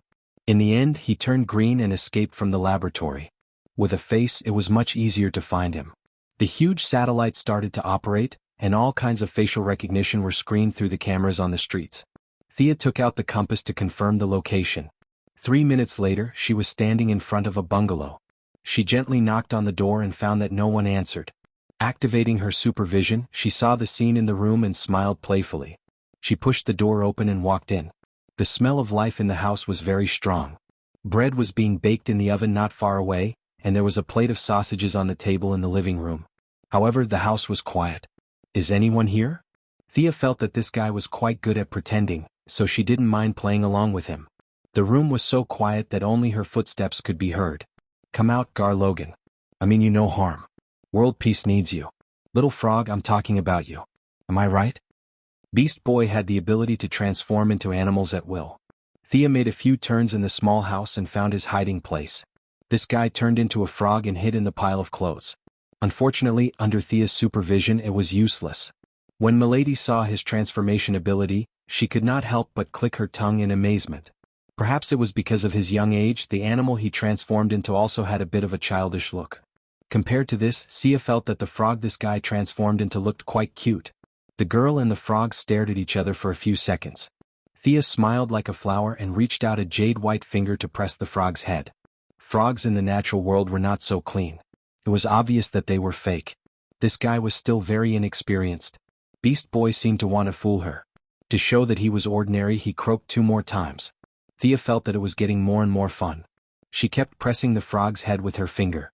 He raised his head and Thea pressed it again. She was having fun. Beast Boy was a little angry at being teased. He didn't care about his disguise anymore. With a whoosh, he transformed into a gorilla. He seemed to be roaring fiercely at this woman who had come into his house for no reason. Wow! Thea's eyes lit up instantly. Unlike Jared, who was a big and black gorilla, Beast Boy's transformation suited her taste very well. The key was that he was relatively clean and his green hair was very soft. Thea quickly took out her phone and took a selfie with herself and the little gorilla. Beast Boy was slightly stunned by the flash of the phone. After he understood what was going on, he was even more furious. He jumped up and wanted to slap Thea's face. Thea didn't take him seriously at all. She pressed him back with one hand and took 2 more pictures. If Beast Boy had some fighting experience in a few years, he would find that the opponent's strength was far beyond his limit. In other words, he should run away. But at this time he was not mature enough. He was still at the age of a teenager. He had to fight even if he couldn't win. Thinking that the gorilla couldn't do anything to Thea, he transformed into a kangaroo, a rhinoceros, a hippo, and a wolf. However, the result was that he was suppressed by Thea. He felt that his appearance was very fierce, but in Thea's eyes he was a little kangaroo, a little rhinoceros, a little hippo, and a little wolf. A silly and cute temperament went straight to the sky. Thea herself liked small animals very much. She had a good relationship with the Sea King's little friend, Yavala, and the other party gave her a lot of small animals. She raised a lot of tigers and lions in the old house in Star City and the villa in the metropolis. Diana's comment about this was the nature of a rich lady in a big city. In short, she was idle. In the eyes of the Amazon, animals were enemies no matter how big or small they were. She was glad at this time. Fortunately, she came to San Francisco. Fortunately, she met the younger Beast Boy. When this guy got older, the animals he transformed into would also become bigger. At that time, there would be nothing cute about him. In order to keep this beautiful moment, she kept teasing the Beast Boy. When she encountered those particularly cute and human-like expressions, she would capture them and keep them for later appreciation. For example, at this time the boy turned into a bear. Of course, for Thea it was more like a little bear. The Beast Boy, who was about to overflow with anger, stretched out 2 stubby forearms and tried to scare Thea. So cute. Thea immediately ran behind him, pressed his 2 front paws and put her chin on his head. She controlled the phone with the hand of magic and took several photos crazily. Looking at the phone in the air, the Beast Boy finally recovered most of his rationality. He realized that this woman was a bit out of the ordinary, and cold sweat came down his face. Thea was more and more satisfied with the human-like expression of fear on the little bear's face. She bound him with her mental power, squatted on his hand, and made a peace sign to take more than 10 photos. She took back the phone and looked at the effect. It was really quite good. Thea was going to show it to Diana next time. She always felt that it was her responsibility to cultivate the Valkyrie's love for small animals. Chapter 555. The pale-faced Beast Boy struggled with all his might, but Thea's restraint was not something that could be broken through by brute force. He tried several times but found that he could not break free at all. The real Beast Boy finally understood what was going on. He lay on the ground, trembling all over. Could it be that he broke it? Thea quickly deactivated the magic. Beast Boy's reaction was not slow. He realized that he had regained his freedom and turned into a cheetah. He rushed to the window. In his mind, as long as he broke through the glass and went outside, he would be safe. He was familiar with the surroundings and could get rid of this unknown woman. It was a good idea, but reality gave him a cruel blow. He crashed into the glass of his house with the force of a thunderbolt. The glass, which could be smashed with a coin in the past, was as hard as a rock today. Clang? With a muffled sound, Beast Boy sat on the ground in a daze. He looked at the window dizzily and his eyes were filled with despair. Thea laughed so hard that she fell down. She did not dare to hit the wall. This house that was sealed by her simple magic would not be able to withstand her fists now. Just as Beast Boy was doubting whether he could see the sun tomorrow, a phone call allowed him to escape the clutches of the female devil temporarily. Thea looked at the phone. It was Batman calling. She shouted at Beast Boy, "Deactivate your transformation and stay here. You can't escape from me." She then picked up the phone. Batman's voice came through as usual. "I found Buddy Baker's family. How are things on your side?" Thea's supervision saw Beast Boy looking around the house for an exit. Unfortunately, he did not understand the mystery of magic. She calmly replied to Batman, "I found them, but this is a child. I need to talk to his parents again." Garland Logan was only 9 years old. The bad guys could kidnap him directly, but the heroes still had to consider the consequences. Then be quick. Batman hung up the phone very simply. Hearing that she had ended the call, Beast Boy, who had yet to find an escape route, could only deactivate his transformation and slowly walk out. The green-haired, green-skinned, green-eyed Beast Boy, who was wearing a red tracksuit, saw Thea sitting on his sofa and kept looking at her. He was so scared that he stood far away in fear. "You probably didn't hear what I said before, so I'll say it again. There's a big problem with the operation of the world, big trouble, and we need your power." This time, Thea was a lot more serious. Although there was still a smile on her face, a 9-year-old child couldn't see it. Little Beast was young and occasionally a little silly, but he was very smart. He thought that if Thea, who was so powerful, was looking for him, then the trouble she was talking about must be very dangerous. She immediately shook her head and said, "I'm still young. I don't know how to do anything." She was very careful and revealed the face of a child who was about to be abducted. Thea looked at him carefully and didn't say anything. Animal Man was a legitimate chosen of all beings red. This guy was similar to Poison Ivy, who also took advantage of the loopholes to obtain some of the power of all beings red. No matter what, there was no harm in bringing him along. He didn't look like he came from a good family, but he didn't do anything evil despite having such a strong ability. It was obvious that he was a natural-born superhero. Thea's ability to bluff people was almost maxed out. She immediately started to analyze the seriousness of the current situation and pointed out the value of his ability. Looking at the whole human race, she raised his importance to an unparalleled level. Even if this incident is over, you still need to train your own ability, as well as basic social interaction and school. These are all things you need. Speaking of school, Beast Boy was a little depressed. "My classmates in school are avoiding me, my skin." Thea felt that it was far more than what he said. Bad kids were everywhere in America. It would be a joke if she didn't bully a green-skinned one when she suddenly saw one. Like Superman, the Flash and so on, they were all bullied when they were young. Furthermore, Beast Boy was so green-skinned, it was normal for him to be treated with disdain and beaten up. Those with a weak temperament would become villains when they grew up with abilities. Those with a strong temperament would become heroes when they grew up. This was a very important mental journey. She wasn't prepared to interfere with other people's growth process. Instead, she sat quietly on the sofa and waited for something. "What are you waiting for? Where are you protecting world peace? In San Francisco?"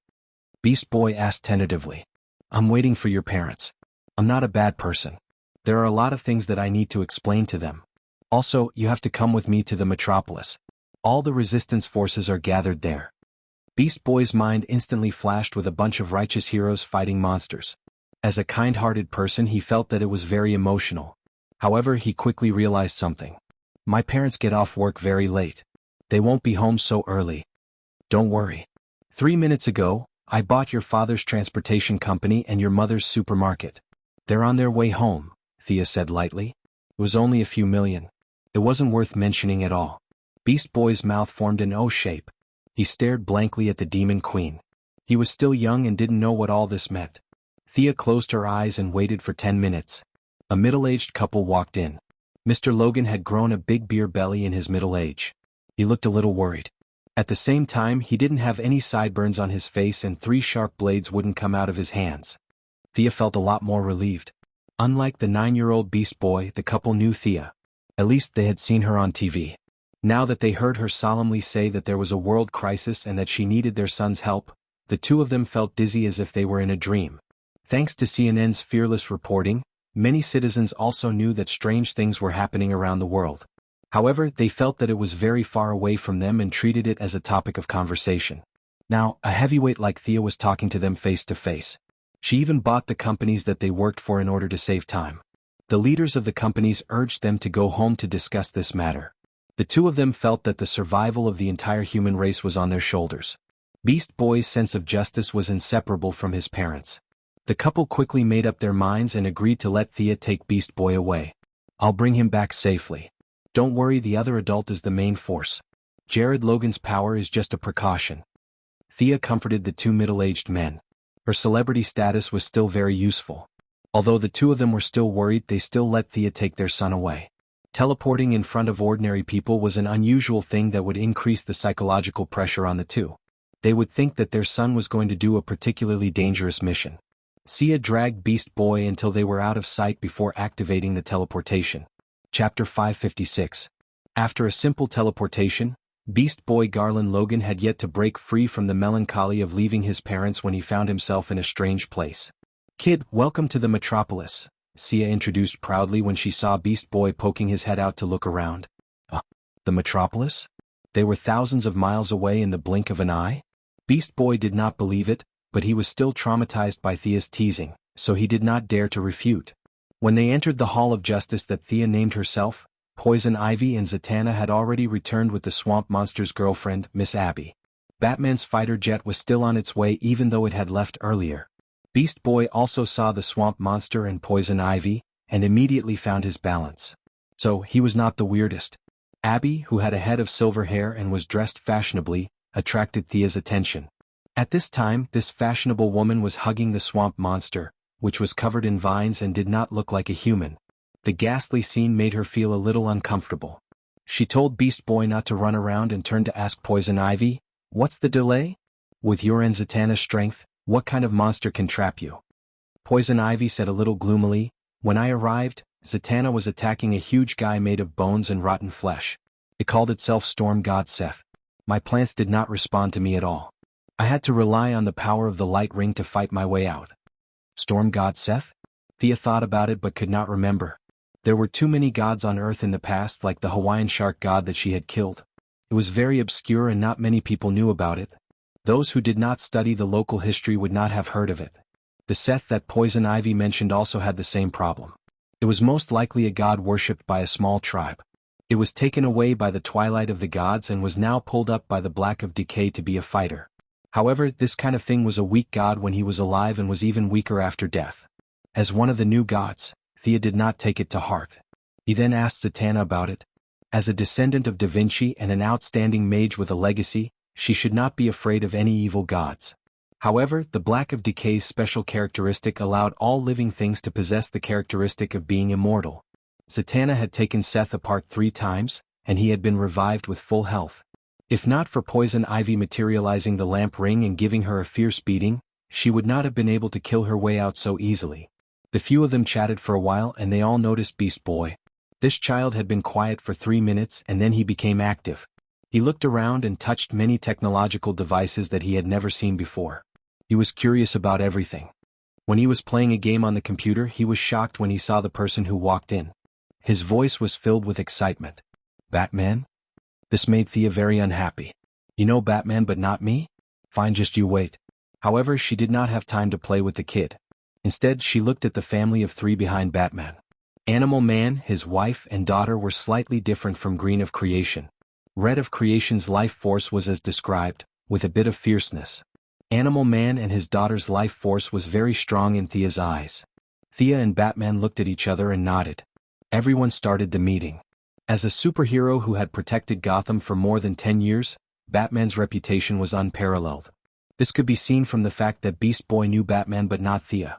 The task of explaining the situation was automatically handed over to him. Thea was sitting on the side. She was sorting out the photos she had just taken.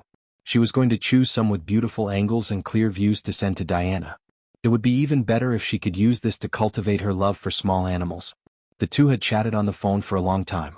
Diana had asked if she needed her to come back and help. Thea thought about it and did not agree. In the face of this corrosive energy, physical attacks were not very useful. Diana should focus on finding her own source. Beast Boy, who had been watching her with his sharp eyes, naturally saw her actions. However, because Batman was still talking in the middle, Beast Boy resisted the idea of biting Thea. Beast Boy, who tended to be hyperactive, was quickly attracted to Animal Man Buddy Baker, who was not far away. The irresponsible Thea did not tell him about Red of Creation. He only felt that this stern-looking uncle looked very friendly. As for the uncle's daughter, Maxine Baker, an 8-year-old girl made him feel even closer. Although he was still young, the thought of protecting this girl who was 1 year younger than him appeared in Beast Boy's mind for the first time. I can't let anyone or anything hurt her, the 9-year-old Beast Boy, Gar Logan, said to himself. Just as he was letting his imagination run wild, a muffled bang attracted his attention. He saw the stern-looking Uncle Buddy Baker slamming the table angrily. The reagents you sprayed all over the world are also suppressed in the Red of Creation. They are very dissatisfied. The green of all things is the main force against the black of decay. All the plants in the world are resisting. What's there to be dissatisfied about just sitting back and enjoying the fruits of others' labor? The swamp monster didn't speak quickly, but his choice of words was definitely not polite. Then why are you looking for me? I can protect my wife and daughter.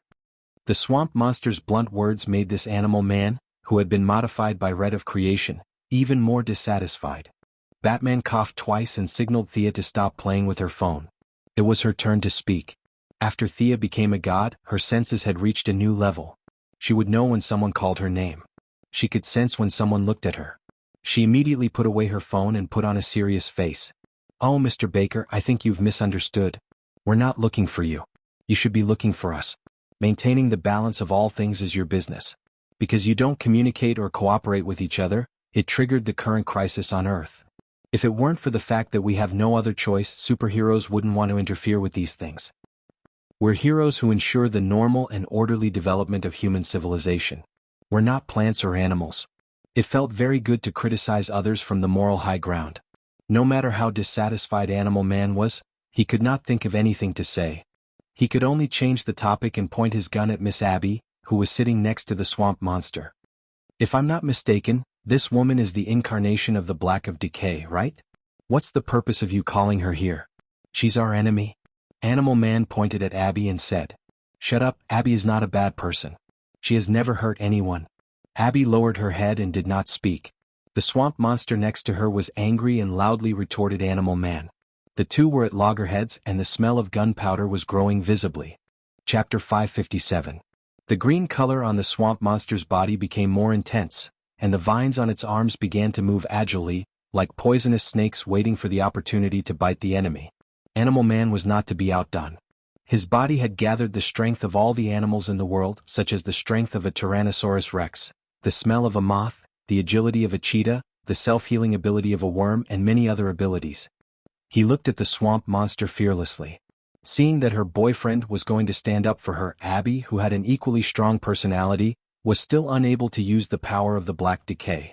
However, this did not stop her from taking out a pistol from behind her and pointing it at Animal Man. How vexing. That was the only thought Sia had at that moment. Batman didn't like superhumans. Sometimes, it had to be said that his point of view was very correct. The saying that a person's temperament was like a raging fire that could be ignited at the slightest provocation was used to describe this group of people who had suddenly obtained beyond her powers. The people in front of her were heroes of justice or people with high moral standards. If they were all like this, it was understandable that ordinary people with average temperament would become villains after a little stimulation. Two fake gods. Thea knew their level at a glance. They were similar to Grandma's Nemesis team. They did not have a divine position, but they had some power of the origin. The fake gods on Apocalypse Star had been brainwashed by Grandma, so there was almost no possibility of them losing control. However, there were no such top talents on Earth. The sudden increase in power made the two of them a little unbalanced. The two in front of her had not reached their peak. They could only be said to have the fake god model, but their level was not full. Fake gods were a joke in Thea's eyes. They were flashy but not practical. She did not care about the two who had not reached their full level. Sit down. Her voice was soft and slow. No one in the room heard it. The two who had accidentally fired their guns felt a huge pressure. It was not a physical pressure, but a heavy pressure that emerged from the depths of their souls. They had a very mysterious feeling that if they did not sit down, their souls would be crushed. The two of them sat down slowly, dumbfounded. Abby, who was holding a pistol, saw that the situation had calmed down. She did not know what had happened, but she sat back down obediently. Batman spoke again. The black decay is only temporarily contained. It is fighting back every minute and every second of our conversation. I would like to ask Miss Abby, is there a mastermind behind everything? Everyone's eyes focused on the silver-haired woman's face. Even though Miss Abby was famous for being a man, she was still a little embarrassed at this moment. She stammered and could not say anything. He didn't need to learn facial expressions to know that she didn't have any information at all. Batman could only look at Thea. What should he do now? Shall we gather all the relevant people together and hold a democratic meeting? Thea thought for a moment. Can Miss Abby still connect to the black of decay? The silver-haired woman's shoulders trembled in fear, as if she had thought of something bad. She hesitated for a moment before saying, all these years I've been in the green of all creation environment to suppress the call of the black of decay. As long as I don't die, I should be able to connect. What? Do you want to go in and ask?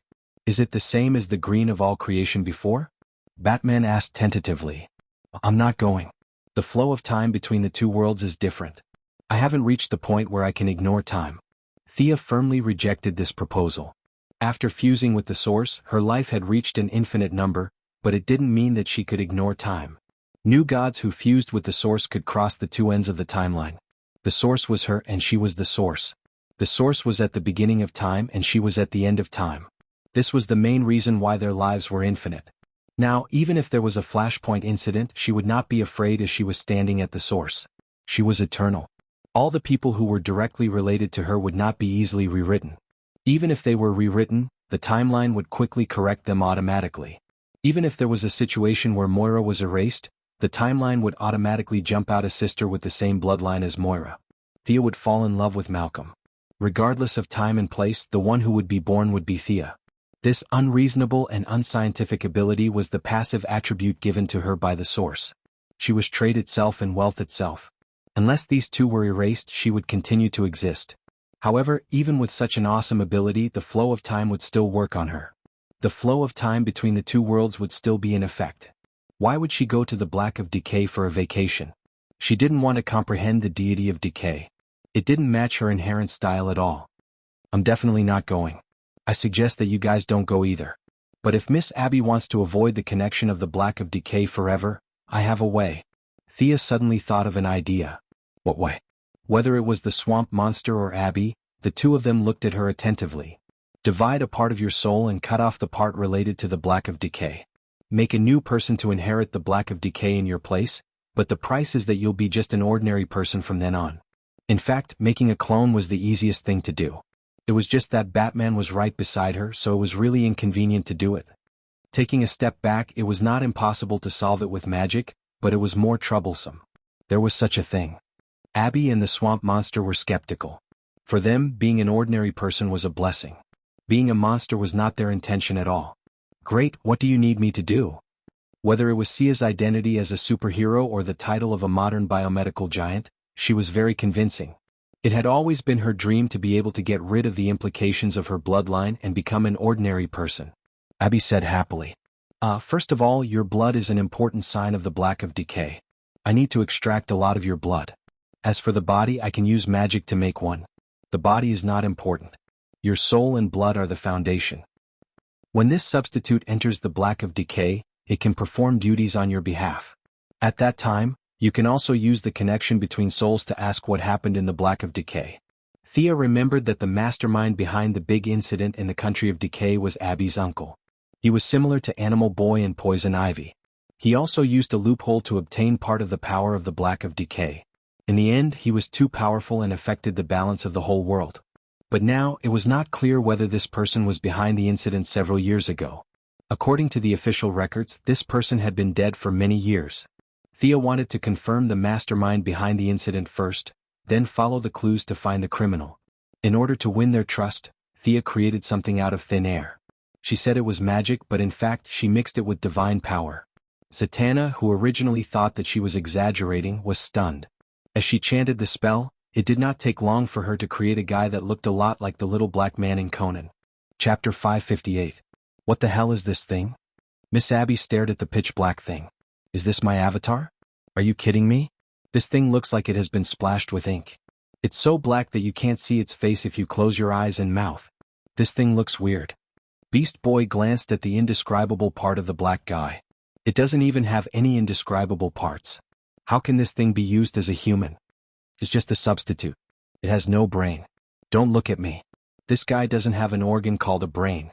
There's no heart, no spleen, no kidney, no blood circulation system, and no hematopoietic function. In fact, Miss Abby, your blood is just a pass to me. The kingdom of decay doesn't need blood. The key is your soul. Thea looked at them surrounding her for 3 minutes. Even Batman and Zatanna looked at her curiously for a long time. She hurriedly explained to them. It's not that I'm not good at learning, it's just that I don't need those things. For us, we need a human face as a recognition standard. But for the kingdom of decay, they look at blood and a deeper level of the soul.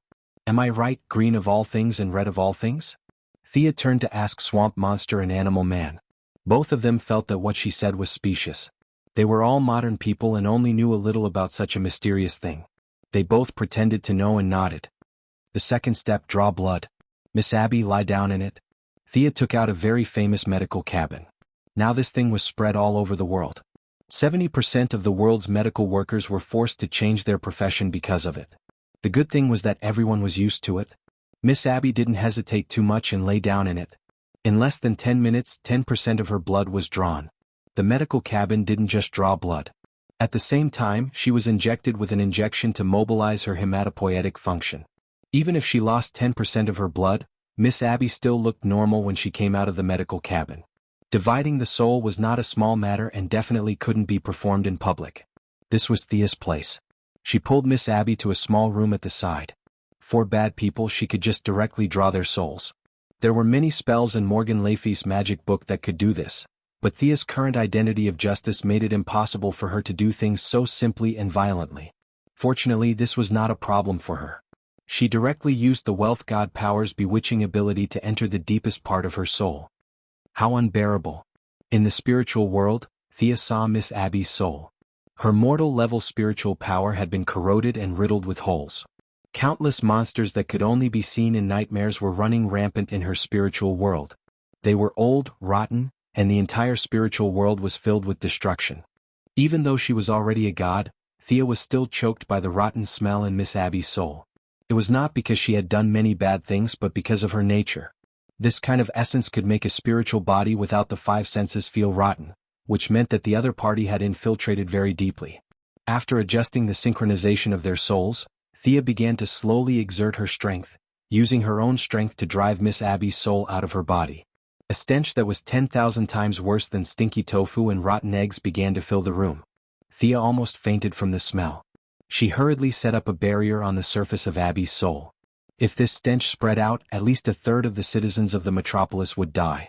After everything was set up, she had time to observe the other party's soul. It was not an exaggeration to say that it was shocking.